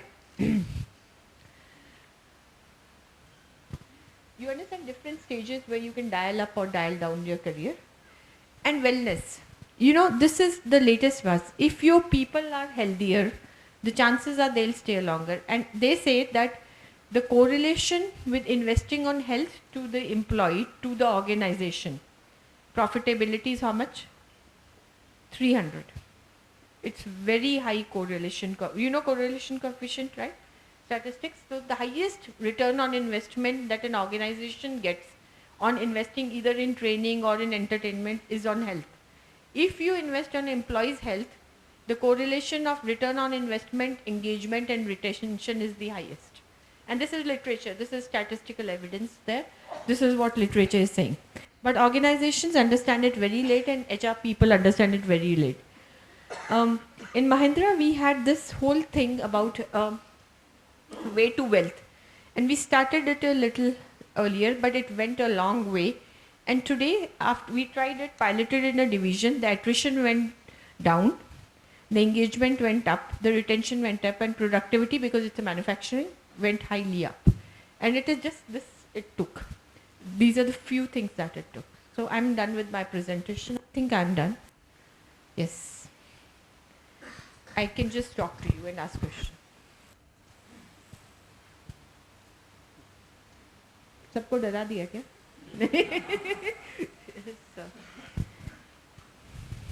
Yes, go ahead.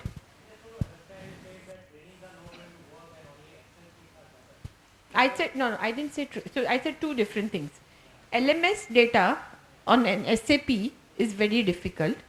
If you try doing a smart Excel sheet, the data management for learning is better done through Excel than through learning management systems. That is one.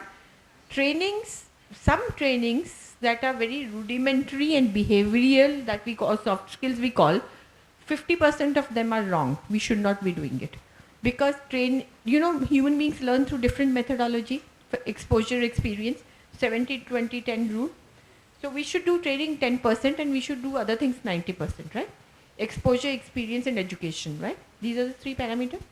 What we end up doing, because we have an L&D department and because training is easier to do, but designing projects, designing experiences are very difficult and they are customized. Nobody does them, right? So I'm saying do trainings, but it is 70-20-10 principle. Only 10% is training. What about the rest 90%? We end up doing, if you see people's development plans, they're all about training. Attend workshop, attend this, personal effectiveness, leadership. But my point is, what about that 90%? Which is an HR responsibility to build the capability and development for the person. You should do trainings. I'm saying no, but do other things also. And the whole development landscape should only have 10% training. 90% should be everything else. Go ahead. I'm all yours.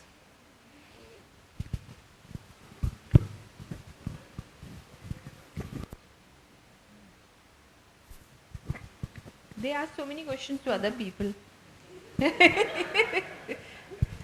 So seriously, is that it? Sorry? You can actually ask her questions because offline I thought a lot of people wanted to meet her. Yeah, go ahead. Good.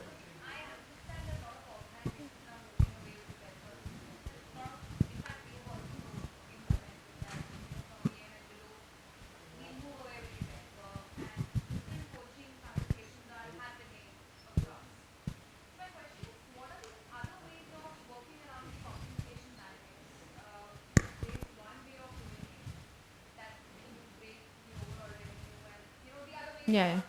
So I'll try to give a very simplistic answer. When you're doing a compensation revision in an organization, put 5 factors: criticality of the role, criticality of a person, which means I would not get that person in the role, functional expertise, capability levels, potential, and performance. So you put 6 parameters, and you can redesign the 6 parameters. If a person is a manager, you can say engagement with the people. If the person is not a manager, peer level engagement. You can put that factors and keep that factors, rate that factors. They may or may not be direct correlation, but criticality of a role, criticality of the person, and expertise, you have to put it there. Yeah, replicability, sorry, that's a better word. Thank you. See, I learned something. Yes, go ahead. Namrata. Just because I said my age, you can't call me ma'am, huh? So yeah.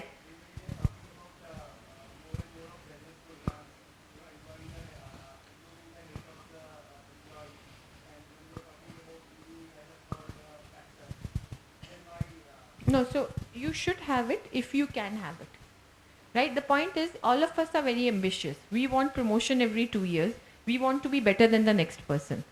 And then we say we don't have a work-life balance. I think it's foolishness, honestly. Because if you want to compete, you have to compete on quality, time, and capability. And all of them take time, right? But I'm saying wellness should be done to work around these factors. For example, encourage a manager for a small team to say, we'll all come late on Fridays. And we'll all exercise and come. Very small thing. So you'll have to work around this 2 very small things to introduce health. Health is about, you can do awareness, you can do assessments. But otherwise you'll be invading the privacy. So you can't do more than that. But the awareness and the benefits that you need to do them have to be at the highest level. The other thing people are looking today after career in 2021, people will look for flexibility. They're not saying give us work-life balance, they are saying give us flexibility. Flexibility is different than work-life balance, and that's what people are looking. There's somebody who wanted to ask a question here. Can I pick up the person, you ask a question, you ask? No? Good. Go ahead, yes. Go ahead and then I'll come to you. Go ahead.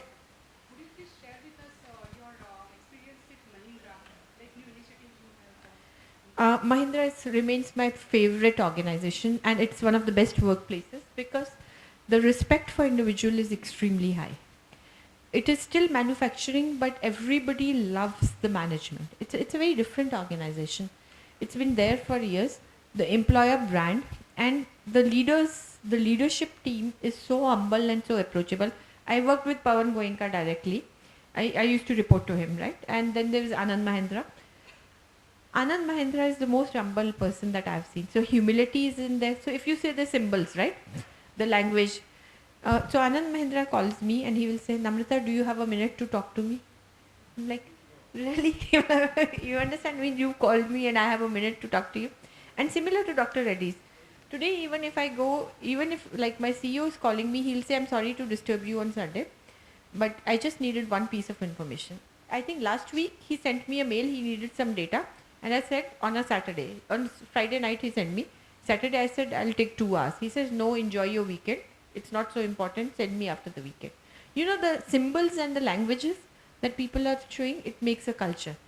Mahindra had very good program on talent management. It's one of the best organizations on talent management and technical competence. And the focus on cost is relentless. They're extremely focused on cost. I've never seen such an organization.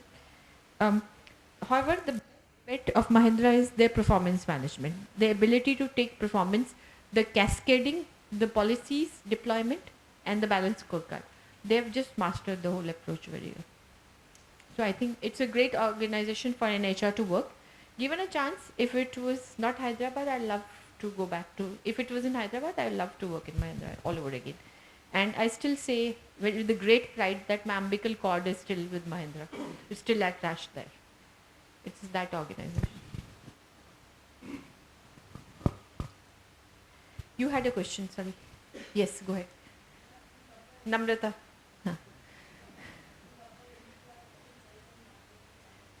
I'm head of corporate HR, so I had the COEs and all corporate functions.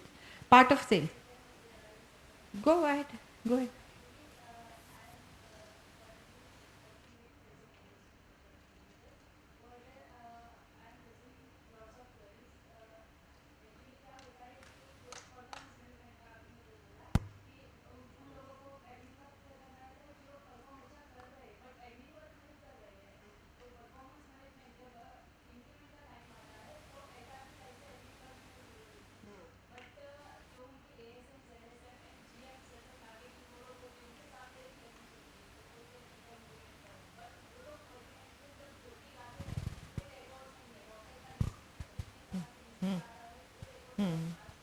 बहुत मुश्किल होता है.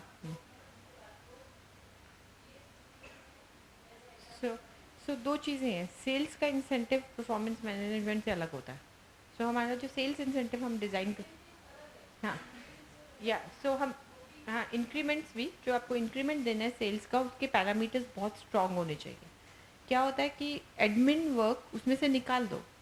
अगर आप zero दे रहे हो और रोज़ clash हो रहा है, वहाँ पे क्यों है वो? अब मेरे को बताओ वहाँ पे क्यों रखा हुआ है? If the business is not agreeing for something, why should you have it there?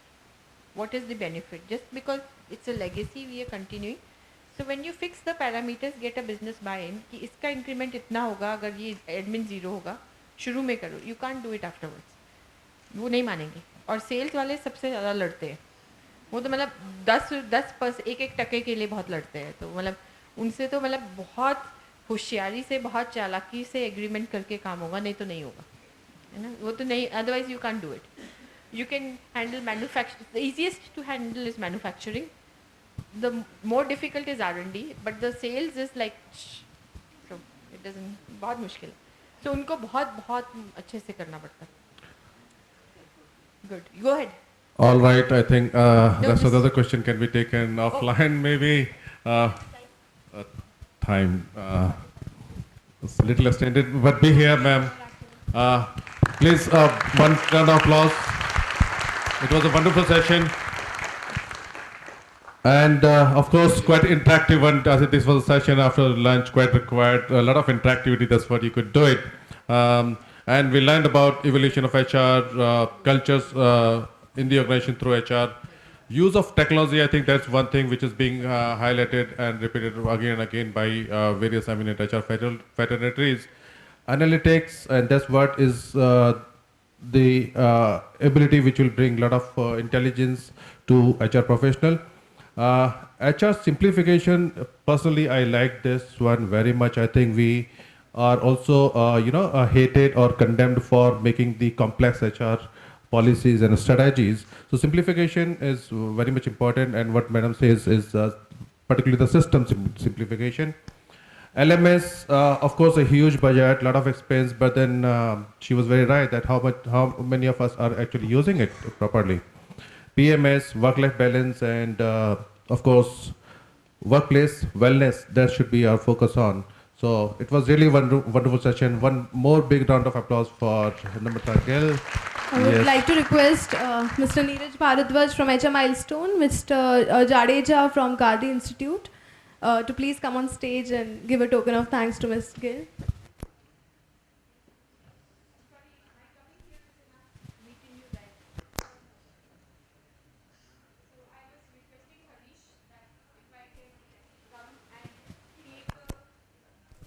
If I can come, and I was telling him that I like you guys so much, and I think Ahmedabad is something, and if we can do a certification course in organization design or talent management, we're delighted to come as a faculty to do that for them. So I told Harish. So the ball is in their court. I have offered, right? Let's do this on the website, online tutorial.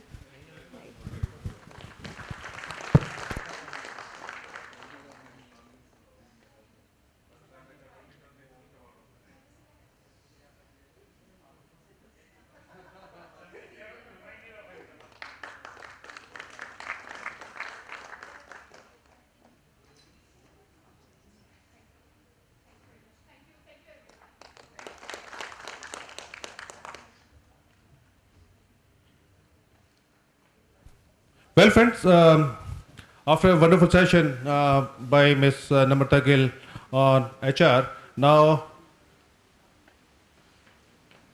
we have our chief guest, Mr. Prakash Varmora. Mr. Prakash Varmora is the group chairman of Varmora Group. He is the one who contributed a lot to the tile industry in Morbi. Well aware about other Varmora brands like Varmora Tiles he has created, Varmora Plastics, and many other organizations. Mr. Prakash Varmora, beside an industrialist, is also a socialist, more towards economic side. He has created one group called VR1, and I am part of one of this group, VR1, where this group is of industrialists, this group is of all SMEs, with a mission of a very unique mission, I would say. It needs courage to have this kind of dream and passion. He wants to see a war-free world.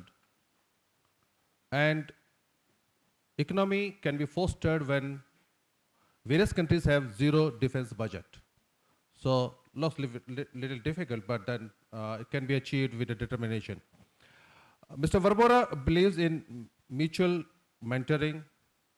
He is the one who is influencing entrepreneurship, driven economy, developing a lot of entrepreneurs, giving them opportunity to grow, identifying them, motivating them. Also with a lot of love. People, a lot of love and passion, people call it, some of the people with love call it Mahatma Prakash Varmora. I would like to request Mr. Prakash Varmora to come here on the stage and grace the audience. So please come, grace the occasion. Good evening HR milestone में उपस्थित भारत का भाग्य जिसके हाथ में है, ऐसे सभी मेरे HR भाइयों। एक समय था कि जितने बड़े बड़े CEO है ना, वो टेक्निकल से आते थे। जो टेक्निकल मास्टर होता है ना, वो CEO बनता था। उससे आगे एक और ट्रेंड आया, जिसका मार्केटिंग में मास्टरी है, वो अच्छा CEO बन पाता था।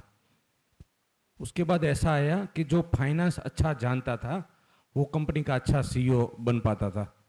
लेटेस्ट ट्रेंड में जो HR होता है, जो ability to deal with people, जिसकी स्किल होती है, वो CEO बनता है, तो वो कंपनी बहुत तेजी से बढ़ती है।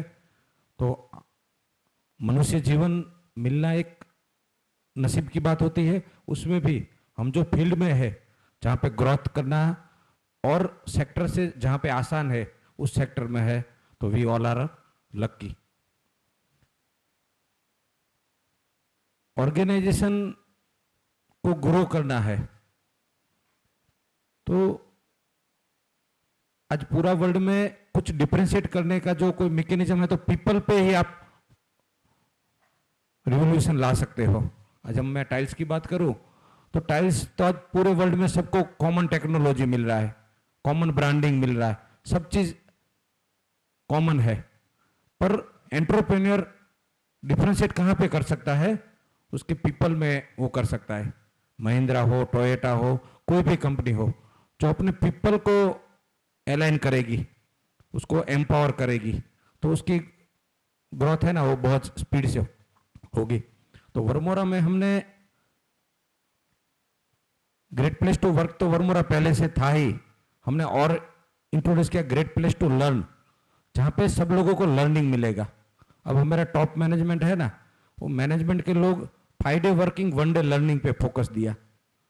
ग्रेट प्लेस टू लर्न भी बहुत ऑर्गेनाइजेशन होता है जहाँ पे एक्टिव बातें बहुत हो, ग्रोथ है तो एक्टिव की ग्रोथ है, तो हमने एक तीसरा कंसेप्ट डाला, एंटरप्रेन्योर विद इन एंटरप्राइज, जहाँ पे great place to create wealth, जहाँ पे एक्टिव इनकम की एक लिमिटेशन रहेगी ऑलवेज, पर पैसिव इनकम आपको बहुत होती है।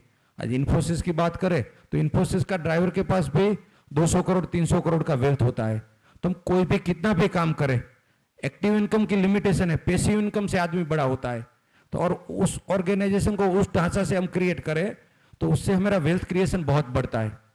मैं आया तब बोलते थे कि हम बदलते रहते हैं ऑर्गेनाइजेशन, अगर हम बदलते रहेंगे तो our credit is our capital.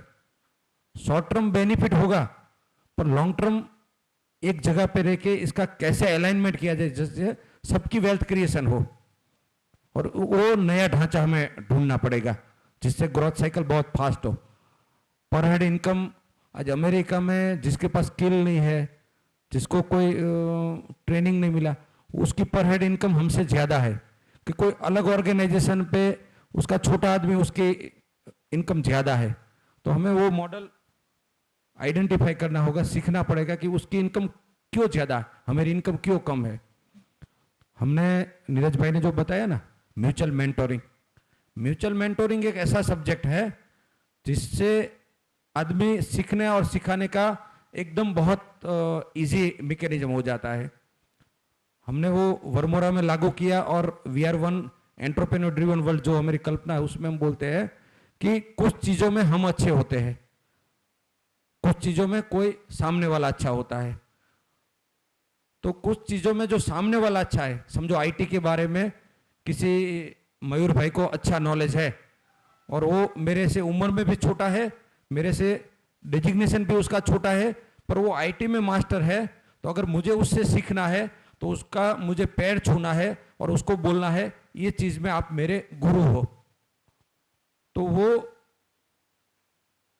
ये 2 ग्लास होते हैं ना, एक ग्लास का दूसरे ग्लास में पानी जाना है तो 2 कंडीशन होता है, एक ग्लास ये ऊपर उठ जाए तो पानी आराम से जाएगा, या दूसरा ग्लास नीचे जाएगा। तो सामने वाले के जैसे हम पैर छूते हैं, जैसे उसके हम सीखने की बात करते हैं तो उसकी सिखाने की इंटेंसिटी है ना बढ़ जाती है और हमारा इंटेंसिटी सीखने का भी बढ़ जाता है।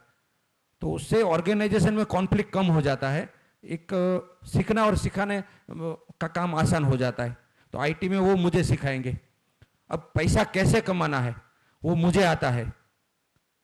आज मेरे एक मित्र है दीपक भाई शाह करके, चार्टर्ड अकाउंटेंट है, और मेरे एक और मित्र है बिल्डर है। दीपक भाई बहुत स्किल, बहुत ट्रेनिंग, बहुत इंटेलिजेंट आदमी, पर फिर भी उसकी पर ईयर 20 लाख की इनकम है। और मेरा दूसरा एक बिल्डर है, वो कम पढ़ा लिखा आदमी है पर उसकी साल की इनकम 1.5 करोड़ की है। तो मैं दीपक भाई को कहता हूँ अब आपको ईगो छोड़ के इसके पास जाना है कि भाई मैं सीए हो गया, इतना इतना ट्रेनिंग लिया, ये सब किया, पर मैं इनकम के बारे में मैं पैसा नहीं कमा रहा हूँ, पैसा कमाने का ट्रेनिंग तू मुझे दे कि साल का 1.5 करोड़ कैसे कमाया जाता है। तो वो अनपढ़ आदमी है, उसके भी पैर छुओ, वो आपको सिखाएगा ऐसा ऐसा काम करोगे तो आपकी इनकम बढ़ेगी। तो म्यूचुअल मेंटोरिंग है ना, वो दोनों आदमी को बढ़ाएगी।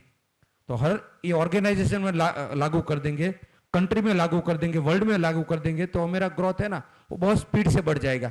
अदरवाइज क्या हो गया कि चीफ मिनिस्टर है वो सीधा नीचे डायरेक्शन देगा, या नीचे वाला उसका क्या रिएक्ट करेगा या सीधा फॉलो करेगा। तो लर्निंग मेंटालिटी में उसको क्वेश्चनिंग करने की छूट है और क्यों कह रहा है वो समझने की छूट है, और कुछ चीज़ों में चीफ मिनिस्टर को ये भी गाइड कर सकता है। तो ये ग्रोथ का बहुत म्यूचुअल मेंटोरिंग एक रास्ता है। आज हमारे पास सब कुछ टैलेंट है पर म्यूचुअल मेंटोरिंग नहीं होने की वजह से ये हमारा कॉन्फ्लिक्ट होता है, एक दूसरे के साथ संघर्ष होता है, और इनडायरेक्ट क्या होता है हमारा ग्रोथ नहीं होता है, और ग्रोथ होता है तो ग्रोथ विद हैप्पीनेस नहीं होता, जीडीपी बढ़ भी जाता है, हैप्पीनेस आंक नहीं बढ़ता है।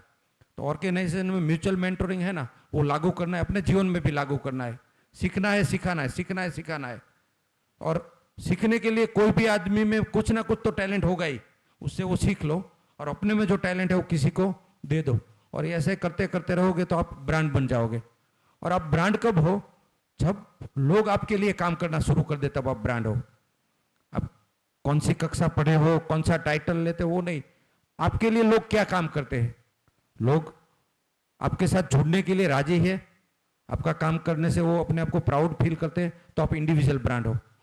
कंपनी की ब्रांड कब हो, जब आपके साथ जुड़ने से लोगों को लगे कि मैं ये जुड़ गया तो मेरा ये मुझे मजा आ गया। आज HR माइलस्टोन है, मैं इस टीम को बहुत अभिनंदन देता हूँ कि उसने HR माइलस्टोन को एक ब्रांड बनाया। इंडिविजुअल ब्रांड तो थी नीरज भाई, हरीश चतुर्वेदी, पर मिलके उसने HR माइलस्टोन की एक गरिमा बनाई, तो जिससे जाके लोगों को आके उसमें कंट्रीब्यूशन करने का मजा आए, कुछ डोनेशन, कुछ सपोर्ट करने का मजा आए, कुछ सीखने का मजा आए, तो ये ब्रांड बनाया। और ब्रांड बन गया, उसके बाद उसको स्केलेबिलिटी परसेंटेज के वाइज पे नहीं, टाइम्स में होना चाहिए। तो HR माइलस्टोन का आज मैं आज यहाँ पे आया, मैंने देखा और आपकी जो एक्टिविटी है मुझे बहुत पसंद आई, तो मेरी एक दिल से कंट्रीब्यूशन करने की इच्छा है। मैं वर्मोरा ग्रुप है ना, वो सोशल एंटरप्रेन्योर है, सब लोगों ने मिलकर ही वर्मोरा बनाया, तो सोसाइटी के लिए वर्मोरा खुशी खुशी देता है, ऐसा नहीं कि हम दे रहे हैं, सोसाइटी का ही सोसाइटी को रिटर्न करता हूँ। तो मैं HR माइलस्टोन को 50,000 रुपीज़, उसको जो भी प्रोग्राम करना है उसके लिए मैं कंट्रीब्यूशन करूँगा। तो मित्रों, हम सबको मिलके एक भारत कंट्री को उठाना है। गांधी जी का कंसेप्ट था entrepreneur with in enterprise. Gandhi ji ने सोचा था हर आदमी को एक काम मिलना चाहिए जिससे वो खुमारी के साथ काम करे, ऐसा भिखारी के साथ नहीं कि लाचारी से मैं कमाता नहीं हूँ, मेरा एक मजदूरी का, मैं ये कंट्री का निर्माण कर रहा हूँ। तो गांधी जी ने वो समय पे ऐसा मॉडल निकाला था जिससे हर आदमी का देश के लिए कॉन्ट्रीब्यूशन था और उससे लिए उसको कंट्री के प्रति एक भाव हुआ था। तो हम सबको मिलके महात्मा गांधी जी का जो अधूरा सपना था उसको अंग्रेजों को हटाना वो टारगेट नहीं था, सब लोगों को में एक खुमारी जागे, सब लोग बोले मैं एज अ ह्यूमन वर्ल्ड के लिए कुछ करूं, मैं कंट्रीब्यूशन करूं और कंट्रीब्यूशन करके उसको प्राउड फीलिंग हो, वो उसकी विचारधारा थी। तो वो कहीं ना कहीं 70 ईयर में हमें वो भी आज मिसिंग है, हमें अनइक्वालिटी बहुत कुछ है, बहुत कुछ मिसिंग है। तो हम सबको मिलके एंटरप्रेन्योर ड्रिवन वर्ल्ड बनाना होगा और एंटरप्रेन्योर ड्रिवन वर्ल्ड होगा। महात्मा गांधी जी का एक दूसरा एक कंसेप्ट था कि पूरे वर्ल्ड में क्यों कॉन्फ्लिक्ट है, अब भाषा आपकी अलग हो, टाइटल अलग हो, सब अलग अलग हो, पर उसके बीच में ह्यूमैनिटी तो कॉमन चीज है ना। तो पाकिस्तान आपका दुश्मन देश नहीं, पड़ोसी देश है। आप भाजपा में बिलीव करते तो कांग्रेस आपका साथी पक्ष है, आप वर्मोरा टाइल्स में काम करते तो कजेरी आपका साथी कंपनी है। तो कोलैबोरेशन ही एक रास्ता है, कंपटीशन से कुछ नहीं मिलेगा। हिस्ट्री बहन ने जो बताया ना, हिस्ट्री पढ़ता है वही हिस्ट्री क्रिएट कर पाता है। तो हिस्ट्री में जहां जहां भी कंपटीशन हुई है, महाभारत में कंपटीशन किया था, जीत हार जो भी हुआ लास्ट में तो सबको लूज लूज ही हुआ। तो कोलैबोरेशन ही एक रास्ता है, विन विन सिचुएशन ही एक ही रास्ता है और वो हमें जितना जल्द से जल्द हम लागू कर दे उतना फायदा है। और नीरज जी बोल रहे थे ना war free world, defence budget zero, तो डिफेंस बजट जीरो और वॉर फ्री वर्ल्ड, वॉर का कोई मतलब ही नहीं है। डिफेंस में आज इंडिया का 40% पैसा डिफेंस में चला जाता है, पाकिस्तान का 55% डिफेंस में चला जाता है, क्या क्या जरूरी है। और कुछ भी दुनिया का हिस्ट्री में ये प्रूवन ट्रैक है, अगर 51 आदमी बोले ना कि हमें नहीं झगड़ा करना है तो 49 को फॉलो करना पड़ेगा। अगर और दूसरा, गुजरात महाराष्ट्र के बीच में खाली बॉर्डर है, बॉर्डर का मैं विरोध नहीं करता हूँ, एक अहमदाबाद और सुरेंद्रनगर स्टेट डिस्ट्रिक्ट अलग अलग हो सकता है, पर बीच में जो झगड़ा करने से कोई ह्यूमैनिटी के बीच पे कोई फायदा ही नहीं है। और आज हजारों साल से हम करते आए तो कोई फायदा नहीं हुआ, और आगे अगर हजारों साल तक करता रहे तो भी कोई फायदा नहीं है। तो किसी ना किसी को तो ये लीड लेनी होगी ना। महात्मा गांधी जी ने लीड ली थी तो इंडिया एक हो गया। महात्मा गांधी जी ने भारत पाकिस्तान दोनों को आजाद कर लीड लिया, तो हम सबको मिलके एक एंटरप्रेन्योर ड्रिवन वर्ल्ड बनाना। और ये किसके फायदे में, हमारे फायदे में। आज हमारे जॉब जेब से 40% हमारा टैक्स का पैसा जो ह्यूमन के लिए कोई फायदा नहीं उसमें चले जाता है, और वो खर्च तो दूसरी बात है, वो कंट्री और दूसरे के कॉन्फ्लिक्ट होते हैं, उससे बहुत बड़ा लॉस होता है। तो HR पॉइंट ऑफ व्यू हम सबका दायित्व है कि हम किसी और से बुद्धिजीवी लोग हैं, हम जो सोचेंगे ना वो पॉलिसी होगा, हम सोचेंगे वो स्ट्रक्चर होगा, वो स्ट्रेटेजी होगा। तो हम सबको मिलके हमारी कंपनी की पॉलिसी ऐसी बनानी है, स्ट्रक्चर ऐसा, स्ट्रेटेजी ऐसा करना है, और साथ में 85% हम कंपनी के लिए काम करें, खुद के लिए काम करें, 15% हम स्टेट का इंटरेस्ट के लिए काम करें, कुछ इंटरेस्ट वर्ल्ड के लिए भी करें, क्यों हम सबसे जुड़े हुए हैं, वर्ल्ड का भी हमारा कुछ ना कुछ तो कनेक्शन है ही। तो हम सबको मिलके ग्रोथ विथ हैप्पीनेस, हमें हमारा ग्रोथ करना है। ग्रोथ इज कंपल्सन, वो चॉइस नहीं है। ग्रोथ खाली उम्र में ग्रोथ नहीं, वो तो अपने आप होता है। नॉलेज में ग्रोथ होना चाहिए, वेल्थ में ग्रोथ होना चाहिए, रिस्पेक्ट में ग्रोथ होना चाहिए, ग्रेटनेस में ग्रोथ होना चाहिए। तो लास्ट में हम जब मरे ना, तो अपने को लगे कि हमने लाइफ को एक आए थे। तो पशु का भी जन्म होता है, मनुष्य का भी जन्म होता है, पर मृत्यु होता है पशु का। क्यों? वो कुछ करता नहीं है तो वो मृत्यु है। और मनुष्य होता है ना, वो कुछ सोसाइटी के लिए, वर्ल्ड के लिए कुछ करके जाए, आजू बाजू के लिए करके जाए, तो फिर उसका मोक्ष होता है। तो हमें हमारा ग्रोथ करना है, और वो ग्रोथ में सब पैरामीटर को लेके, खाली मनी पॉइंट ऑफ व्यू नहीं, सब लेके जितना ले सके उतना कम है। और हिस्ट्री करने का कोई किसी का ठेका नहीं होता है।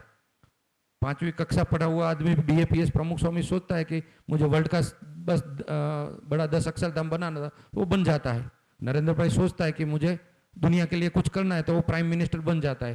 तो ये कोई भी आदमी का कोई ठेका नहीं होता है। दूसरा, ये एज पे तो सब लोग यही होते हैं। डिफरेंशिएट अब के बाद होगा। आज तक मैं आया हूँ, तो जो भी हुआ, अब मैं क्या कर सकता हूँ? अब मैं जो सोचूंगा वो जाएगा। तो आज हम लोग जो सोचेंगे ना, वो हो जाएगी। इसमें से कोई धीरू भाई बनेगा, कोई अदानी बनेगा, कोई नरेंद्र मोदी बनेगा, कोई महात्मा गांधी जी बनेगा, कोई वल्लभ भाई बनेगा। मतलब ये तो एक नाम हो गए। हिस्ट्री हमें क्रिएट करना है, और हिस्ट्री पढ़ के अगर हिस्ट्री क्रिएट नहीं करें ना, तो we are liability for country, world.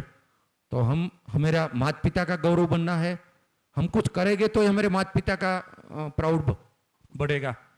Vallabh भाई ने कुछ किया तो उसका फादर का प्राउड बढ़ेगा, धीरू भाई ने किया था उसका फादर को वो हुआ। तो हम सब लोगों को एज अ माता पिता का गौरव बढ़ाना है, एज अ ह्यूमन कुछ करना है, जिसे ह्यूमनिटी गौरव बनते हो। और ईश्वर ने हमें कुछ ना कुछ पर्पस के लिए भेजा है, उस पर्पस को हम पूरा करेंगे तो हम ऊपर जाएंगे, तब अपने को सेटिस्फेक्शन हो जाएगा। Varmora group always with you. और मैं 31/3/2016 के बाद ग्रुप चेयरमैन से रिटायरमेंट लेके मैं खाली ट्रेड और इंडस्ट्रीज और वर्ल्ड के लिए काम करूंगा। ये मेरा संकल्प है, ये मेरी इच्छा नहीं, संकल्प है। और मैं चाहता हूं कि सब लोग अच्छा ही कर रहे हैं। स्पिरिचुअल लीडर भी अच्छा कर रहे हैं, सोशल लीडर भी अच्छा कर रहे हैं, पॉलिटिशियन भी अच्छा कर रहे हैं, बिजनेसमैन भी अच्छा कर रहे हैं। मिसिंग है ये दोनों, सबके बीच में सिनर्जी। तो मेरा ये प्रयत्न रहेगा, सब लोग अपनी आइडेंटिटी को छोटा करके या बड़ा सोच के, सब लोग कॉमन इंटरेस्ट सोच के और वर्ल्ड को एक बेटर बनाए। और इतने लोग तो है ही वर्ल्ड को बेटर बना सके। आज मीडिया ये सब इतने आगे आगे है, तो हम जो भी चाहेंगे वो हो जाएगा। और मैं ये मानता हूँ, कुछ भी चीज़ होती है वो अगर आप परमात्मा को साक्षी रख के मानो, तो फिर वो आपकी इच्छा नहीं होती है, वो परमात्मा का संकल्प होता है। तो मेरा ये संकल्प है ना, वो परमात्मा के साथ जोड़ दिया है, और परमात्मा का ये संकल्प है। बस आप लोगों का आशीर्वाद चाहिए। अस्तु, थैंक यू। अगर आप कुछ भी हो, अगर आपके बिलीवर नहीं है ना, एक पॉजिटिव और नेगेटिव दोनों बात कर ले। साधु होता है ना, कोई साधु बन गया, अगर उसके बिलीवर नहीं है ना, तो भगवा कपड़ा पहना हुआ बाबा है, वो साधु नहीं है। ब्लेजर पहन के अगर कोई इंडस्ट्रियलिस्ट है, उसके बिलीवर नहीं है ना, तो वो एक ब्लेजर पहन के घूम रहा है। तो आपके पास टाइटल है, उसके जो अगर बिलीवर नहीं है ना, तो आपने कुछ किया नहीं है। दाऊद भी होता है ना, तो अगर नेगेटिव सोच में अगर उसके बिलीवर नहीं है, उसके नाम से लोग डर नहीं जाते, तो बिलीवर नहीं है तो वो लीडर नहीं है। बाल ठाकरे हो, जिसके बिलीवर नहीं है ना, वो कुछ नहीं, वो पशु है। तो बिलीवर क्रिएट करना है, और बिलीवर कब होगा? आपको कुछ इंस्पायर करना पड़ेगा। तो अपने आप को जितना उठाओगे, जिसके जितने बिलीवर ज्यादा है ना, उतना वो रिजल्ट ज्यादा है। तो आज के बाद हमें हमारी विचारधारा के बिलीवर कितने क्रिएट करते हैं, चेक वहां पे ही करना है। और आपके विचार को लोग क्यों फॉलो करेंगे? आप लीड विदाउट टाइटल एग्जाम्पल बनेंगे तो okay. Thank you very much. I request Dr. Vyas to please hand over the momentum. Thank you. Thank you, Dr. Vyas and Mr. Prakash Varmora. We converge towards our last session.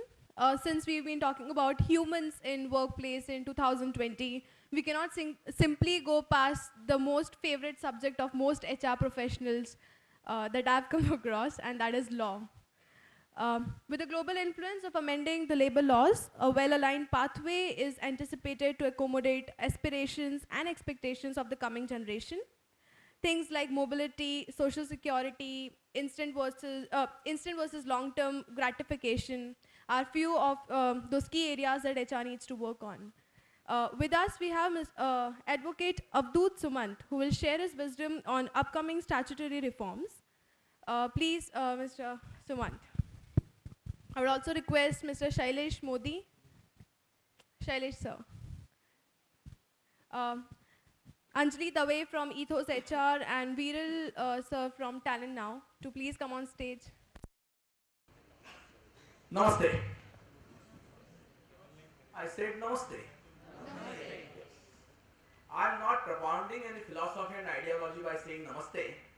A very powerful message that language is a mother of law, and you all people must be studying, must have studied, and using the law as an effective tool for your professional, vocational, industrial activities, right? But the agenda which Harish gave to me, that I need to think not present, but a future tense. So when I am going to deal with the agenda for 2020, I must know what is today so that I can know what I should have tomorrow. So when I said namaste, I mean the language has a meaning and impact and the source of that law. I hope I am clear with the proposition? Okay. One small request that my next 45 minutes I'll try to make it as interesting because I know it's a whole long day. Let me try to be a dessert in the dinner. Let me try to end of the Hindi film where you always watch what is going to happen and ultimately everything happens good. So I know the whole day I'll try to have myself a topping on the ice cream. I am propounding a very fundamental and something which is very basic. We all have studied Industrial Dispute Act, Payment of Bonus Act, Minimum Wages Act, we all have studied. I have a proposition and that proposition is very simple. If you want to have a reform, there should be rejuvenation and a reconstruction. We all know well, why do we make a law? I have a law, at my home. I get up in the morning at 4 o'clock. It's a law for me. Can I make it applicable to him? No. So the laws are created by the society. Friends, I am propounding. If you can go with me, I'll be grateful. I am thankful. So the laws are for the society. The society then make the laws and the law direction for life. Hence, change the laws to change the life. Believe me, the language has an important impact. That proposition I made, the title Industrial Dispute Act, the definition of ILO, which rules that the labor is not a commodity. The word not and commodity has a negative impact when you are dealing with a full human life. You need to understand. So when I follow ILO, I am not against ILO. I believe that I should always find out something which is very suitable, very convenient to me. We must know, therefore, Madam very rightly pointed out that हमको इतिहास पढ़ना चाहिए. I quote a very nice quote in a Hindi by one of the Hindi poet. He says, इतिहास कोई मनोरंजन नहीं है. I repeat, इतिहास कोई मनोरंजन नहीं है, मगर अंजन है. उसको आँख में डालो. You will be able to see your future more effectively. I am propounding ILO defines and we follow ILO. We follow the convention. Let me remind you, friends, before the British came, white people with the black design, our export was 26%. Believe me, before they came, my nation, not India, Bharat, was exporting 26% of its product all over the world. What is the problem today? Why do we have only 2% contribution in the international market? So that means, I will leave it to the economists, that there was a time when the laborers, workers, artisans in India had a skill in the mind, the head and the heart, and therefore they were able to make a good economic impact in the industry. Now what is that problem whereby the things have come down? So it is a Western, a European mindset that workers are the components of the industry. I propose a 2020 agenda that Indian worker cannot be equated with the European or Western worker, because for them The origin and history was they were the bonded slaves or laborers in its physical sense, ignorant, illiterate and incompetent, whereas we had a people who had skill, artisans. Nowadays we talk of a skill India. So we had a different kind of a caliber of the workers, and so therefore I propound that entire structure of the law, the view is required to be changed. The worker in India was not a laborer, he was a contributor. So I propound that the entire paradigm is required to be changed. For that we must know that I have stitched a wonderful suit for my marriage.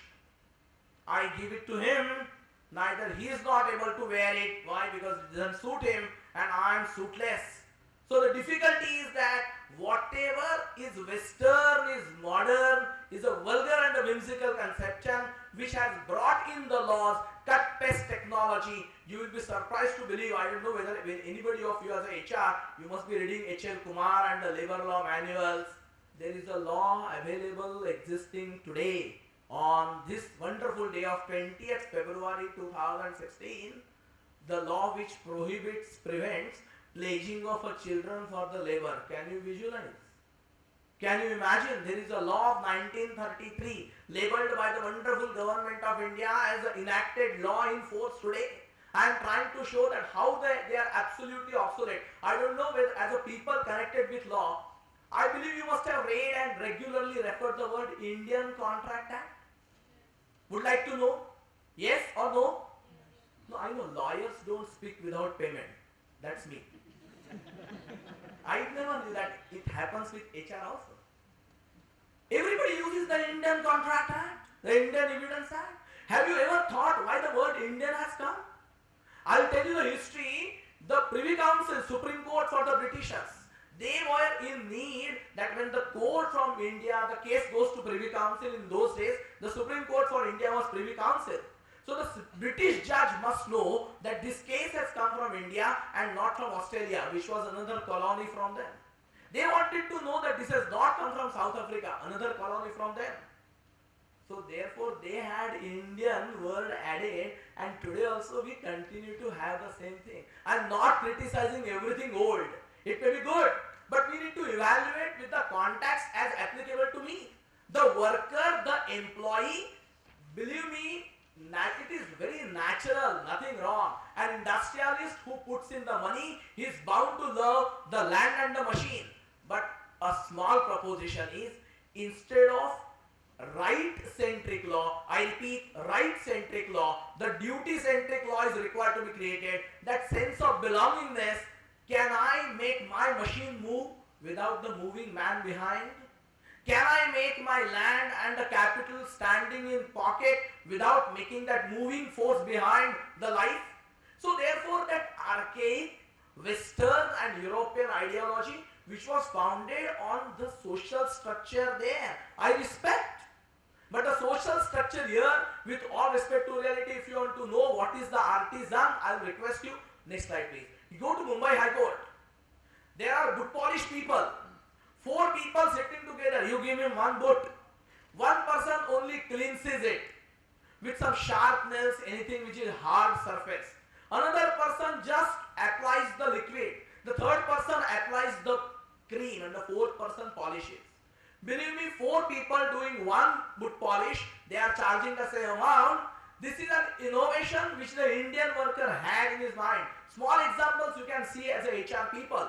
Skills being used by the people who are not essentially formally qualified with the wonderful degrees, which you know well, sometimes they don't work. With all respect to reality, you go to Bombay High Court, a juice wala selling a juice, you know, a very simple incident. The glass which we drink, we throw it in that big basket. What he did, he used the pipe. The pipe was used for putting the glass. Without having the bulk space, he was able to store it. I am trying to give the simple example happening in my life. You will also observe to propound that Indian laborer, Indian workers are not an ordinary worker. They are the people with innovation. They are people with belongingness. They are people with artisan, and that human identity is therefore required to be respected by law. Unfortunately, all the laws are structured with practically a copy as was gifted by the the Britishers and we are not having time to change it. Then, yes. So I am propounding the fundamental change is required to respect the human, not resource. I am too small a person. Accenture once met an officer. He gave me the visiting card, the business card. The person writes XYZ ABCD GMHC. I was shocked. Can human be a capital? What's capital? Capital may change the value with the time. The calendar can decide the cost of the capital. How can the word HC be adopted? I'm not here to propound the change of your name. If I would have been there, I would have somebody calls, Mr. Modi is our CEO. No, don't do that. Our nation is not a profit-making business.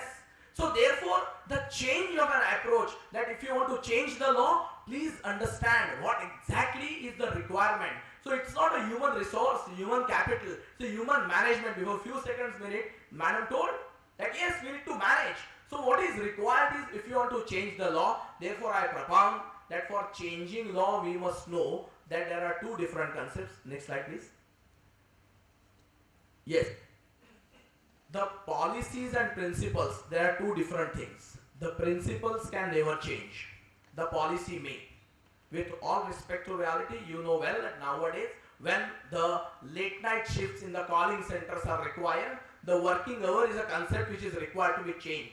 But what is the principle and what is the policy? The principle is required to be appreciated that ultimately any economic vocation is for the overall good of the community. Any change in the definition of a working hour given in the Factories Act must go along with that. When my previous speaker ended that there should be a health, awareness, wellness, that is what I am trying to mean. That human life is ultimately the center point. I am trying to propound therefore that the present laws are oriented with the rights and claims centric. If you know the Factories Act, it provides for the duty to carry out certain actions. And I don't know whether you have any experience. If you look at the concept of an occupier, there are three different concepts: occupier, manager, and the person who is responsible. Intra and internal conflict in the provision. If you look at it, the person who is a manager is otherwise a scapegoat for the purposes of experiencing and exposing himself to the pain in law. That's not the purpose of law. Why that law is having that pain? Because it is not a law with a right-centric, it is a duty-centric, a change in the view that you need to have a law for what purpose. If you are not very clear with the principle, your policy is bound to be wrong. See, therefore I propound that once you are very clear that what is the purpose, that is the purpose for which the principle is required to be adopted, then the policy can change. With all respect to reality, the whole purpose, if you look at the object of Industrial Dispute Act, you look at the title itself refers to the dispute. I'm sorry I gave an example. The words and the language decide the line of action, the policy of that law. Instead of Industrial Dispute Act, I'll propose Industrial Harmonization Act. You need to have the harmony in the industry.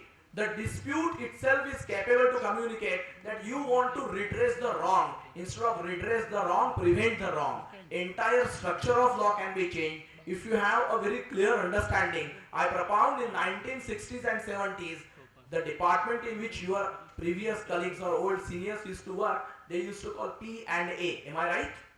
Okay. Then it became HR. And as I give you example, HC. Personal and administration.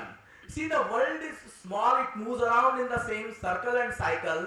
My previous speaker said that very thing, that you invest in the wellness of the person. What is wellness? Who has given a definition? It is not only physical wellness. That mental satisfaction of my conviction of a growth in the career will make me continue to last longer in the organization. To what we come to? It's not the smiling face of this gentleman. I have respect for him. It is not only the smiling face of this gentleman, but that smiling face of the person who works with you. So therefore I am propounding that, the entire approach, with all respect to reality, you must have read, you must have come across very many judgments of courts. High Court, Supreme Court or Industrial Dispute Act. Now what is the purpose of that? See, this is the dichotomy. This is the dispute. The instrument is given to me. What is the purpose of the instrument? To speak. If I start hitting it here down the nail because causing trouble to me, will it be of proper use? No, the law was created to ensure the harmony in the industry, to create integrity in the workforce and the management. You see, majority of judgments are passed in a manner either misinterpreting the law. Why I call a misinterpretation? Because the purpose of law was to ensure that industrial disputes are controlled. We all know well what happens with the conciliation. Everybody is aware? Okay, you all are hungry. I only draw a picture, wonderful picture of a nice Gujarati hot food. Will it serve the purpose to you? With all respect, no. It will in fact worsen the situation. With all respect to reality, the entire structure and machinery of law has become monotonous with no life, no spirit in it. And the object behind the law is therefore not achieved. Therefore, we need to change not only the title, not only the content, but the spirit of law. Next, Nidra.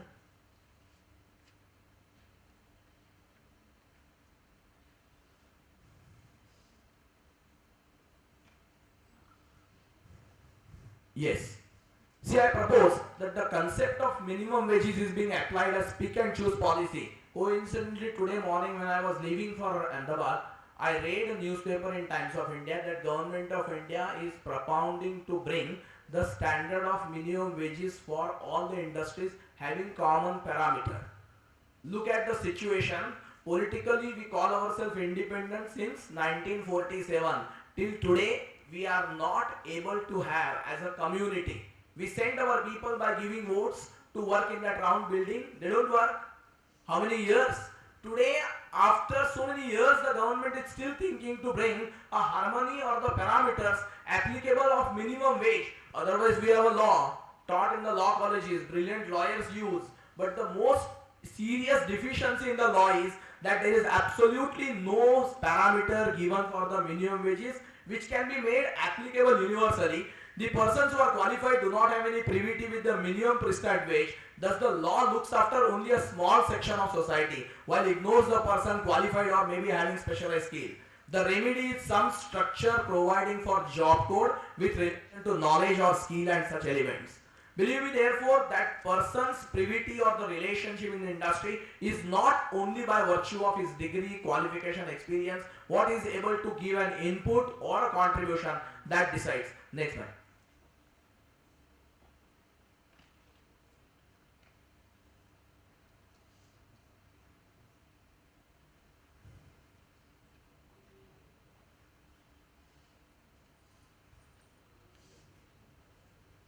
Yes, if you look at the ID Act, of course, I commented that the title itself, in my opinion, is very defective and deficient.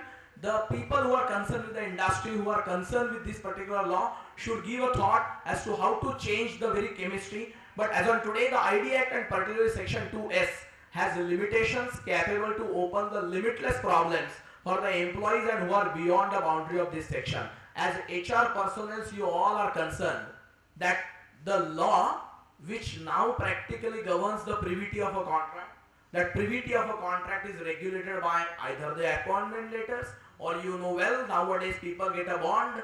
You are very happy that you will not leave my organization for 3 years. What is the use of that paper? Somebody asked me, Mr. Suman, you want to join as a general manager law? I said, yes, I want to join. Come, sign this bond. Okay, I'll sign mine because I'm a law student. So I will not leave you for 3 years. Good. Wonderful drafting written by the brilliant lawyer, paying, being paid by the industry, huge amount. वकील गाड़ी लंबाई बढ़ती जाए, तुम्हारा fee की quantity बढ़ती जाए. That particular contract is written. What happens? The people who are not necessarily the protected people in a very small cap of ID Act, majority of them are unprotected and controlled therefore then by the contract, which is sometimes against the conscience and sometimes against the provisions of the Contract Act. And believe me, then those contracts become practically the contracts on the paper with no potency, leave apart any power in that. So an employee leaves the organization and then You as a HR manager called upon by the company that yes, ये बंदा चला गया है, why don't you file a case? Huh? Why don't you bring him back? The lawyer says contract of personal nature cannot be enforced. So then what is the purpose of this contract? नहीं sir अच्छा लगता है ना वो stamp paper पे type किया हुआ है whereas and whereas stamp से. I am sorry, I am trying to propound something that ultimately you must know the purpose of the contract and the mindset of the human life in Bharat and not India. I am very clear about it. I'll give you a live example. I'll request you to maintain confidentiality because communication between lawyer and the client and the wife and the husband in particular. Evidence Act treats it as a fiduciary relationship, confidential. My wife told me some things I will never tell you. Huh? The doctor is told by you, doctor will never tell you. That's a confidentiality. I'll tell you the fusion where the law is weak. ID Act is not capable to provide an effective mechanism. The Contract Act is not capable to give you the effective tool to control the privity of a relationship between an employer and employee. I use the emotions, and believe me, I am not a poet. Harish is my very old friend, though I studied literature. I am not a poet, I am a pleader. But I use the human technology in Bharat. I put it to you, dear friend, if you enter in a contract with me, that you will be with me for 3 years, I am L&T. Please don't quote these words outside because this is an academic session. I trust you all people as friends. So you come to me as L&T. L&T tells me that, sir, we are going to send him to Germany for 2 years of rigorous training or 1 year of a training in Thailand, and we don't want him to leave for at least 3 years. How to do it? You write a wonderful contract. And then that contract also puts that we are going to spend this amount, and this amount will be used for your use and utility of services for 3 years, and therefore there is a business plan, you are one of the factor in that, etc., etc. And then he leaves. The moment he leaves, then you are required to go to either Bhadra, City Civil Court, or in Vadodara, Sursagar. So from Sursagar to High Court, Sola, and then to Supreme Court. Lengthy litigation, lengthier than your life. I used the human technology. What I suggested to L&T, that sir, with your employee when you enter in a contract, see this is I am trying to propound the principle that ultimately you must know what is that raw material. See, I am a brilliant artist. Can I use the same chisel and the same hammer either to create a sculpture in wood or a stone? The matter differs. With all respect to reality, I suggested used the law, a general civil law of guarantee. I entered in a contract with him that you will not leave L&T for 3 years. Why? Because I have spent money for you, and this money you will pay for that. And I made his wife sign as a guarantor. I made his father sign as a guarantor and asked a question to yourself. If I dragged you in the court, you will say, Sahib, joy issue hai? Huh? Joy issue. Vakilo bahut bada male se, and there are lawyers who will tell me that you don't bother, bhai, I will fight for you every minute, every inch, every hour, till last penny in your pocket. No problem, we have got those lawyers. But if you make your employee's brother, father, wife signing, this is the Indianness in the management of labor. This is the identifying the strength and the weakness of relationship, applying pure ethos and parameters of being an Indian, how to deal with the atmosphere of a social structure here. It's a fusion between the law and the society. Law is not a pure science. I taught what is offer. 2 hours lecture has no use. If I tell you I go in a shop and tell sir give me one pencil, this action is an offer. It is very clear in the Contract Act. I am trying to propound therefore how to use the law in a fusion with the available existing mindset, community, culture, chemistry. That is where the law will become effective in 2020. Otherwise, Rahugula Rita Sada Chali Aayi. Next slide.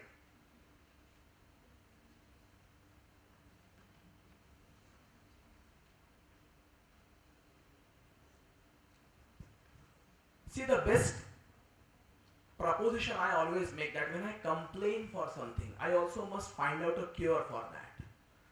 BOCW, everybody knows the new law which has come? Okay, what is the purpose? The unorganized worker should have. There is another law, the Unorganized Workers Protection and Security Act. There is a law. With all respect to reality, Harish gifted me Ferrari yesterday. No, actually not. There is no reason for him to give and now no reason for me to have. He has gifted me Ferrari and I pour a kerosene in that. What is the use of that Ferrari? it becomes useless. I am trying to propound that and the provisions in the Factories Act, they are capable to have an effective provision for the welfare. They also provide for the punishment. But with all respect to reality, I always put it that unless you don't make the people or the person in privity of that law sensitively aware about the effect of the law. So with all respect to reality, I don't know whether you are aware, but in RTI Act there is a provision when the government is duty bound to educate the masses and people out how to use the law. That is a proactive proposition of law. Why the problems are there? Any compliance of law is looked upon more as a deterrent process of resulting in punishment. In fact, that mindset is required to be changed. The worker who is required to wear the helmet, he is required to understand that this safety measure is not a compliance of Factories Act, but this measure is a measure for you as a human being. So those who are into the party of application of law, there is a need to educate, enlighten and then enforce. Otherwise what happens, the very purpose of law becomes ineffectively dead. In fact, I have a very novel idea that whoever he or she or they conduct the formal training courses which with the people who are going to join the industry, there should be and inspired by a concept which is available in the Chartered Accountant Institute, to which we also teach. They call it GMCS. So the GMCS course is what? You may become a brilliant chartered accountant, but at the end of the course there is a fine skilling and fine shaping of so many things. So likewise, how and in what manner the people who are having the stake in enforcement or effectiveness of the law, they need to be taught, and there should be a formal, informal process of education. Instead of looking at a law more like a deterrent punishment, it should be looked as a curative. Yes. So broad suggestion which I find that what 2020 should have, what people should think, instead of calling labor laws, I have proposition, call it the employment laws. Why? Because it is capable to expand its scope. It is capable to become more comprehensive, more large, more loud and more inclusive. So with this proposition, I am grateful and thank you very much. Leave the floor for 10 minutes, 7 minutes, quoting Bhagavad Gita, श्रद्धावान नभते ज्ञानम परिप्रश्नेन सेवया. जब प्रश्न पूछा जाता है तो जिसको प्रश्न पूछा जाता है उसको भी ज्ञान प्राप्त होता है. श्रद्धावान नभते ज्ञानम परिप्रश्नेन सेवया. आप कोई प्रश्न करेंगे, I'll try to answer. Otherwise, grateful. Thank you very much. Hope I am able to open the windows of new thoughts, new things, and the road which I believe as a community we should be able to lead, that let law be not treated as lifeless, let law be used as an instrument to live life, may it be industrial or may it be employment. Thank you very much. Thank you, Advocate Mr. Abdul. I would request Viral from Telangana now.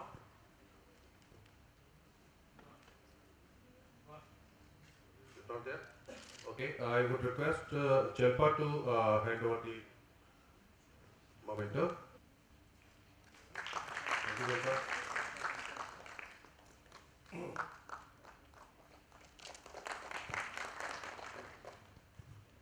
So thank you very much for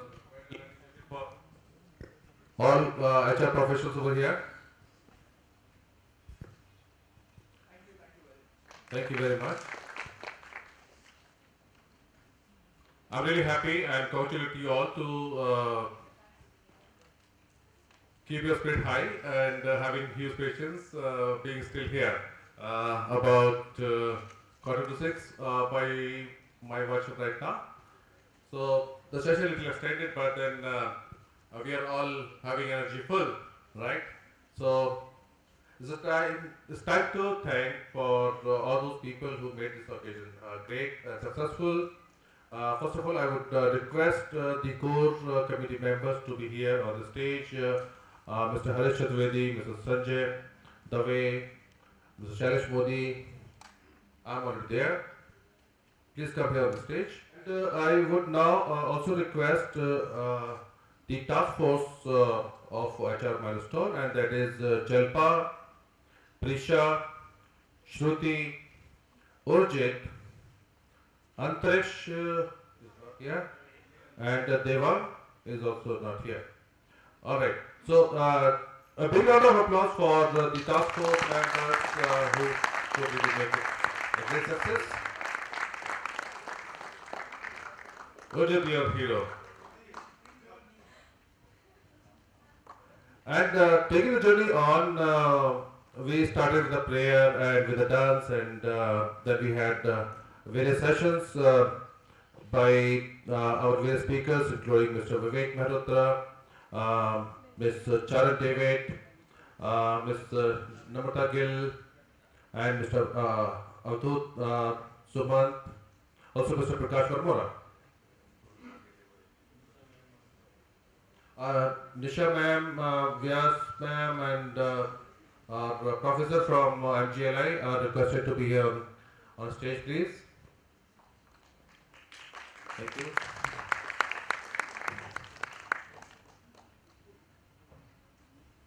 Then in between we also had experiences of the music marvelous from Mr. Dholika Group. Our chief guest, Mr. Prakash Varmora, added huge value by connecting the business to the HR. And Mr. T.S. Rajan, the CEO of Windsor, of course gave the same message that how HR should be aligning with the business. And Mr. Nishit Mehta. We also thank our partners, that is Edenred, Naman, institutional partners. We also had Royal Blue Wisdom. Technology partner was SV Business Solutions, Chai Pani, online media partners, Business World, Mr. Jignesh Patel, C Fast, Ethos, Talent Now, Disha are the organizations which helped make this event successful. And of course, how can we forget all of you, all lovely, beautiful, handsome, nice people who could make came in time and could continue till the last of the session, though we were a little delayed. Manish, why don't you also come here, please? Yes. Of course, a big round of applause for MGLI management and MGLI students who really were kind of equal partner to make this event successful. Thank you so very much. So friends, with this, Shruti, how I can close the note without you officially closing this? So. Alright, thank you so much for sticking by till the end of the event, and you were a wonderful audience. We've been getting a lot of responses on Facebook and on the WhatsApp group. And the event was really good, and the audience, basically people appreciated the kind of people they could network with here. So yeah, big round of applause for yourselves. And friends, there's still a camera for you all outside, still camera and video camera. You can always give your views. The views will be recorded and somewhere published. I'm sure you have not yet forgotten the link which Shruti mentioned in the morning, that is hashtag HR Milestone, HR Summit 16. I think that's done. Please log on to the website hrmilestone.com. Use it to communicate with people, rightly share the information, write articles, submit it to us. And please send us feedback on, what are the kind of features that you think might be useful for the HR fraternity so that we could work on it. At HR Milestone, we occasionally do our monthly meetings, which is happening about 45 days of interval. Please log in and stay connected to get the information about the venue and date for those kind of meeting. At HR Milestone, I remember we have got one more event pending, and that was the next one was after the cycle.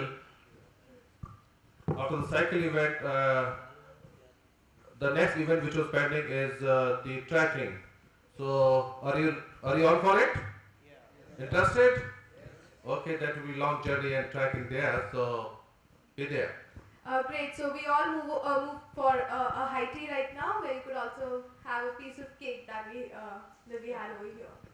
All right. Thank you so much for being a wonderful audience. Thank you. Thank you. Thank you very much.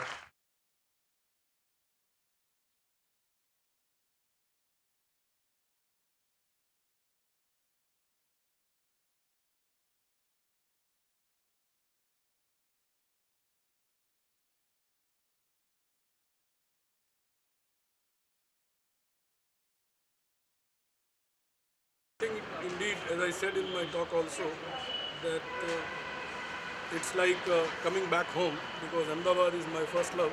I have spent quite a lot of time. And I remember Sailesh bhai, we were talking about the first meeting of HR Milestone. I think that time it was not even christened as HR Milestone. We met first time in the residency, and we had a small discussion, and we had few meetings. But after that, since I moved out of Ahmedabad, I couldn't get time. But today I was very happy the way these proceedings have gone, and especially I enjoyed the speakers who have come from the various places. The quality was really good. Their talks were so good, and it was really insightful to listen to them. At the same time, I must acknowledge that the audience, after a long time, I would say that I enjoyed an audience which was very good, and that's where you enjoy as a speaker. So it was a very good experience today. I think one area which I would suggest to this forum is, because all of us, when we come here as a speaker, we do a lot of work. We do study papers from outside. We do some kind of research before coming and preparing our talks. But this is what is my experience is, that most of the time, after the meeting is over, these things, they go into a recording only. But what I would suggest strongly to HR Milestone is that we really want to do a good job that we are already doing in some of the points that might have clicked to anybody in the today's discussion, maybe one or two only, which we feel can benefit the HR fraternity. I suggest that we must have a kind of research. This could be by some students, by some teachers who volunteer themselves and who are guided and funded from HR Milestone. And I think those kind of research will really do good. Otherwise, all these meetings will get over and we will meet next year and we will have some other discussions. So in order to have a continuity, in order to do a good job wherein we can do something for the fraternity, I think we must continue it with some kind of research. That's all I think I have. Thank you very much. I came here thinking that maybe or maybe not I will be able to relate. I think three things I found really good. The first was audience. I think it was just the right audience for this. Number two is the people that I really liked here was the whole, sorry, can I start again? Yeah, no. Okay. So I think the organizers and the way they have put topics together are very relevant. I think they made it very interesting. And honestly, it was very challenging for me to prepare the material because it was something that I'm not really working on. I think they did a great job in organizing, in going over the topics, and after that, the best part was the way they introduced.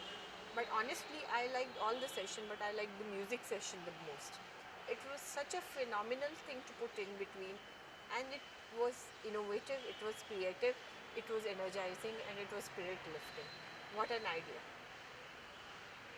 Anything further you would like to say this? Okay, I think we should continue with this. I think we've started a journey in a very humble way, right? We did not make a big bang approach, we did not put big bang things, it's a low key, low thing, but the content is the king, right?